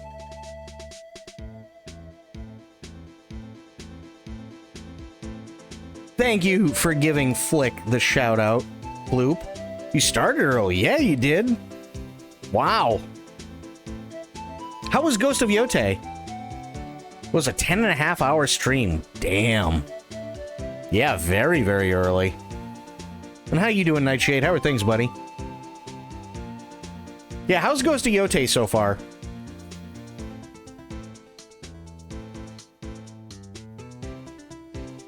Yote is great, to be honest, but I punish myself by playing on lethal. Oh, I mean... Don't worry, that's also kind of a streamer thing.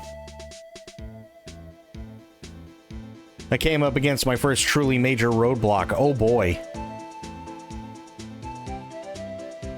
Oh boy. Oh! So I missed out most of the Texas story because someone, Lance, just broke my magnetic hourglass. Oh no! Damn it, Lance! So, Flick, I have a question for you, because I know every once in a while you've been known to, do a little FPS action. Are you planning on getting Battlefield 6? You am miffed. I don't blame you for being miffed. I would be too.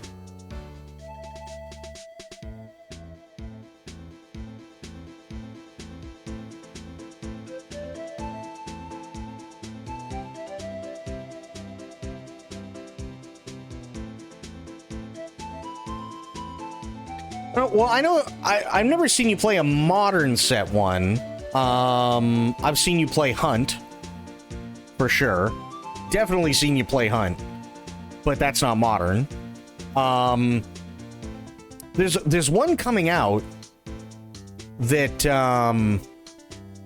actually not a COD or BF player. That's fair. That's totally fair. There is one coming out actually that you might like. I saw this yesterday, and I immediately thought of Flick, actually. So this is perfect timing. No Flicker Shadow BF stream then, Blubbers? I know, right?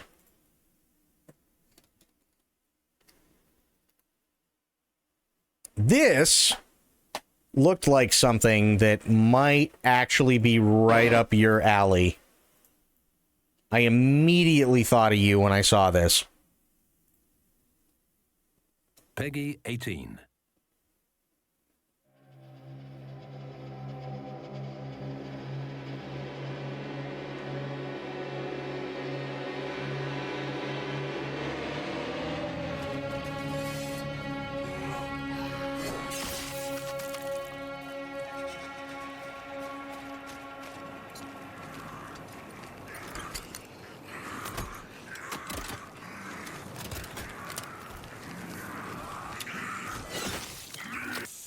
Everyone's been throwing this at you? Yeah, I was like, oh man, this has Flick written all over it.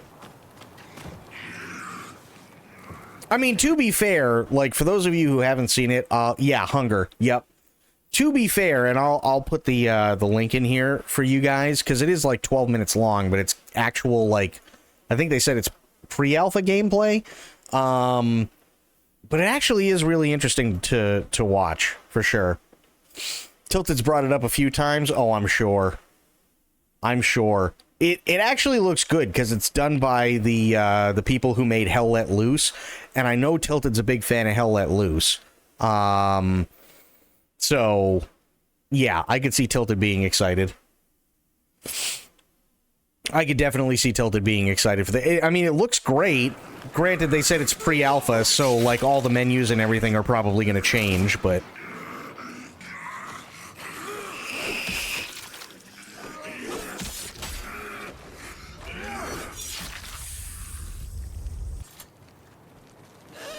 Oh no. Oh, blood. Oh no.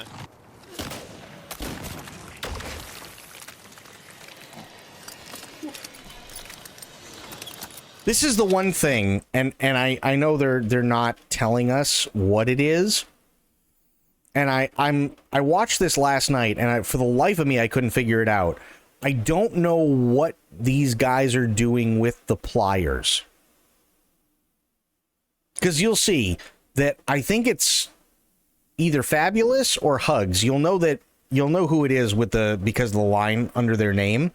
But you'll notice that one of them, they go on for like 7 minutes just using the pliers, and I have no idea what they're for. I have to heal, guys. Maybe it's like an active repair for their armor? I have no idea.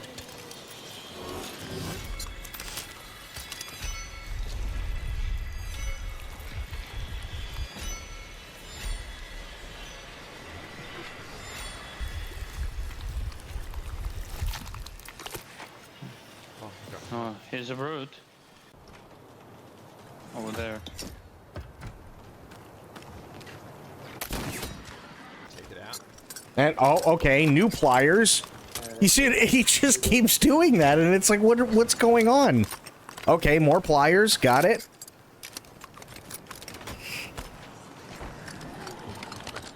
Okay, even more pliers, and even more pliers. I don't understand that mechanic at all.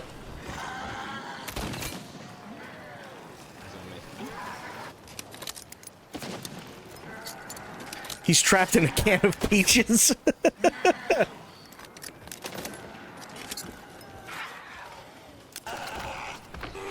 I was born in the cans, raised by it, molded by it. Is ticking up as he's using them. Yeah, I just don't know what it is. Because, like, at the end of this gameplay thing, he just kind of stops using it, and they don't actually tell you what it was he was plying.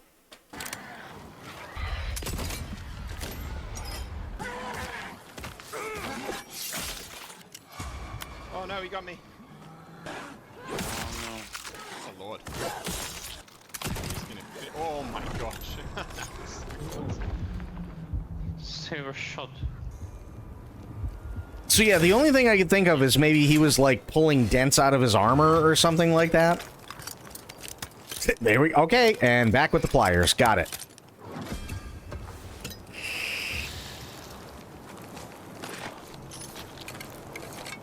These are infinite but slow healing alternatives to finite but fast armor plates and potions. You use them only when everything... Oh, okay, fair enough. Gotcha. That makes a lot more sense. That's actually really cool mechanic.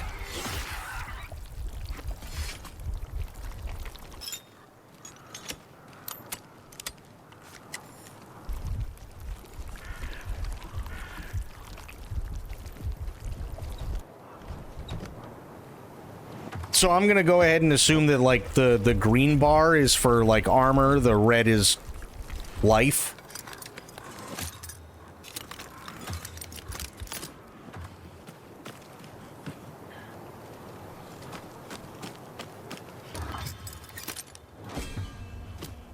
Oh, I found gold key, guys. Oh, nice.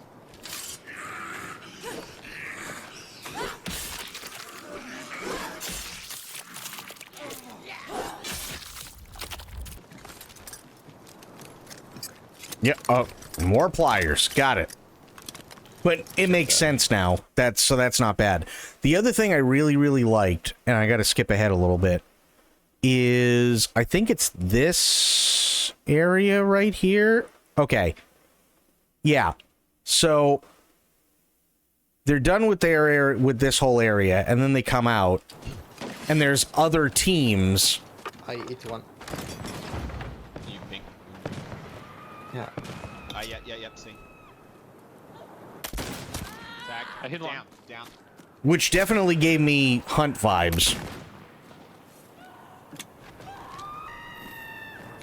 There's another team over this way. Oh, yeah, pushing me. Where? Southwest.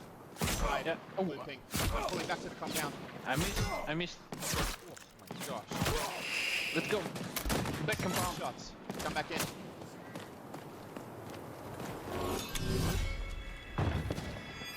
I got shot. Oh. I'm repairing. Ooh, miss. Using armor patches. Watch out, door, guys. Behind us. Yeah. Yeah, Oh, they opened the door. Going melee.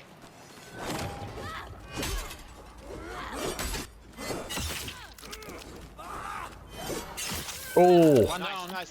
There's another one. Greg, Close the door. Close the door. closing.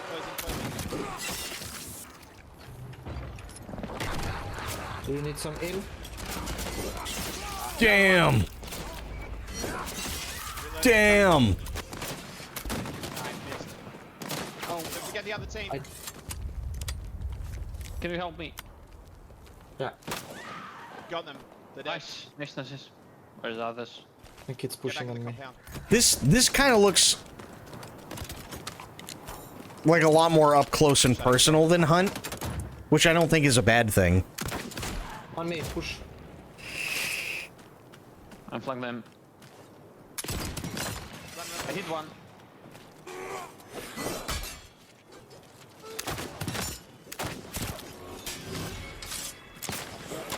Are you going medi?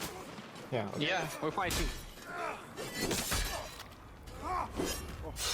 Oh, that guy got messed up. Hey, Abel at the door. Oh. I need armor. I need armor. God. I'm recovering some armor. I'm watching. Can you crush us? And for pre-alpha, this is really good. One on the right. Come on, they got me down. Two coming in. One more behind the wall. Oh, nice. I kill them. Kill them all. Nice.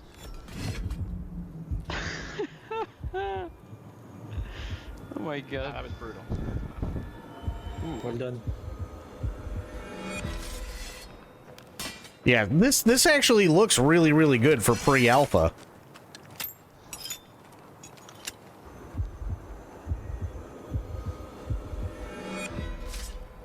Thanks. Oh, I do have to say, I have a Hunt story, and you guys will laugh at me. It's the only time I ever played Hunt. So I got Hunt. I was like, oh, okay, cool. This game looks great, right? And so I installed it, loaded it up, because it looked like a lot of fun. I'd seen other people play it and whatnot. And this was early when Hunt first came out. So I load the thing up. Everything's going fine. It dumps me into a lobby automatically. I don't see who I'm paired with. Nothing. I'm just in. And I get in there, and I'm all alone. I don't know where anybody is. I don't know who my teammate is. I don't know anything. and I'm in a shack that's in the middle of a swamp, and it's got a boardwalk that goes off to God knows where. And there's a couple of, like, zombies and stuff like that in the swamp and what have you, and I'm trying to keep quiet, and it's tense because, again, I don't know where anybody is. And I've already seen some people, and they've shown how tense it can be, and I learned that even more after having watched Flick God knows how many times play it. And, so doing my thing, trying to stay quiet and everything like that, and I can't even remember what gun I had in my hand, and somebody opens the door, and I turn right immediately and fire right at their head. And I don't stop firing because they're not going down immediately. And I run out of ammo, and somebody comes over VoIP, and he goes, "Fuck are you doing, idiot?" And I got so embarrassed, I Alt F4'd and never played it again.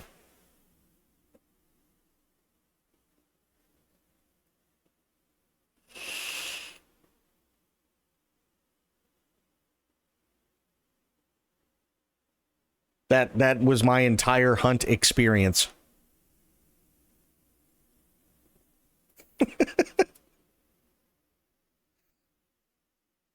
Yep. Classic. I got really, really embarrassed because I just unloaded into my teammate.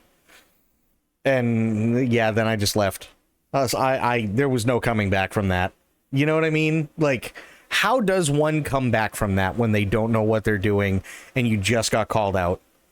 There's no way you can come back from this. I was like, okay, well, oops.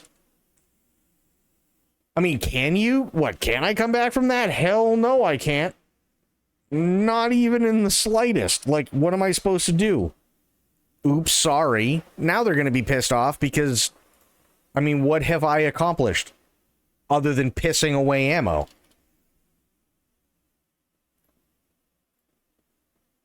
Yeah. Oh, God, this is even worse than I thought. Okay, look at this. 80 gigs. Last played April 30th, 2018. Playtime, 10 minutes. That's it. That's all I got. I got 10 minutes. And I got so embarrassed I never played it again. Yep.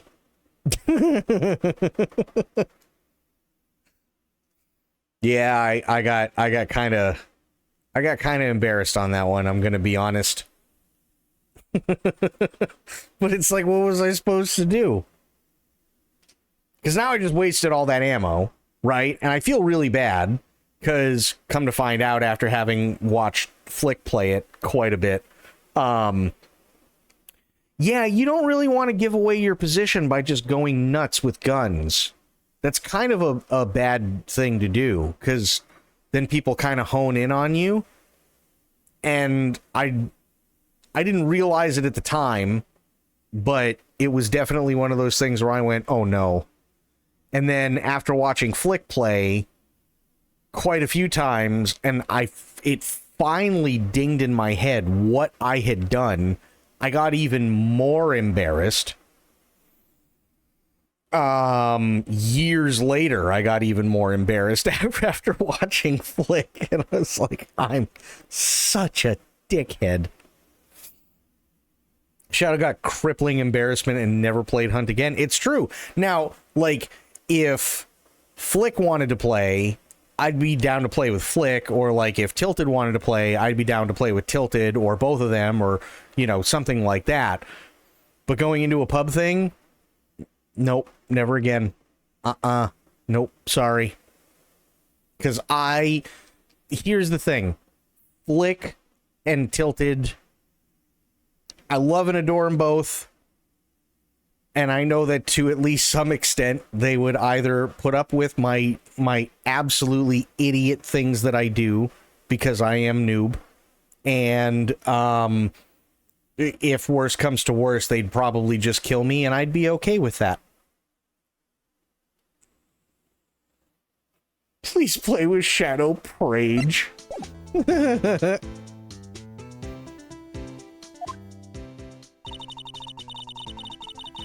The crime took place in the underground parking lot at the prosecutor's office.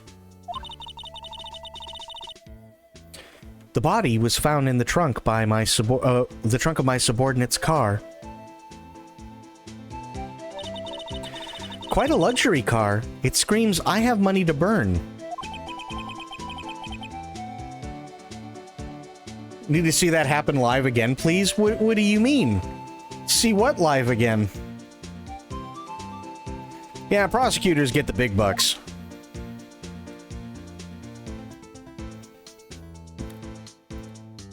You don't need to see my embarrassments. I already do plenty of those. You don't need to see me get incredibly embarrassed in Hunt. What's this? Looks like a note of some sort. Look, something's written on it. You're right, let's see. 67S 122. There's a name printed on the paper above that. Goodman. Maybe it fell out of his pocket when he was killed. Well, so? What does it mean, Mr. Wright? Well, how am I supposed to know? Note to self, for deductive reasoning, go to Edgeworth, not Wright. I'm sure Edgeworth wouldn't know what this means either. Wow. She's just really trying to add insult to injury, huh? B block is through there. That's where visitors park. I can see the Lunchland car over there, far in the distance. Hey, you're right. I like the cute design on the door. I can see a cartoon cow munching down on a juicy-looking steak. That's cannibalism. Doesn't that strike you a little creepy? Just don't think too deeply about it and you'll be fine.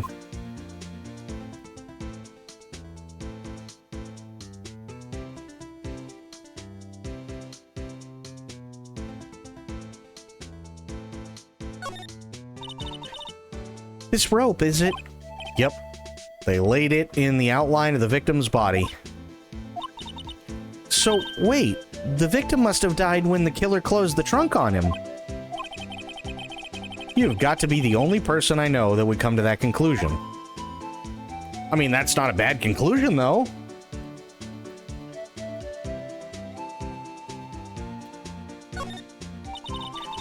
A block. This area is reserved for prosecutors. Defense attorneys are relegated to B block. I dream of the day when I will be able to park my car here. I'll go over to B block to buy my hamburgers from you, Mr. Wright. Wow! I'm not planning on giving up my job that soon.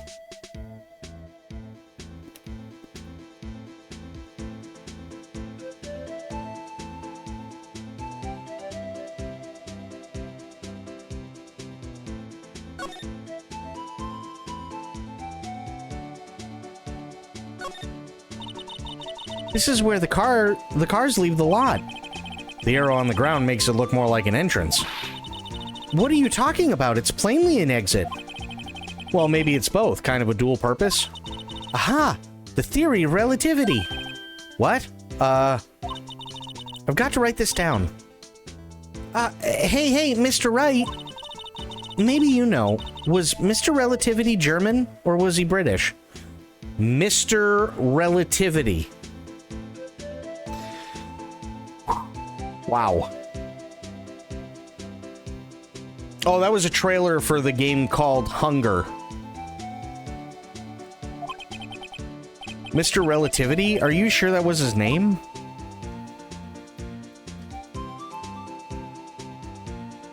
Oh God, what was the name of the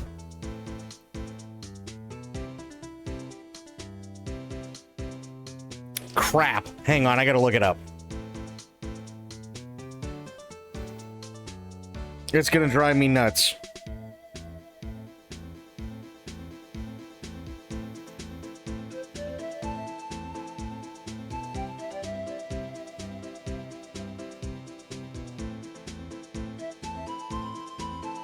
Okay. All I can think of right now is Mr. DNA from Jurassic Park. So now we have Mr. DNA and Mr. Relativity.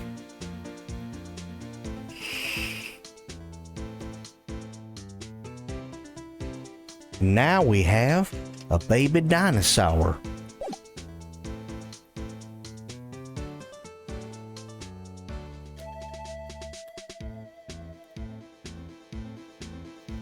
Clippy, oh god.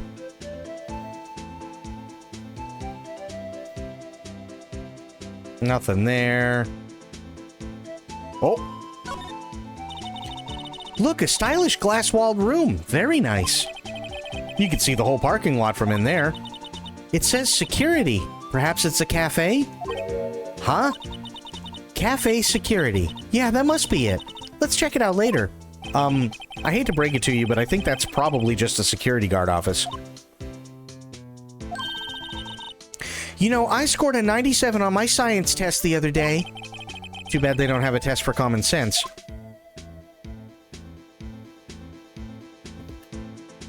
Long time ago I read the Jurassic Park novel. I haven't in years, though.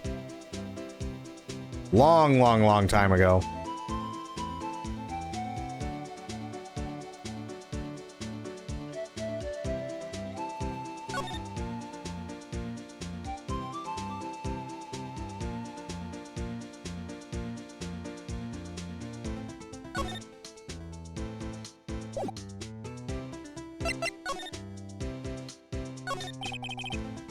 Officer Marshall, could you tell us more about the victim? Good men always die young. Remember that, partner. Could you be a little more specific? Bruce Goodman, he was a detective, right? Well, aren't you a feisty doggy there now? Detective Goodman was stabbed here at 5:15. The smiling Madonna told me the tale. I think he means the witness, Miss Angel Starr. Love how passionate Dr. Ian Malcolm is in the book, trying to talk some sense into people. Oh yeah, they changed a lot from Jurassic Park and the Lost World books. One stab to the chest. Fine piece of work. This here's the autopsy report. Nice. Was my sister involved with the victim in any way? Funny you should mention that, Bambina. Chief Prospector Sky. One hell of a good name. And Detective Goodman had nothing in common at all. Nothing in common? They apparently worked together on a case a few years back. So there's no motive. Goodman wasn't a particularly gifted detective. That's one reason why he didn't do much work with the chief prospector. But my sister called the victim here on the day of the murder, right? Here, to this parking lot. So it seems, like calling an unarmed man to a shootout at high noon. I don't mean any offense, but Officer Marshall, you're a patrolman, right? Not a detective. You calling me out? They shoot you for that in Texas. Yeah, we already established they shoot you for everything in Texas. Huh? I was one of them fancy-shoed detectives till 2 years ago, to tell you the truth. Oh, really? Now he tells me. But you're a patrolman now, so how can you be in charge of a crime scene? Nothing gets by you, does it, Bambina? So why are you in charge? No reason. We're just short on hands right now. I'm keeping an eye out in the meantime. That's odd, though. Detective Gumshoe was saying he had nothing to do. Nothing important, at least. He's nothing but a sad old cow dog that can't find his tail. Maybe it's because he runs with that Edgeworth, eh? Edgeworth? That cow dog's been kicked out of this cattle run by order of the chief of police. Just, he don't realize it yet. Detective Gumshoe kicked out of the investigation? So, there's no connection between Detective Goodman and my sister. That's correct, but there's a gold mine of evidence against her. And the prospector tomorrow is none other than Edgeworth himself. I'm afraid your sister's fate is decided, Bambina. Many condolences. Officer Marshall. Yeah, Bambina? How can you say that? You and my sister, you were... Is there something between this cop and her sister that I don't know about? I apologize, Bambina. Something must have gotten to me. Maybe it's that dry wind that's a-blowing through the old prospector's office. Dry wind or ill will, someone's up to something here, but who? Suspicions about Mr. Edgeworth have been flying around for nearly 2 years now. Forged evidence and arranging testimonies, you mean? He was unbeatable because he did whatever it took to win. Unbeatable, that is, until he met you. But rumors are just rumors, aren't they? These are prosecutors we're talking about. Evidence is everything to them. If you follow the rumors about Edgeworth to their source, you find one person. But they're off limits. Untouchable, you might say. One person? Who? Hate to say this, but it's your sister, Bambina. Chief Prospector Lana Skye. Well, it's good to know that some things don't change and the name continues. What? My sister? Edgeworth couldn't rustle all those cattle by himself. Some people load their guns with bullets, some people load them with deals. What, you're saying Edgeworth was making deals to win trials? Where there's gunshots, there's bound to be bullets. That's what the old-timers say. There's a big old secret hidden around here somewhere. Everyone knows it. Is that why Detective Gumshoe was taken off the case? Did they target him because he was closest to Edgeworth? So, well, how are we doing, Mr. Wright? I guess we got some clues. We have an autopsy report, a note from the victim, and a cell phone. So, you think we'll be okay? Well, the only thing still bothering me is that Lana is confessing to the crime. She says she did it. No problem. I can guarantee that she's not the criminal. Oh, by the way, Emma? Yes? I know that song your phone plays when it rings. What?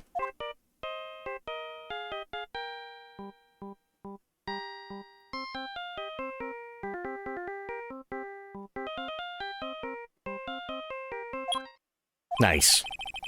It's the Steel Samurai theme song, isn't it? That popular TV show for kids? The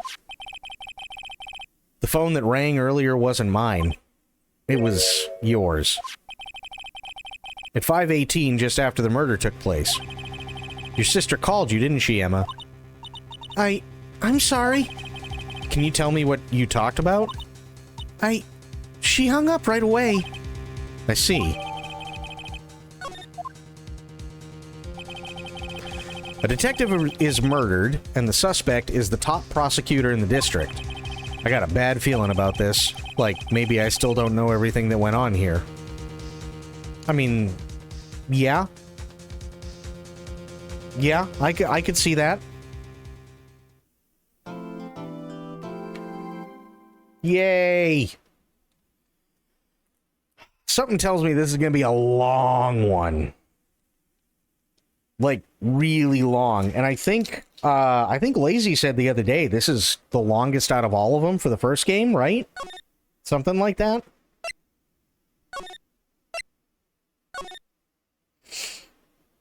Something along those lines.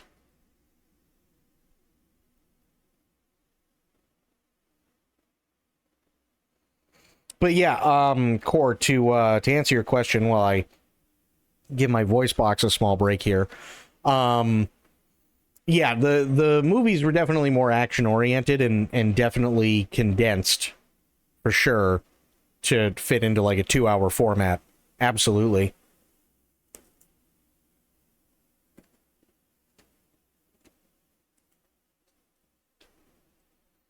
They were good books, though.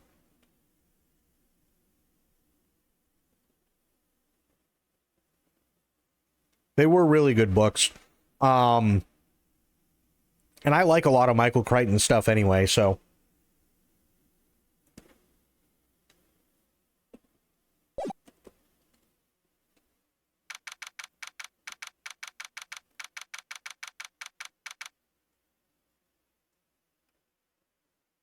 Read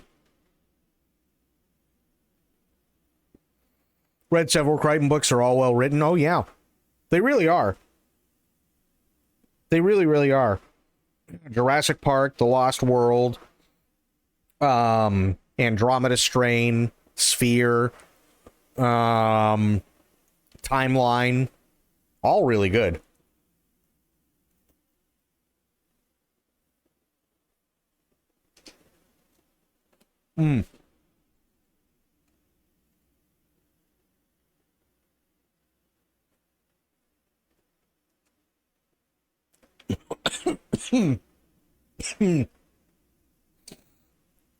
Don't inhale while taking a sip of liquid. Don't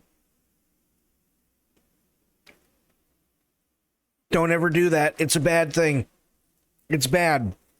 Which is like the opposite of good. Oh.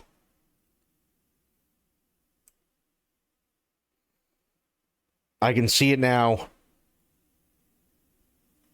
I end up on LSF because I died from choking on a combination of water and air.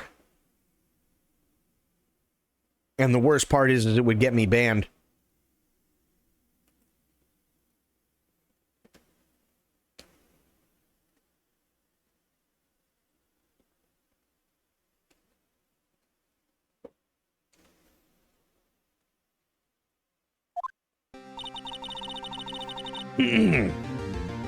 All right.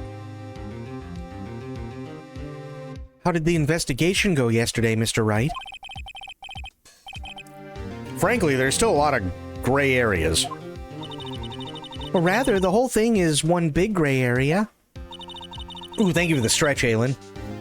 Don't worry about me, no matter what the outcome. I'm ready to accept my fate. I believe in you, sis. Mr. Wright, let me offer you a word of advice. Yes? A defense attorney should never believe their client. The defendant is called to trial because they are suspected of wrongdoing. Never forget that. Miss Sky? Yes? Oh, no, wait. Sorry, you said Miss Sky, not Mr. Understood.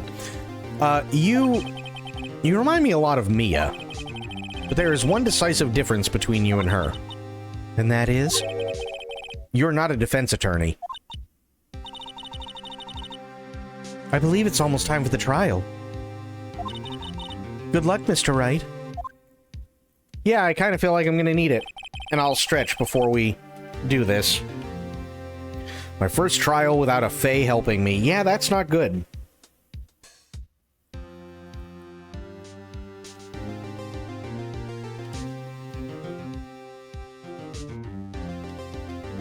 I hope they got the electric chair on standby, because that might happen.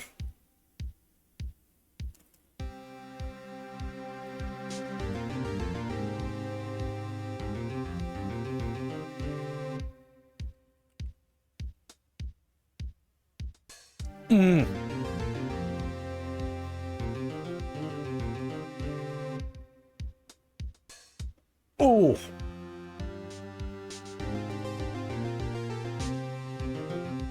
Yay for my back popping. It felt so good.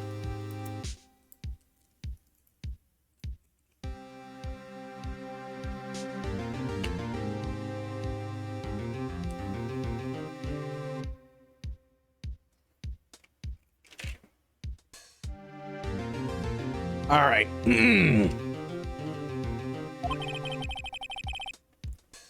No one's going to bail me out this time. Mia! I'll be all alone in there. So I have to discover the truth all by myself. Let's do it, Mr. Wright. I'll be with you the whole way.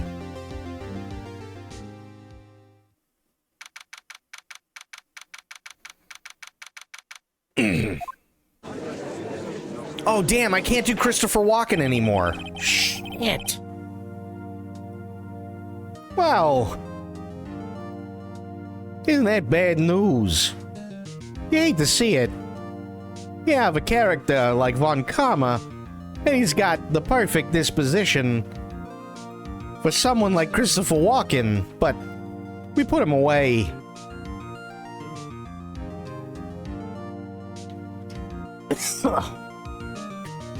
Court is now in session for the trial of Miss Lana Skye. Yes? The defense is ready, Your Honor. The prosecution has been ready for a while, Your Honor. Edgeworth. It's been 2 months, but I haven't been in a courtroom since his trial. I hope that personal feelings will not be a part of the proceedings today, Mr. Wright. I will choose the path I think is right, regardless of what those around me might say. The judgment to be made here is in our hands, not those of anyone else. Very well, Mr. Edgeworth, your opening statement, please. Chief Prosecutor Lana Skye, who keeps saying that? God damn it! Has committed an unpardonable crime. Not only this, but she was rash enough to commit it in the prosecutor's office lot. Wow, he's much more forceful in person. I suddenly feel like confessing to everything. However, she will now pay for her rashness with her life. There was a witness to her crime, a professional witness. Well then, call your first witness, Mr. Edgeworth. The prosecution calls its first witness, Miss Angel Starr, to the stand. The cough-up queen? I still don't know what that means, and I don't like it.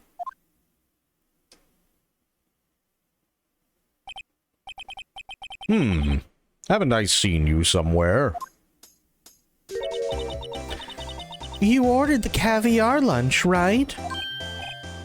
Ho ho, caviar. I've never eaten caviar before. The judge is really wolfing it down. Ah, and for you, I have a Fiesta Bowl.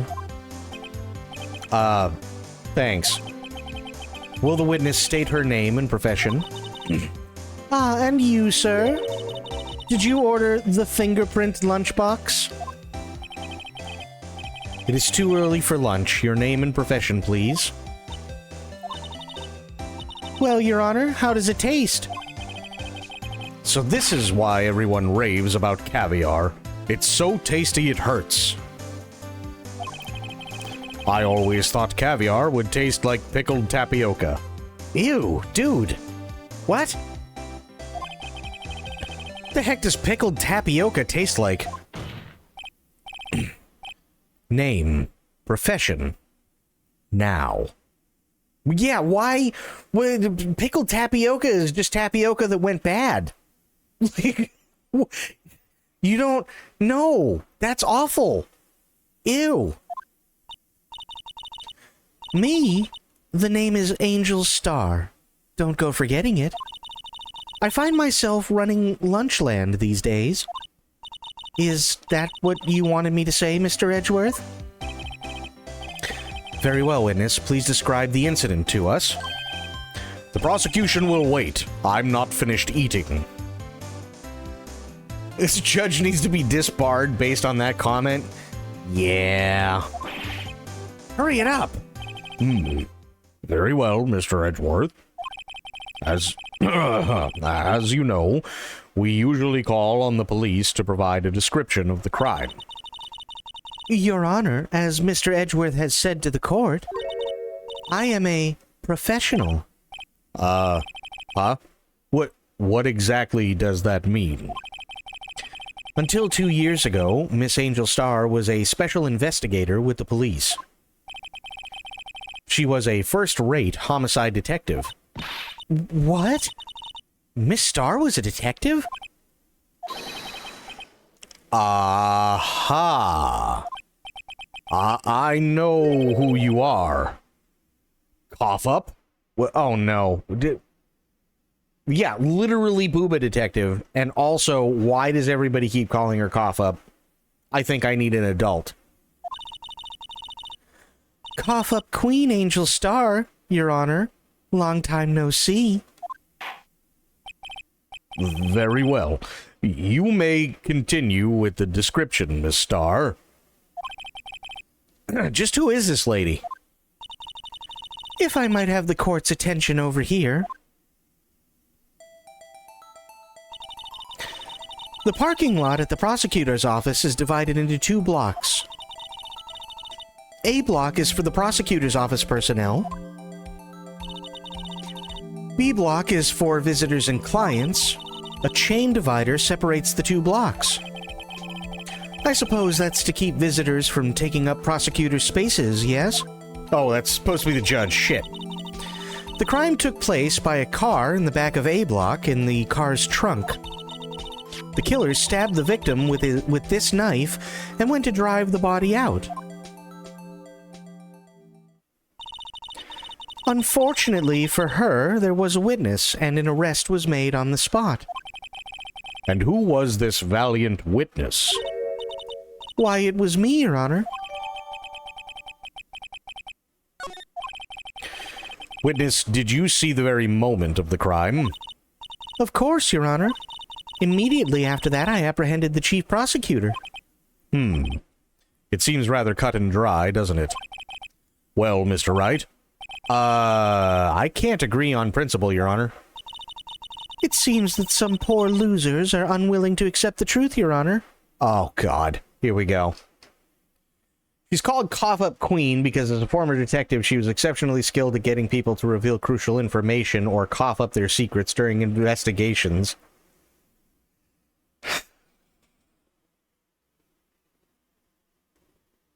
Is that canon, Aelin, or are we just speculating?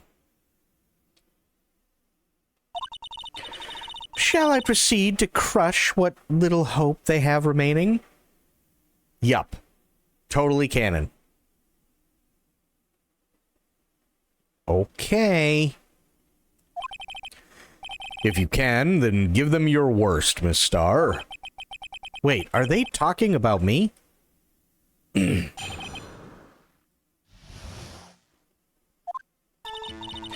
Somehow, I always knew a day like this would come. I was on my way to deliver a lunchbox to my boyfriend when I sensed something. Perhaps it was my finely honed detective's intuition at work. Through the wire fence, I saw the chief prosecutor standing next to a garish car.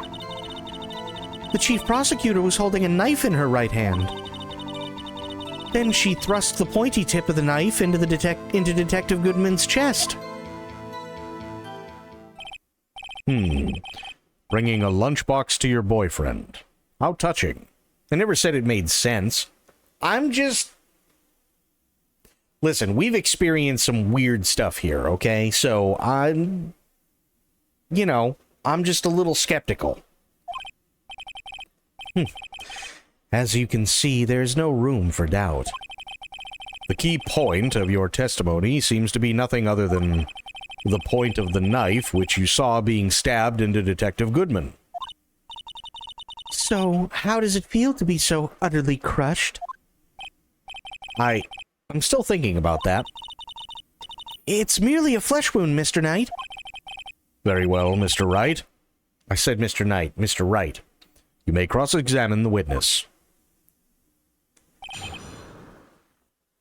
Oh yeah, no, I don't want spoilers.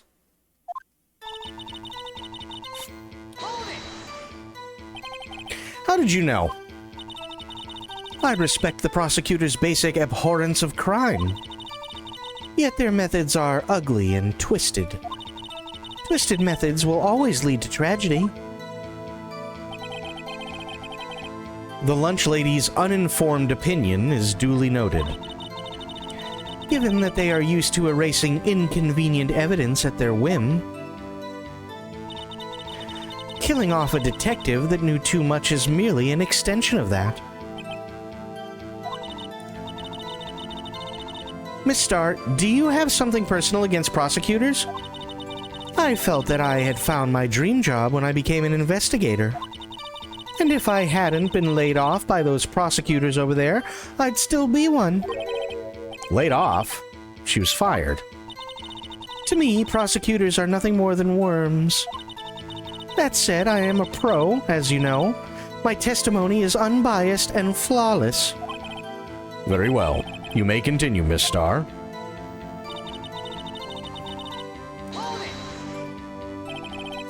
This boyfriend, he's the detective? Not that boyfriend, the security guard. That boyfriend? You have several?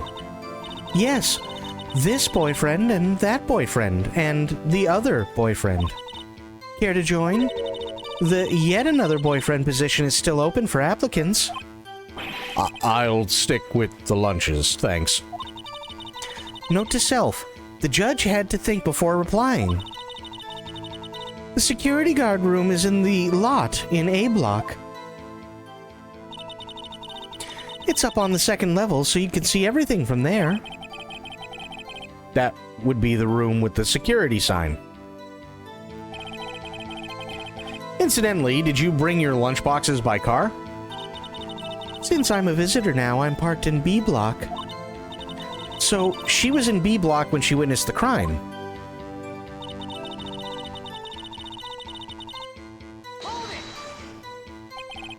You sensed something. So you're saying you had a premonition of the murder. It felt like...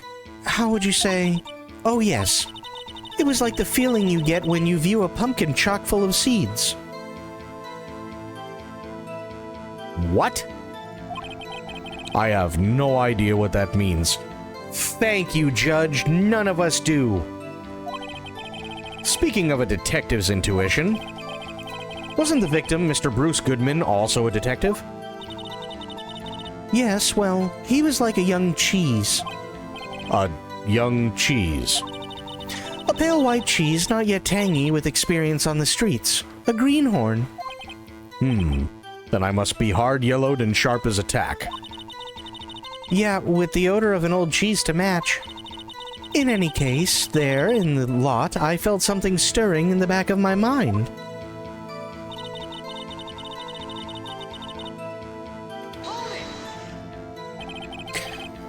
By garish car, you mean... Mr. Edgeworth's car, yes. Mr. Edgeworth's? Incidentally, the knife with which the victim was stabbed was also Mr. Edgeworth's. Wasn't it? Indeed it was. What an odd case this is. And the person you saw, you are sure it was the defendant. I saw her from no further away than 30 feet. I am certain it was her. If she's telling the truth, we're doomed. Let's just do what we can. Even if we don't have any proof, we can always nitpick. This is true. Witness, in your testimony, you clearly stated the following. Prosecutors are nothing more than worms. Ergo, you are a biased witness. You might want to keep those silly opinions to yourself in the future, rookie. Huh? Rookie? Unless you're willing to risk the consequences of doubting me. I'll fry you like a fritter, crispy on the outside, chewy on the inside. That was inspiring. I believe I've heard that tagline elsewhere. You could cry plagiarism. I may be relegated to the lowly post of lunch lady, but my instincts are honed. A photograph. You took this. The moment I witnessed the crime, my reflexes took over and snap. I took a picture. In fact, one of my lunchboxes is rigged with a camera. I suppose that's more exciting than just hanging it around your neck. Witness, why am I only seeing this photograph just now? You think I'd show it to you, a prosecutor? Think again. My boyfriend works in the photography division of criminal affairs. Well, this is most certainly the defendant. Right. However, the car is not in the right place.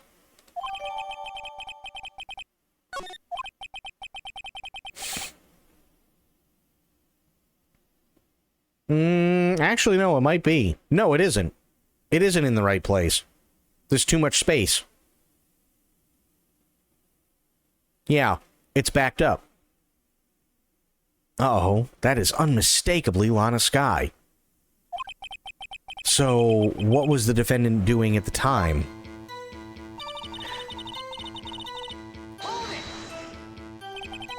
Tell me more about this knife that the suspect was carrying. Well, I'd say the blade was about 4 inches long. Is that right, Mr. Edgeworth? It is your knife, after all. Yes, that's about right. Prosecutors are, by nature, well versed in the location of a man's vital organs. I'm sure it was easier than boiling an egg for my egg salad surprise set. You can't testify as to her ability to kill an egg. I mean, a person. Perhaps a chicken salad set would have been a better metaphor? So the defendant was holding a knife. What then?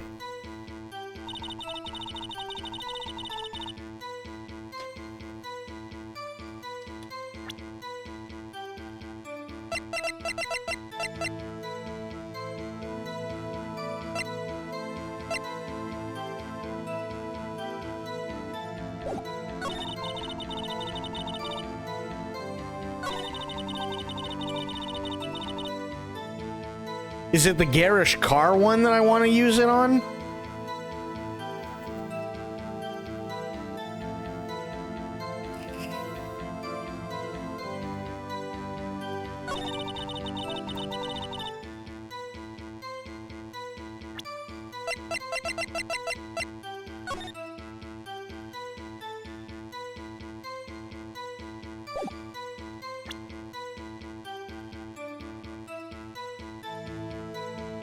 Holding a knife in her right hand.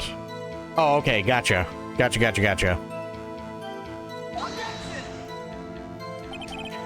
Your Honor, what do you think about the witness's statement? I'm not sure I follow. It clearly, contradicts the, I thought... You don't sound very convinced, Mr. Wright. Objection overruled. Fuck.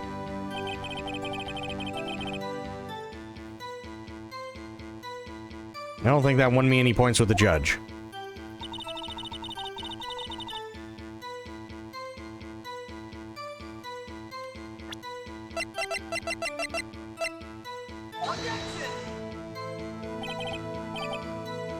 Oh no. I'm using the wrong photo, aren't I? It's gotta be.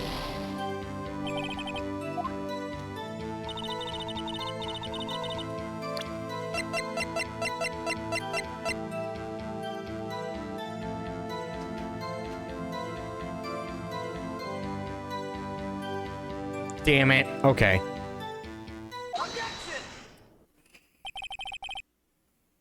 And you witnessed this. You saw Miss Skye, there it is, stab the victim with the knife. As I've already said, yes. I swear it on my finest salmon swirl lunch.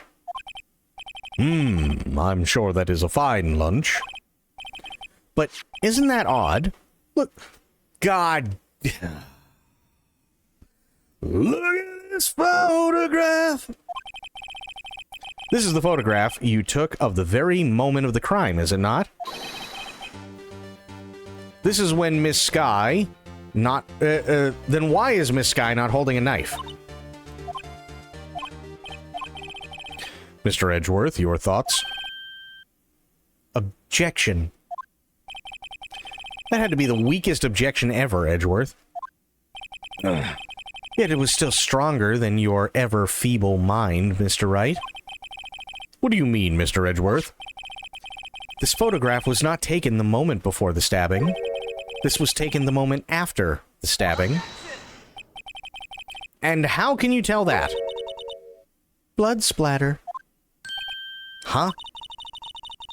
See the dark crimson stains on the chief prosecutor's coat?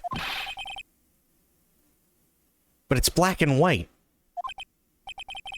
Ah, yes. It's hard to tell, but this could be blood.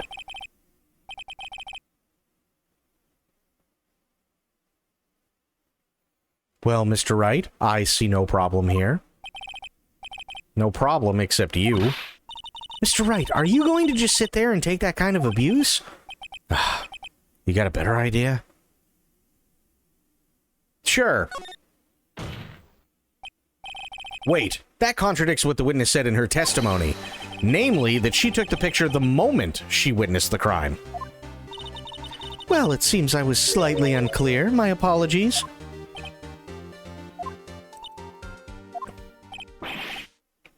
That's it? If you run out of lunch, you order seconds. Problem solved. If you don't like it, try ordering the jumbo-sized lunch from the get-go. Good advice. I'm not sure I understood it, but good advice. I didn't have time to stop her. Prosecutor Skye was cold, calculating, like a robot. She killed without pain or remorse. It was a premeditated murder. Premeditated? How do you know? Look at the chief prosecutor's hands in that photograph. Well, are those gloves? Surgical gloves made of thin rubber, most likely. Why would she have those on? If it was not premeditated, she would not be wearing those gloves. Wow. These gloves do seem to tell a tale of premeditation. Premeditated murder, a serious offense. Witness, add this to your testimony.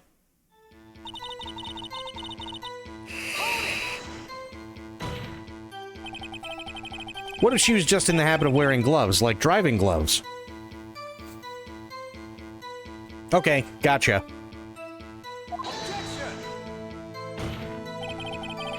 The gloves were admitted as evidence when the defendant was arrested. They were rubber gloves of the kind used for autopsies. In other words, when the chief prosecutor came to the crime scene, she came to do murder. It's the only possible conclusion one can make. Everything was planned. It was a premeditated crime. Impressive. I'm sorry they took you off the force, Miss Starr. This is bad. She's got them thinking this was all planned. If she can prove this claim, the trial's already over. I gotta think of a way to show that this wasn't premeditated. It's only a flesh wound, Mr. Wright. We can make it. You said that before. Anything else? Scientifically speaking, Miss Starr's testimony is flawless. Sounds pretty fatal to me. What do we do? Is this it? Is my sister guilty? Let's just keep our heads cool and press the witness a bit, shall we? For some reason, having her panicking next to me makes me calmer. Don't smile like that.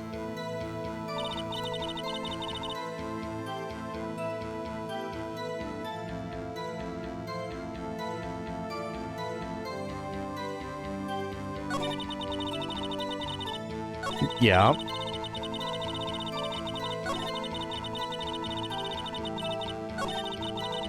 There it is.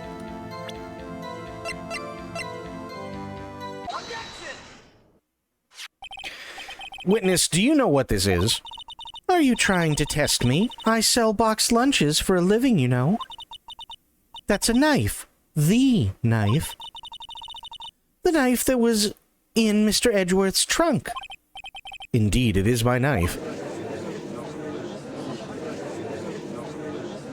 What's with this case? The bloody murder weapon, a red car, all belonging to the prosecutor there? Mommy, your prosecutor's bad people. The defense has a request. We ask that the witness provide an accurate testimony. What's that, rookie? In your testimony, you stated that Lana Skye planned this murder, and that's why she was wearing those special gloves. Seems like a natural conclusion to me. The gloves do indicate planning. However, why would she not also prepare the most important thing, the murder weapon? Oh. This knife just happened to be in the trunk of that car. Ladies and gentlemen, if you're going to plan a murder, you don't forget the weapon.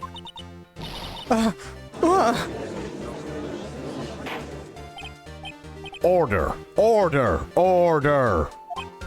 Great, now the tide is turning in our favor. Great show, Mr. Wright. My sister's as good as free. Right. I believe the next lunch you'll be eating is humble pie. What? I hope you weren't deluding yourself into thinking that the tide has turned. Not over such trifling detail. But this shoots a hole in the whole premeditated theory. Huh. The prosecution could care less if it was premeditated or not. The only one who seems to care is that lunch lady over there. The defendant, Lana Skye, murdered a detective with a knife. That is the only thing the prosecution need prove. Nothing else. Very good, Mr. Prosecutor. I suppose you think you're clever now? But you know as well as I do that she planned on killing him. It was planned. If it wasn't, why would she have been wearing... I believe I'd like to hear your testimony again. Witness, please tell us only what you saw, not what you thought. How dare you? My powers of deduction are not to be underestimated. Really now.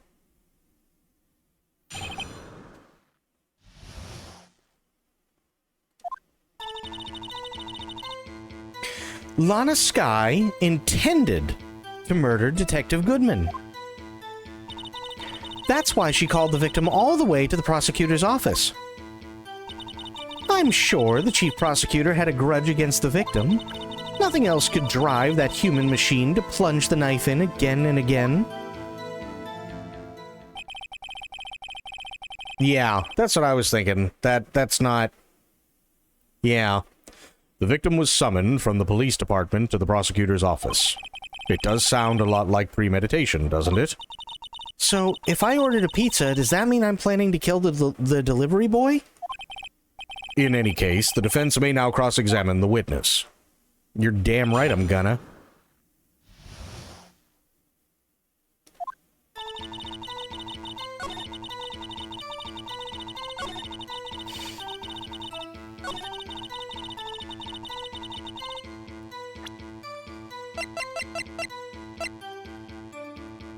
One knife wound.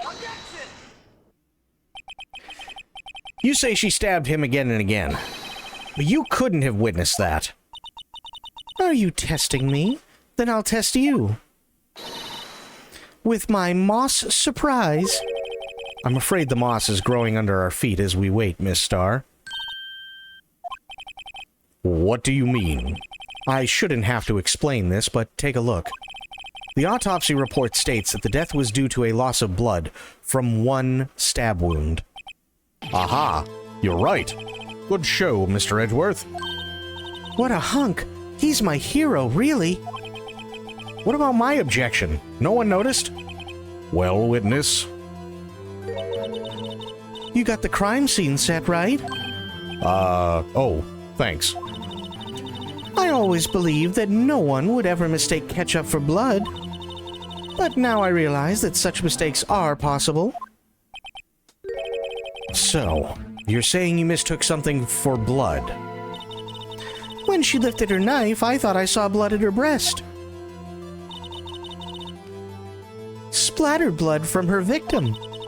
That's why I thought she must have stabbed him at least twice.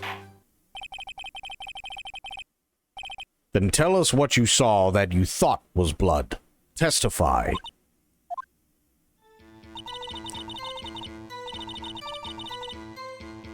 Her red muffler?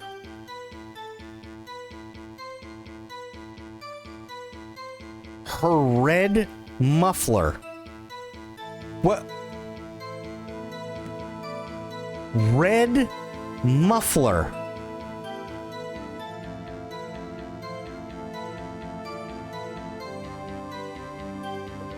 I'm what?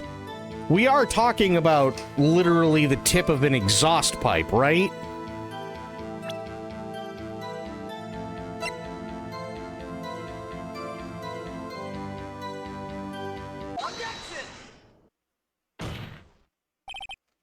Miss Starr, I demand an explanation. The witness is clearly not suited for detective work.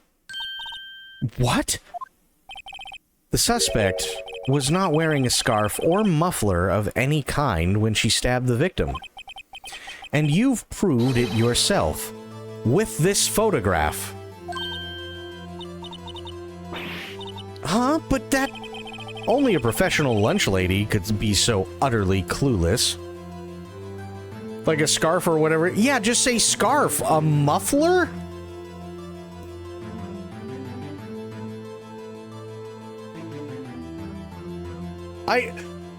I grew up in literally some of the coldest weather the United States has to offer, and I've literally never heard anyone call a scarf a muffler.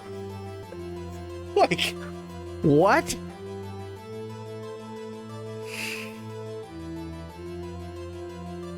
Muffler in the context of clothing is a thick rectangular scarf worn around the neck or head for warmth and fashion. Made from materials like wool or other warm fabrics, it provides insulation from the cold, offering protection for the neck, face, and ears.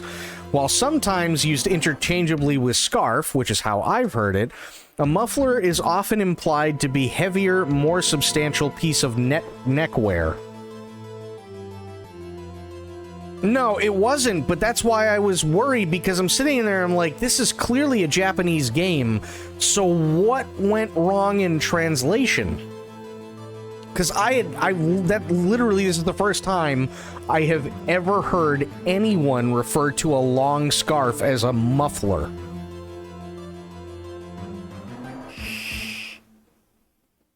That's why I was so confused. I'm sitting here going, muffler? Why would her muffler be red? The car's already red. You don't paint a muffler red. There's a reason why they're stainless steel to begin with.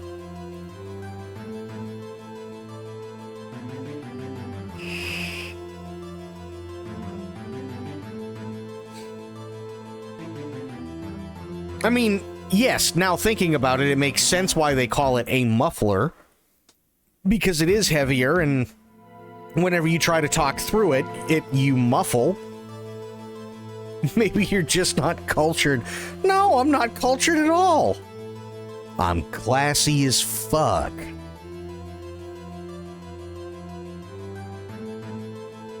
But I'm totally not muffler.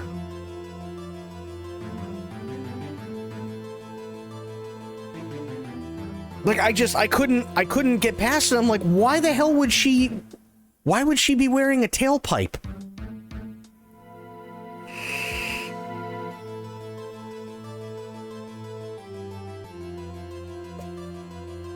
Like, I know it's got platinum, palladium, and rhodium and everything else in it, but that's taking it a little bit too far. I've never seen anybody wear a muffler around their neck. Yo, man, that's a really cool necklace. Thanks, I took it off a 73 Impala. You know what I mean? Like, I was so confused.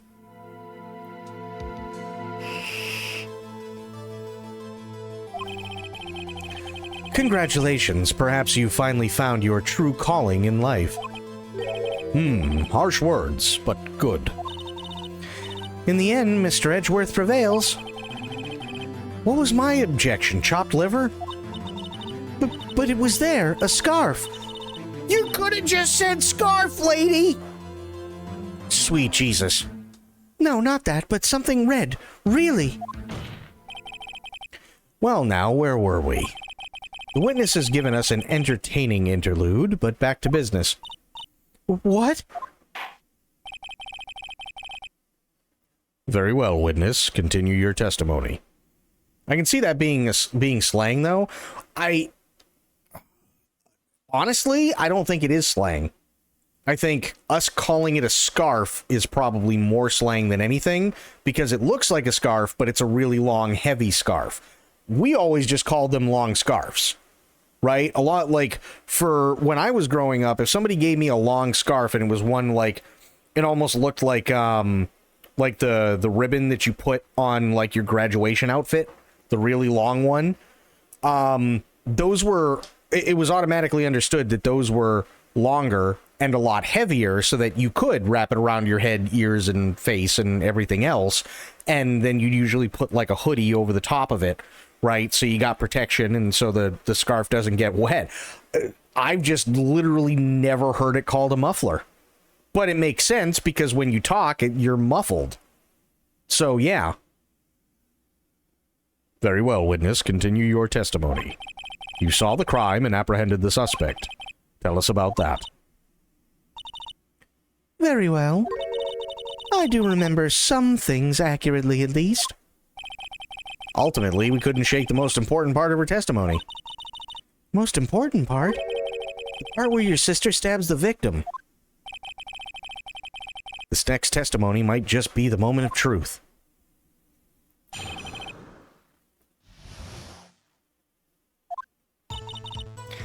After the murder, the suspect attempted to run behind a partition off to her side. I quickly caught her, explained her rights to her, and arrested her on the spot. Ah, yes, when I arrested her, she mentioned the muffler. God, again! That's what had me confused in my earlier testimony. The chief prosecutor made to escape, but against Angel Star, resistance is futile. You are quite determined about this scarf, aren't you? I strike like a snake and bite like a cobra.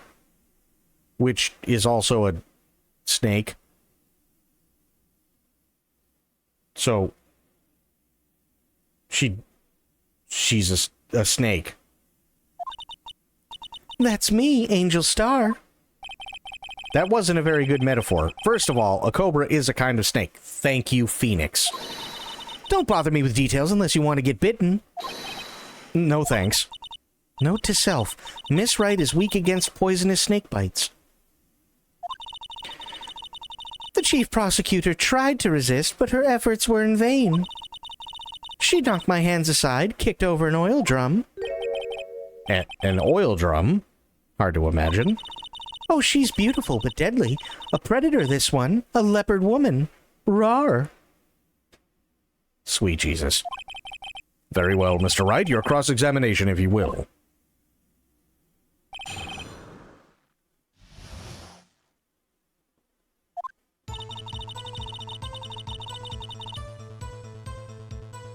Yeah. Why would she be arresting anybody if she's not an officer? Also, no, you don't need the RAR. No, you don't. Nope. You say quickly. Were you close to the suspect? As I just said. I was only 30 feet away from her the whole time. Maybe I should press her for more details. Absolutely press her. I'd like to see this on the floor plans, just to be safe. The Lunchland car. She was a visitor, thus she was parked in B block. So you witnessed the murder from here.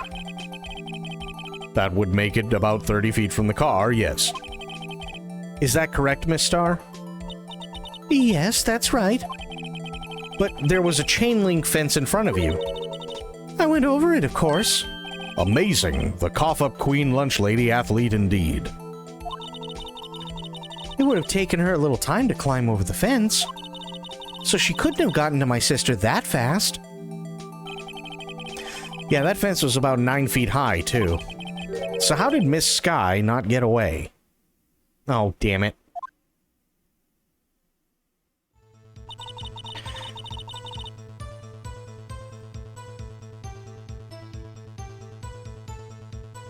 Should I go back and press her again?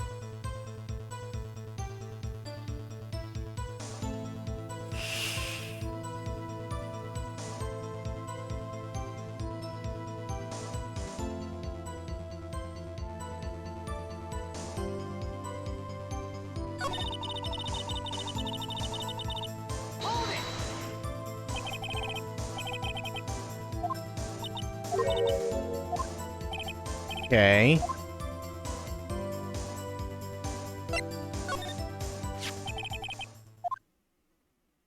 Yeah, we already did this. We did the floor plans.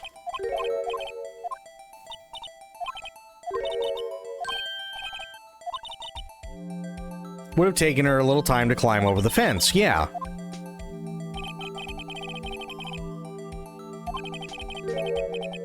How did Miss Sky not get away?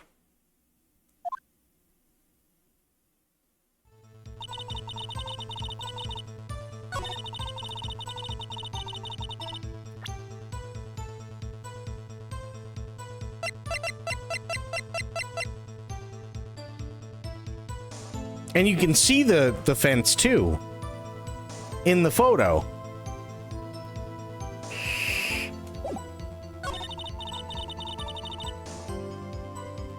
Okay, press her on the muffler. She mentioned the muffler. What exactly did she say? If I remembered exactly, I would have told you in my testimony. Cheeky. Anyway, all I heard her say was the word muffler. Just that one word. So, what you heard wasn't the suspect talking to you, but to someone else? Yes, the chief prosecutor was talking on her phone. Her phone? She can't...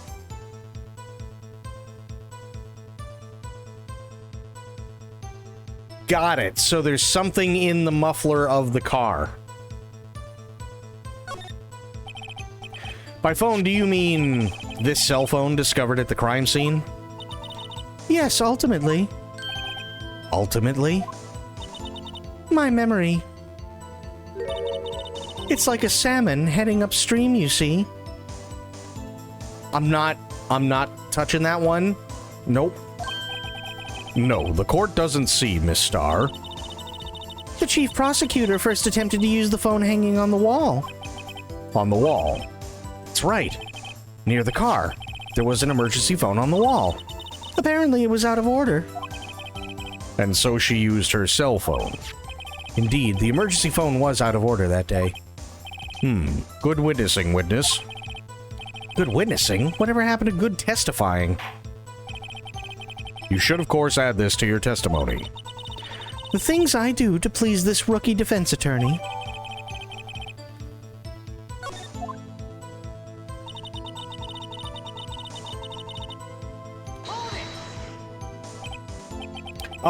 Do you think you could restate your testimony for the court? Aha, I was going to ask the same thing. I'll only say this one time, so listen close, rookies.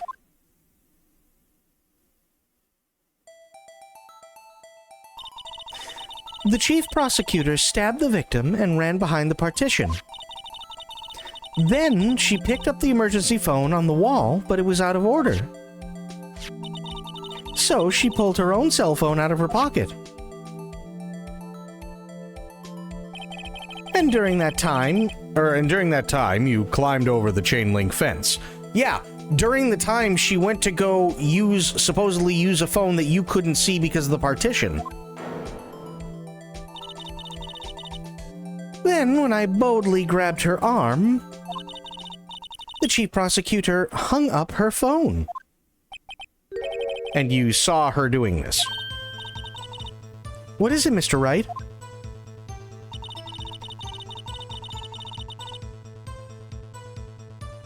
She has to be lying, so present the parking lot floor plans on this wall phone statement.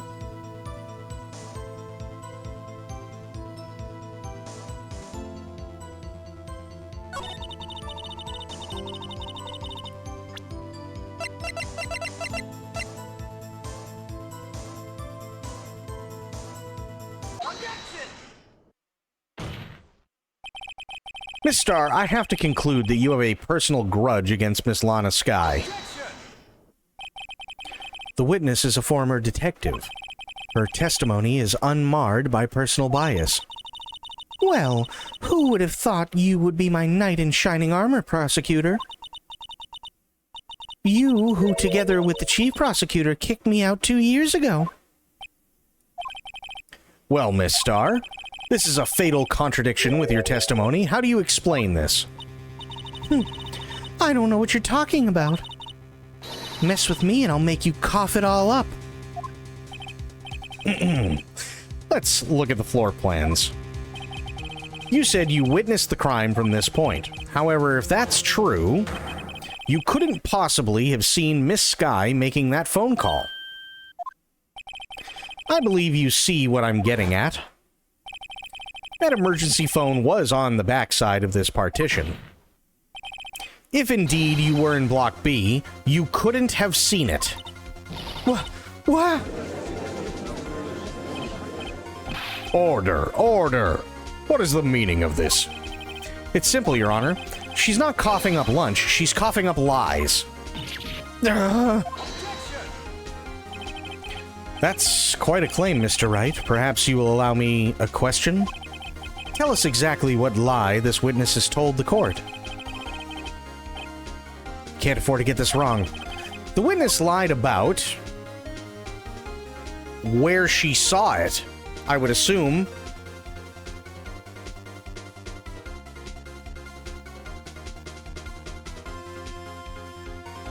Or it had to be the order of events, but I'm assuming where.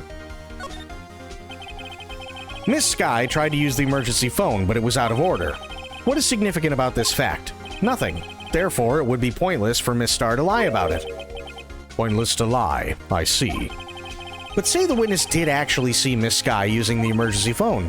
It would mean Miss Star witnessed the crime from a different location. A different location? Now that's a pointless lie if I ever heard one. Before you call my lie pointless, at least let me tell it. Let me ask a question to our clever wordsmith, Mr. Wright. Just where was the witness when she saw the crime? She had to have been in the security office above everything.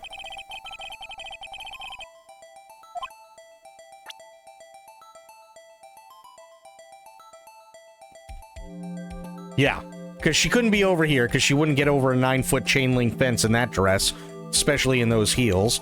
So she couldn't have seen anything because there were cars all over the place.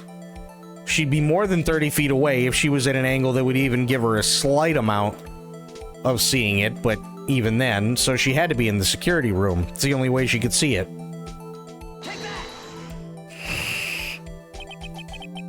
This is the only place where she could have been. The security guard room. Indeed, the security room in the underground parking lot is well positioned. It's built on the second floor so you can see the entire lot. She would have been able to see the emergency phone from there. But why there? There are many other places where she could have seen the phone. She was with her boyfriend. Not in this case, Your Honor. The witness, not being part of the prosecutor's office, couldn't park in A block. The only place where she could have seen the crime in the back of the partition is here. I remember in your testimony, you said you brought a lunch to your boyfriend in the security guard room, yes? Well, Miss Starr?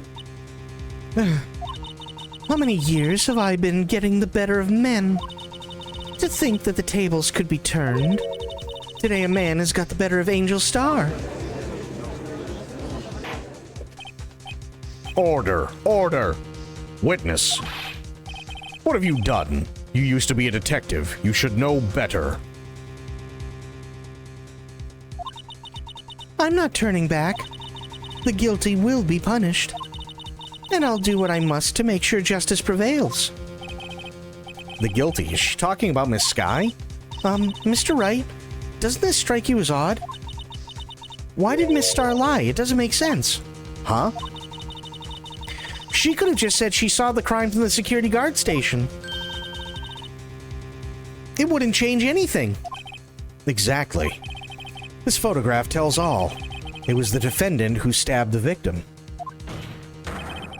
That truth still stands. It still stands? I disagree, Mr. Edgeworth. What? If a witness is found to be lying, they're guilty of perjury. She knows this. She wouldn't risk that without a good reason. So tell us what her reason was, Mr. Wright. Me? Who else? Mr. Wright, let's review what we know.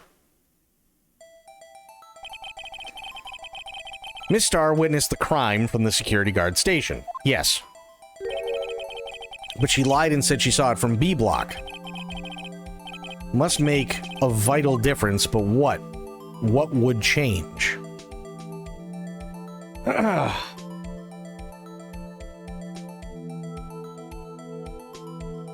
Distance to the crime? Okay. I mean, yeah, I could see that. It changes the distance between her and the scene of the crime.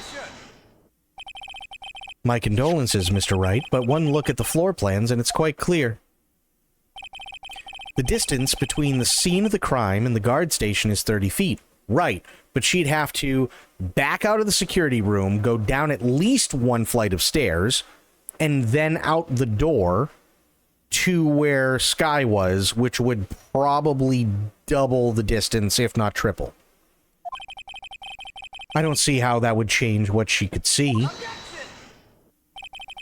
What she saw is not in question here. What matters is the time it would take her to reach the scene of the crime.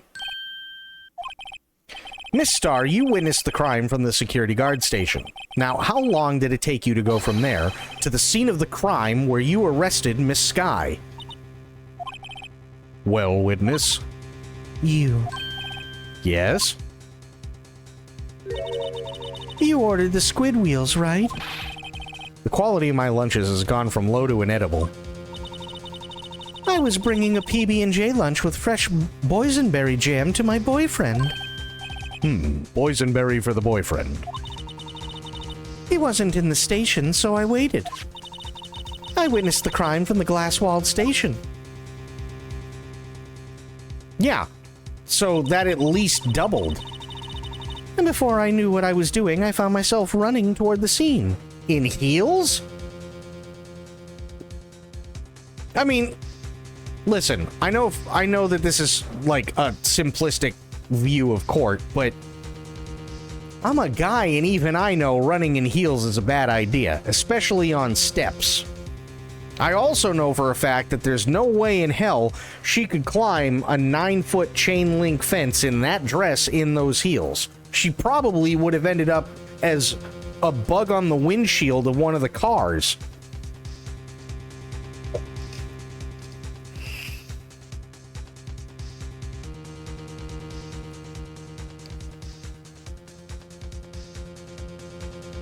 Hell, even I know that.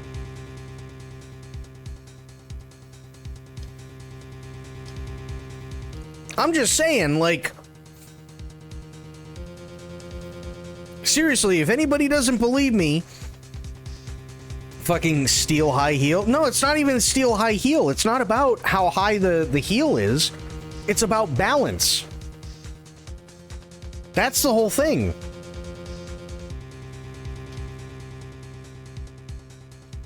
Because women's feet hurt after wearing heels because it's for every action there's an equal and opposite reaction. So when you have a long thin stiletto like you do in the back of, say, you know, like an actual like formal heel, right? That's not only pushing into the ground, but the ground is pushing it back up into the heel of the foot. So you have a woman's foot inside a heel, which is being crushed at the front because of the pointed toe, and then also being stabbed right through the heel itself because there's nowhere else for the pressure to go.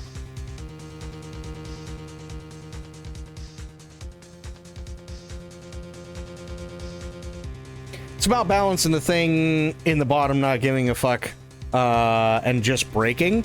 Well, just braking, sure, but that thing would have to go through some pretty decent torture before it actually breaks, unless the shoes are like years old. Chances are she'd probably fall down both flights of stairs before the shoe ever broke.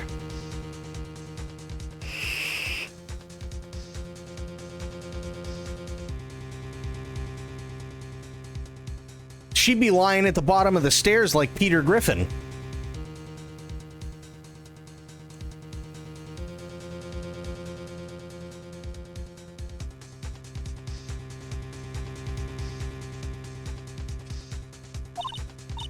But the door was locked. I couldn't open it.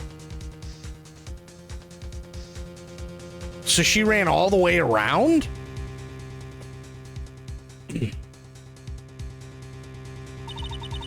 That's why I had to go through the visitors' parking in B block. That's quite a detour. It It probably took me at least 5 minutes to get to the scene of the crime. 5 minutes? This changes things considerably. But it was that woman over there in the defendant's chair who stabbed him. It took Angel 5 minutes to get there. 5 minutes. Raise an objection at this point. Oh, yeah, I absolutely will. I know it. I have photographic evidence. I swear it. I swear it on my finest plastic spork. You have a point, and the spork is a wonderful invention. I mean, I will give him that. The spork is a pretty awesome invention. He's not wrong. I do like a good spork. Would you like another caviar lunch? Absolutely. Uh-oh. Mr. Wright, you have to do something. Do I have any evidence to stop this? Yes. 5 minutes between the witnessing of the murder and the arrest. Think about it. You could make pasta in that amount of time, if you like al dente. I've got lunchboxes that tie pasta in knots, rookie. A 5-minute blank. Isn't that strange? Strange. If you were a criminal, what would you do with 5 minutes, Your Honor? Well, I guess I'd flee the scene. Hey, don't get the wrong idea. I didn't kill anyone. But you have the instincts of a killer. You would run, but this time was different. Miss Sky dawdled at the scene of the crime. She even had her picture taken. No true criminal would act this way. It's inconceivable. Yeah. Got her. Well then, it seems we've come to the end of this testimony. The witness has a grudge against the defendant and a blank in her testimony. Mr. Edgeworth is the next witness ready to go.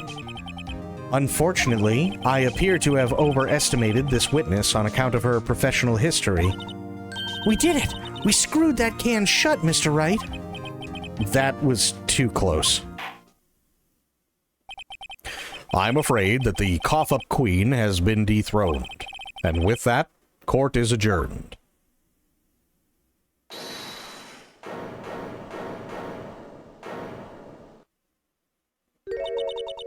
Mr. Edgeworth, you ordered the squid wheels, right?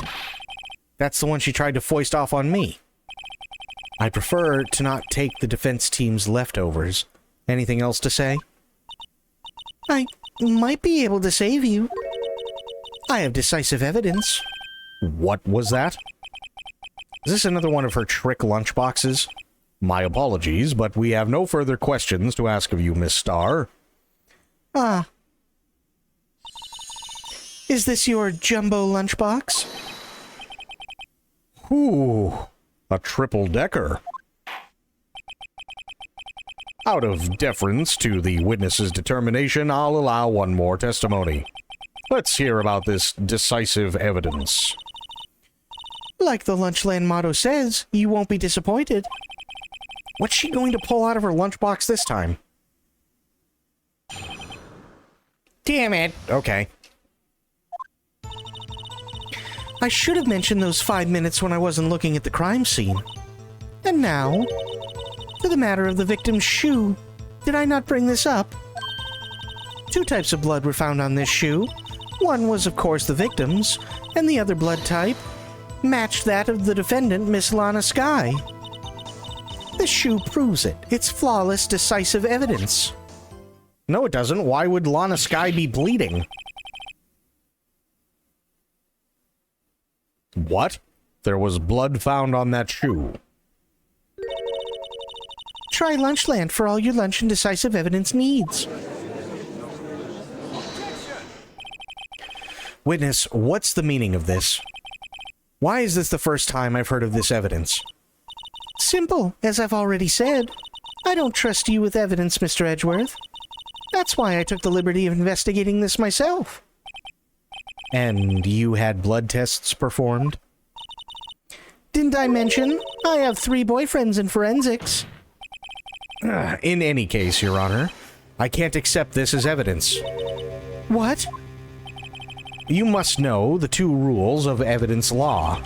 Rule number 1, no evidence shall be shown without the approval of the police department. In other words, this shoe is illegal evidence, at least for the time being. Is that right, Mr. Wright? Seems so. Edgeworth sure is celebrating. Not so fast, Mr. Edgeworth. Don't forget, I used to be a detective. As I mentioned previously, this shoe has already been tested by a member of the forensics department. As you can see, it was approved by the police department as of today. Even the general public can produce official evidence, Mr. Edgeworth. Is that right, Mr. Wright? Seems so. Edgeworth is looking pretty sullen. You could at least study some evidence law, really. The prosecution's complaints notwithstanding, it appears that this evidence satisfies the first rule of evidence law. However, it seems you have yet another count against you, witness. Anything to ensure that the guilty are properly judged. Very well, Mr. Wright. You may cross-examine the witness. The last statement? Okay.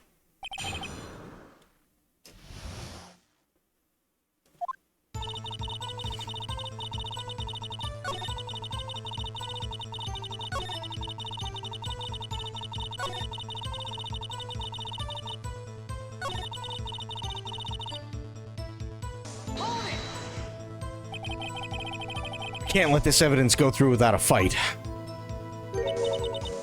You ordered the peppered fish guts, right? Some like it hot, Mr. Wright. Some like your client. She's in enough hot water to make a whole vat of soup. Mr. Wright, do you or don't you have a problem with this shoe? A problem? This is critical. Is there a problem? Yes.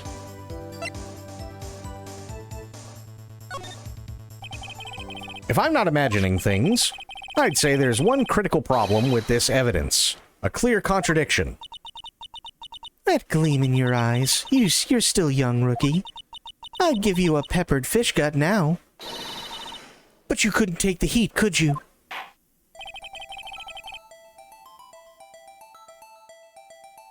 Let's hear what Mr. Wright has to say. What is contradictory about the victim's shoe? Show us the problem with this evidence.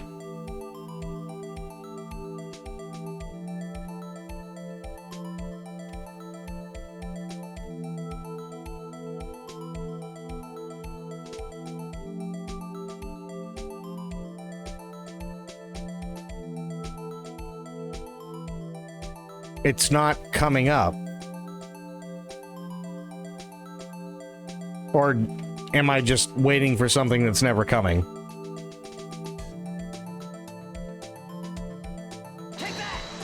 I was waiting for something that wasn't coming. I wonder if you noticed. There's blood on the bottom of this shoe. Don't mess with me, rookie. Or it'll be blood on the bottom. You'll be blood on the bottom of my shoe. Indeed, there is quite a bit of blood on the bottom of the shoe. It makes sense. The victim was stabbed with a knife. What could possibly be contradictory about blood on the bottom of this shoe? I would say present the photo. The crime scene photo, right? Because the blood was all over the coat. But if it was all over the coat, then why would it also be all over her shoe?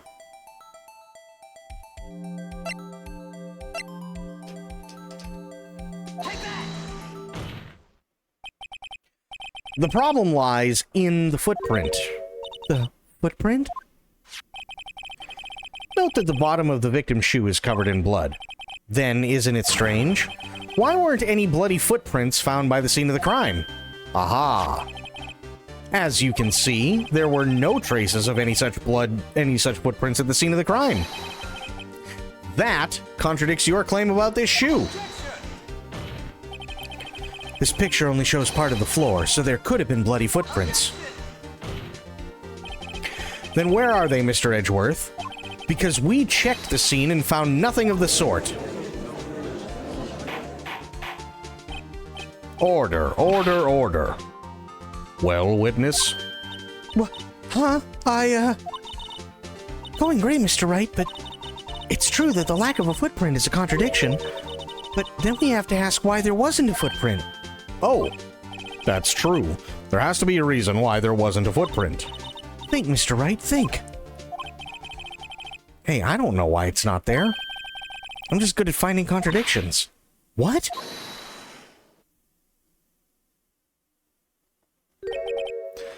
I see. Now I get it. Get what? Our witness is more devious than I gave her credit for. We were hoodwinked to the very end. But she slipped. There's one vital hint to the truth in her testimony. What are you talking about? Think back to when she told us about apprehending the suspect. The chief prosecutor tried to resist, but her efforts were in vain. She knocked my hands aside, kicked over an oil drum. Oh, she's beautiful but deadly, a predator, this one, a leopard woman rower. I thought that was a strange thing for the normally cool-headed chief to do. No kidding. Now, witness, allow me to ask a very simple question. This oil drum, was it empty?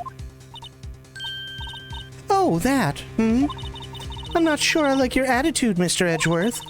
Though apparently you're not the slowest conveyor belt in the lunchbox factory. Witness. Well, was the oil drum empty? The oil drum, kicked over by the chief prosecutor, was brimming with water. Water? What does that mean?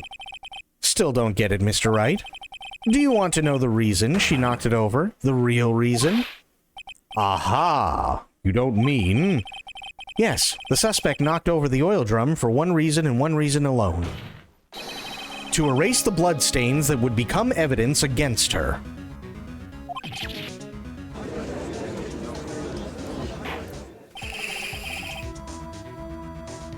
That ties things up quite nicely. The bloodstains left on the victim's shoes tie her quite clearly to this murder. Then, after the deed was done, she knocked over the oil drum to erase the telltale signs. Why, that's a prosecutor's specialty, erasing evidence. That reminds me, Miss Sky's right hand was hurt. Didn't she say she'd cut herself when she stabbed him? So that's when my sister's blood got on the shoe. Well, I see no reason to prolong this trial. Mr. Wright, do something, please. What? What can I do? Your sister has confessed to the crime and she tried to conceal it. But... Enough. There is no need for further debate. The verdict, Your Honor. Very well. But Angel Star is on the prosecution's side. She could have been lying about the water. This court finds the defendant, Miss Lana Sky...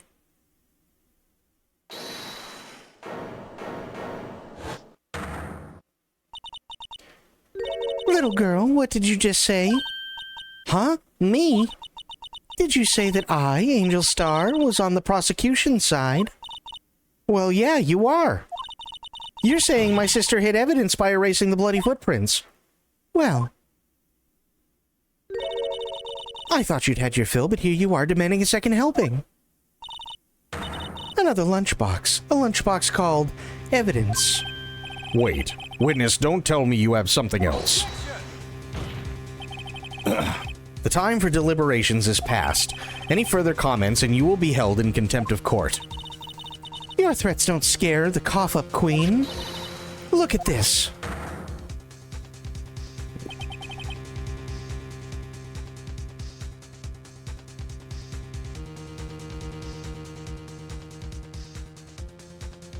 Okay. I had it just in case anyone had the gall to suggest that the white shoe didn't belong to the victim. I see no room for error in this evidence. It's the muffler, yes. And there is a thing inside the muffler. Mr. Wright, wait. Look at the asphalt in this photo. Hey, it's clearly wet. Erasing the last trace of doubt from the court's mind. Immediately after the murder, the crime scene was washed with water. I'm sorry, Mr. Wright. I guess I couldn't help after all.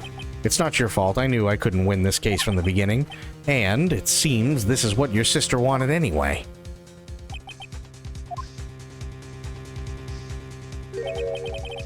I'm sorry, Mia. Right. Wet or not, don't be so quick to throw in the towel. Get yourself up off the asphalt. Take another good look. Don't give up. Not until the bitter end. Last piece of evidence. Very well. This time I'd like to declare a verdict for good.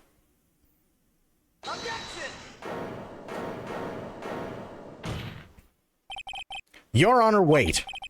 What is it with you people? Can't I hand down my verdicts in peace anymore? Whatever it is, can it wait? No, it can't. Then it'll be too late. Look at this. God damn it. The last one submitted. This trial isn't over until we give each piece of evidence proper consideration. So, right? Are you saying there's a problem with this latest piece of evidence? Yeah! Yeah, there's a problem. I suppose since we've come this far, we should give every claim a fair shake. Very well, Mr. Wright. Show the court the problem in this photograph.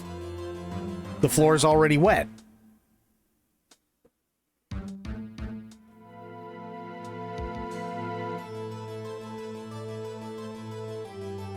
Oh, literally the muffler. Okay, fair enough. Fuck it.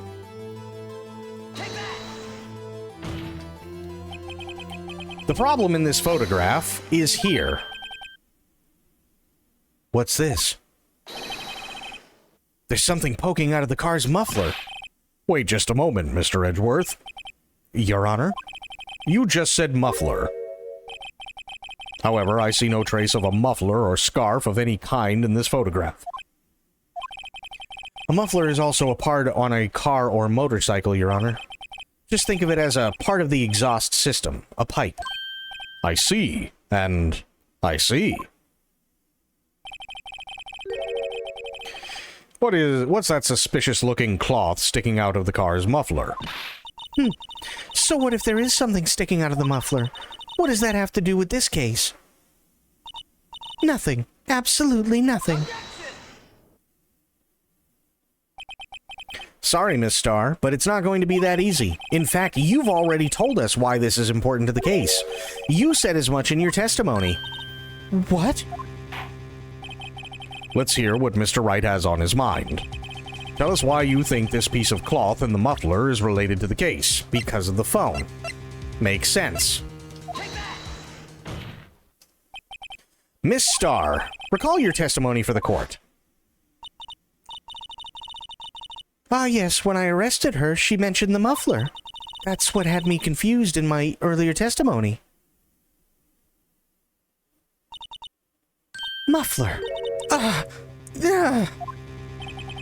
Could it be that the muffler you heard mentioned was actually this exhaust pipe? If so, that means this piece of cloth is vital evidence. Oh! Whoa! Got her. Well, it seems we will have to suspend the proceedings. Suspend? I find myself wondering about that piece of cloth. If we leave any question unanswered here, we do a disservice to the law. Have the car at the crime scene inspected at once and bring me that cloth. The verdict will wait until after we've seen all the evidence. Agreed? I suppose so. That was close. But we made it, at least for now. This court will adjourn for a 30-minute recess. It's lunchtime, after all. He's still hungry? We got to a save point, at least. This is true. Which is a good thing, because it's time for me to head out.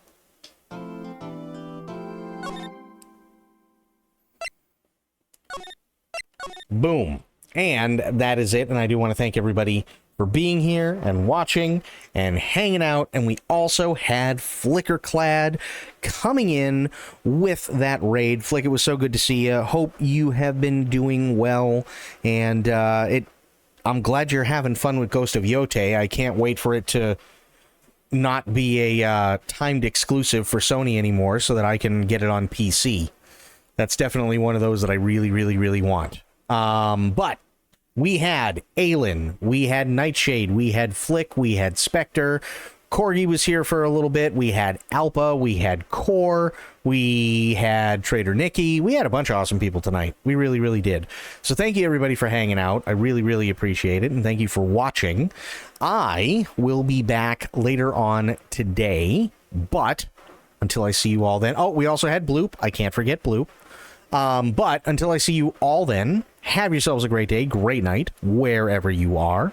Be good to yourselves, be good to one another, stay safe, stay frosty, and of course, the #1 golden rule around here, try to remember some of the basics of CQC. And I will be seeing you all later on. Thank you so much, everybody, for hanging out, and thank you for watching. Have yourselves a good night. I am out for now. Take care. Bye, everybody.